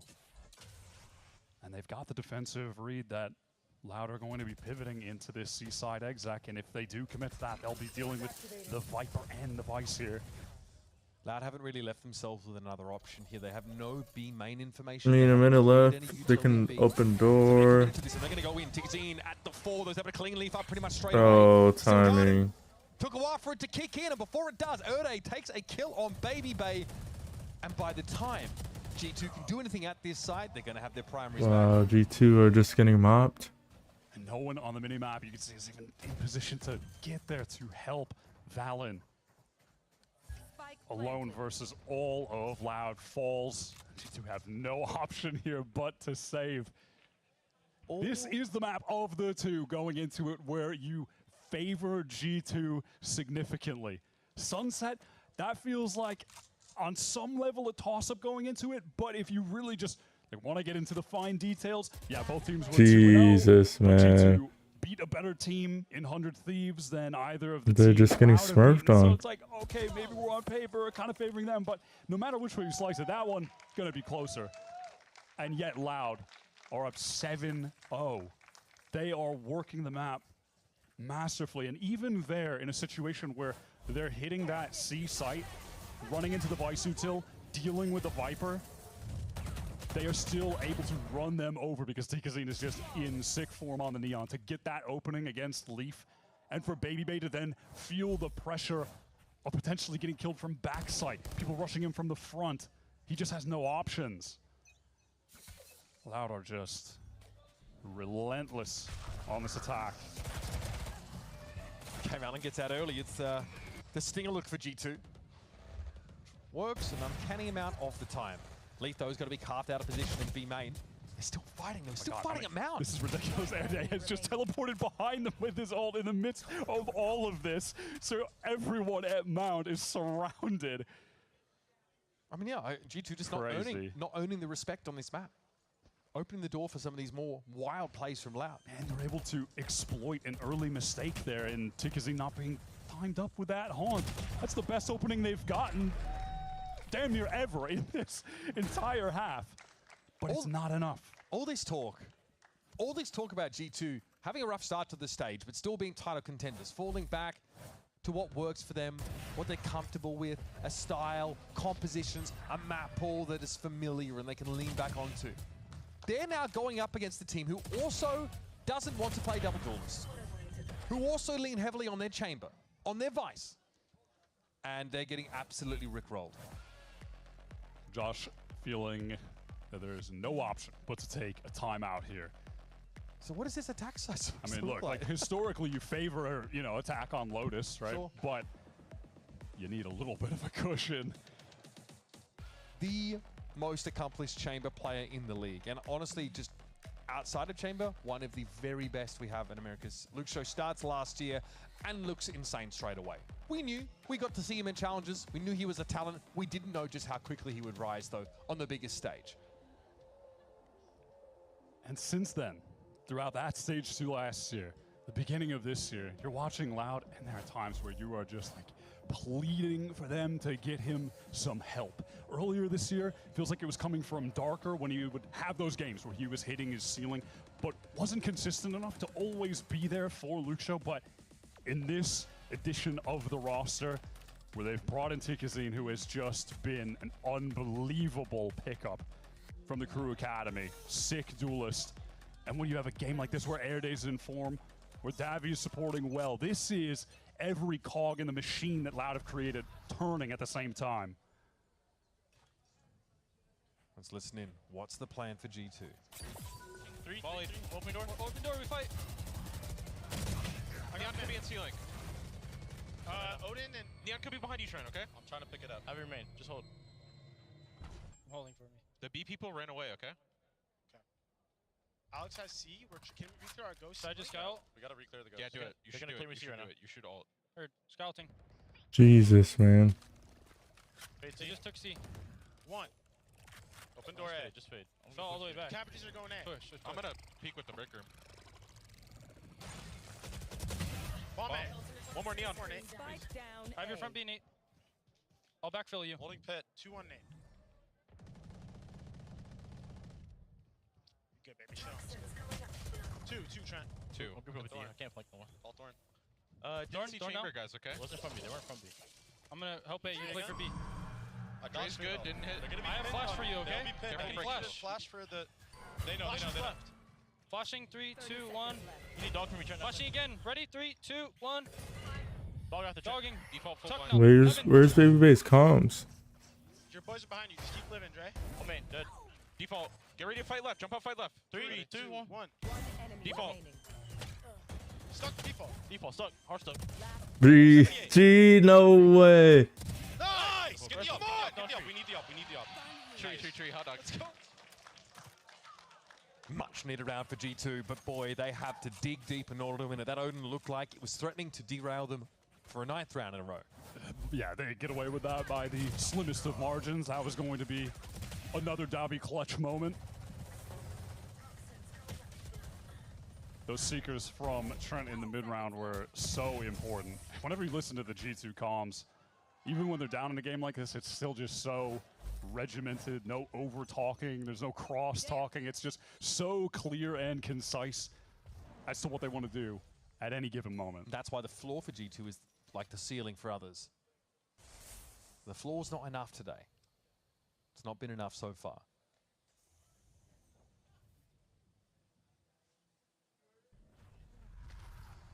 Not so many ways to get free information now for the defenders. They can't call on the Seekers again. Trailblazer clears B main for G2, but they don't know about A. They're about to know. Maybe they always shifting these setups as the rotates coming in, so G2 could try to fight on this site if they want. Loud making their way in. There's a Razorvine inside Baby Door, so just pivoting to B is not an option for Loud. They're kind of committed here, Wyatt. Oh, and Baby Bay is caught in front of that smoke. Oh my god, Tikazine just barely gets away with it. Valen, you have him committed in the pit. He needs some help. Tikazine trying to fall off this line. Can they flash Valen out of this corner? I mean, playing with the Viper's pit is so difficult. How are they going to deal with that? They still have to get around the Odin somehow, working into the pit, just getting spammed down. I mean, there's no presence outside of stairs. That's the problem. Odo's able to find one, but watch out. Tikazine now is going to be in the side, coming up behind them. Dangerous! Valen dealt with him, but still has to play into the pit. Still has to play into this Darker and Luxo combo that has gotten Loud so much traction, so much mileage. There's a shorty there, by the way. Jeez, man. That'll do you in proper good. That pit in the lay round was just too much for G2 to deal with. It's that catch onto Baby Bay from Tikazine that just gets Loud such a significant advantage. And once they get the pit down after that, I mean, it's as good as done, right? G2, they have to go for it, though, in the 4-on-5. You can't just save in this situation. That would be ridiculous. But they're going for it at such a disadvantage. And because of that, the economy is broken. quietly, Jorgamo's doing a lot, flooding into that A site. 2 rounds in a row now. He's able to find that first pick, but it's not been enough. And G2, they are right into this A fight. We've seen a tendency on some of these eco rounds to be more active there, and it is going to force Loud over towards C. They're just, I mean, yeah, G2, I mean, they've forced into this completely. With Stingers, it feels like a damn eco. Yeah, 4 Stingers and this one Baby Bay Hero rifle that is going to come into play. Oh my god! It's disrespected. Tigazine now really bursting with momentum. It just feels done. These guys are on point right now. We have not seen Loud at this level. Still, G2 Stinger by, however, Luke Show is locking it down with that tour de force. Leaf removed via waterfall. Trademark to get you off the line. Valen taking a lot of damage through that smoke. I don't know how they're supposed to come back from this. Jor got knocked down, decayed briefly. Here's the fight on the side there, but Luke Show and Dark are going to lock it down, and Tigazine just wants a bit more action, I think. String of Ice sent packing. One more round and a half here for G2, who look like they've barely turned up on this map. The last time we've seen a Loud at this level genuinely might be the completely different outfit of Kickoff 2024, when they still had some of the original core that won champions. Since then, this organization that has had so much success in the past, they have not been able to revisit it, but finally, it feels like they've got the pieces together to maybe return to a global for the first time since then. Again, this is the kind of win that is just putting them on the map, instilling so much belief that they could really go on a run here in this stage. That big step of promising to proven needs kind of a decisive victory to back it up. This would be it. Uh-oh. It's a G2 Stinger, though. Yeah, Darker is rushed down. That is, of course, going to activate the rest of Loud to get into the C site. And, of course, G2 are going to feel the pressure to get value out of these Stingers, to get up on these closer lines, to play faster. Tigazine, though, happen to do that as well. Look at that immense amount of control he's been able to get on the halls area, and Luke Show just takes the timing. How does he even find the target there? He's swinging into 4 Stinger players and just doesn't have a care in the world. Jesus, man. It's a mob. Luke Show. Luke Show is simply not sharing his toys or kills. How exactly is he even on for this ace? Where did he get all those kills? Was that just the AWP into the instant headhunter? You make your own luck. Luke Show creeping up. It's Valen with the rifle, but as his head turned away, Luke Show lands the ace. As if north of 30 kills in our first map wasn't enough, he is dominating here as well. 14 and 6. 5 of those coming up in the last. Dominating, but look at the stat lines of everyone else. That is just what stands out. Yeah, Luke Show 14-6 half. Hey, we've seen that before. But we're looking at Tigazine just getting constant first blood, sitting at 13 and 8. Darker, Davi, closing out late rounds that felt unwinnable when you go all the way back to that 2v4 they won, which was a moment that captured so much momentum and put so much hurt on G2 early in the half. Everyone has had their moments. G2 did not come to play. Roster working exactly as intended at their best. It's your global contenders of tomorrow, putting on an incredible showing today. 11-1 at the halftime, and G2 had better hope that pistol win rate stat does them well when we come back for more Lotus.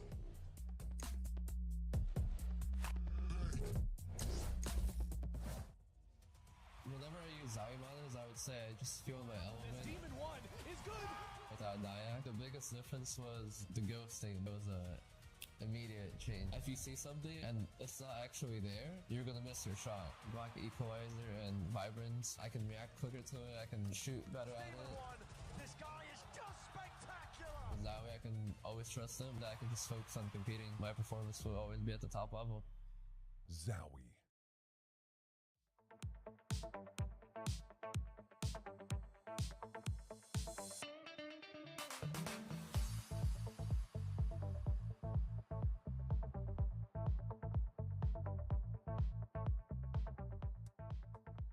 Tigazine, every time we see you, you have such a big smile on your face, and you look like you're just having fun. So is being a VCT pro kind of like living the dream?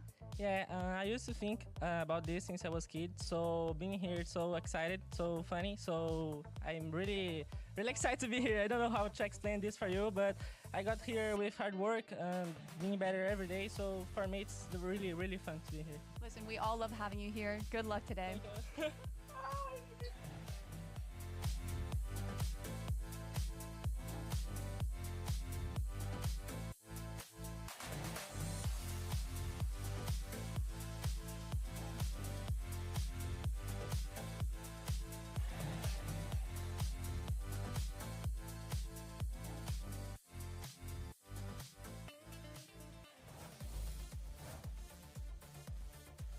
redefining what it means to come together as a fresh squad. Kind of redefining what the expected rate of development should be for a new project. Loud are dominating in this series. It's a scrappy first match. We get on to Lotus. And wow, it's been ugly for them. But let's get the second half underway and lock in with our #1 VPN, ExpressVPN. Timeout after timeout. They've all been used, by the way, for G2. None of those remain for their attack side. Loud are 11 rounds to the good. It's just one for G2 against this evolving Loud team, making a statement today. Mentioned at the beginning, but coming into this map, you know, they were 4-1 on maps where they ran Neon 1-3, where they didn't, including 2 losses on Lotus. They switched to this Neon, and that has brought an injection of life into that attack side. They just need to close it out on defense. They just need 2 rounds. All right. It's getting hot and heavy early in the round. This is exactly what Loud like. This is exactly how they like their bread buttered. It never falls butter side down when they throw themselves at their opponents. G2 are reeling, and it is not even 20 seconds to the over. round. Jesus. TKC with 3. Jesus, man. It's about young individuals showing great Loud are promise. stomping G2. But it's 0-sum because on the other side of this exchange, there's someone getting their faces beat in, and it's G2. Just as we thought they were clear. They'd gotten through the ugliness of this stage of this year. They were going to be back to winning ways. A hand comes out of stage left and tracks them back.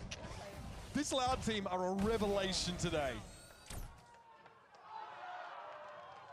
Classic G2. They need their 2 losses so that they can go on a run. It just took the right formation of players. Like when the beginning foundation is a guy like Lucio, and they have gotten there. G2 are forced into their vintage Stinger buy. No other options. Big flash on Tigazine, but he's able to get ahead of it and still find a frag. Valen trying to push in, put these stingers to work. He's found Tigazine. 4 players blinded up, but Erda has to fight tooth and nail to get in. Oh. He's ready for it though, isn't he? Erda. 6 feet under Valen and Trent in a matter of seconds. GG. No qualifiers, no caveats, no more hoops to jump through. Loud have carved themselves a seat at our America's table, and now they're a true threat heading into the post stage. Highlight reel for every single player on their roster. They all showed up. You look at the damn scoreboard, the whole 5-player team is ahead of everyone on G2. It's ridiculous. And to do that on Lotus, when we're setting it up earlier in the series as that Sunset, that feels like the must win. That's going to be a tight game, even though it's Loud's pick. Both of them have shown up there, and yeah, that was the case. You're heading on to Lotus that, you know, thinking that G2 should be able to get away with this win. It should be the more comfortable map for them, but it is a Loud transformed, bringing the Neon into the mix, and that just had Tigazine in top form. This guy is the real deal. He has been unbelievable for the team. The kids are indeed all right, and South America's latest offering to the Valorant world comes with some real promise. But at the same time, if G2 want us to believe they belong amongst the world's elite, they have to leave no doubt about where they stand here at home, and frankly, that whole topic is Alright, that is the end of the stream. This is actually pretty good for Sentinels. They needed Loud to beat G2, and I believe they just, for Loud, or no, for Sentinels, for them to qualify, they need to win against Crew, and then they also need 100 Thieves to beat Loud in the final game of the group stage. That is just yeah, I appreciate everybody watching. Double 2-0s. 2 surprising upset 2-0s. Wow, that's crazy. Alright, I'll catch you guys in the next one. I appreciate y'all. This is such an ambitious project with a lot of unproven talent. People that we've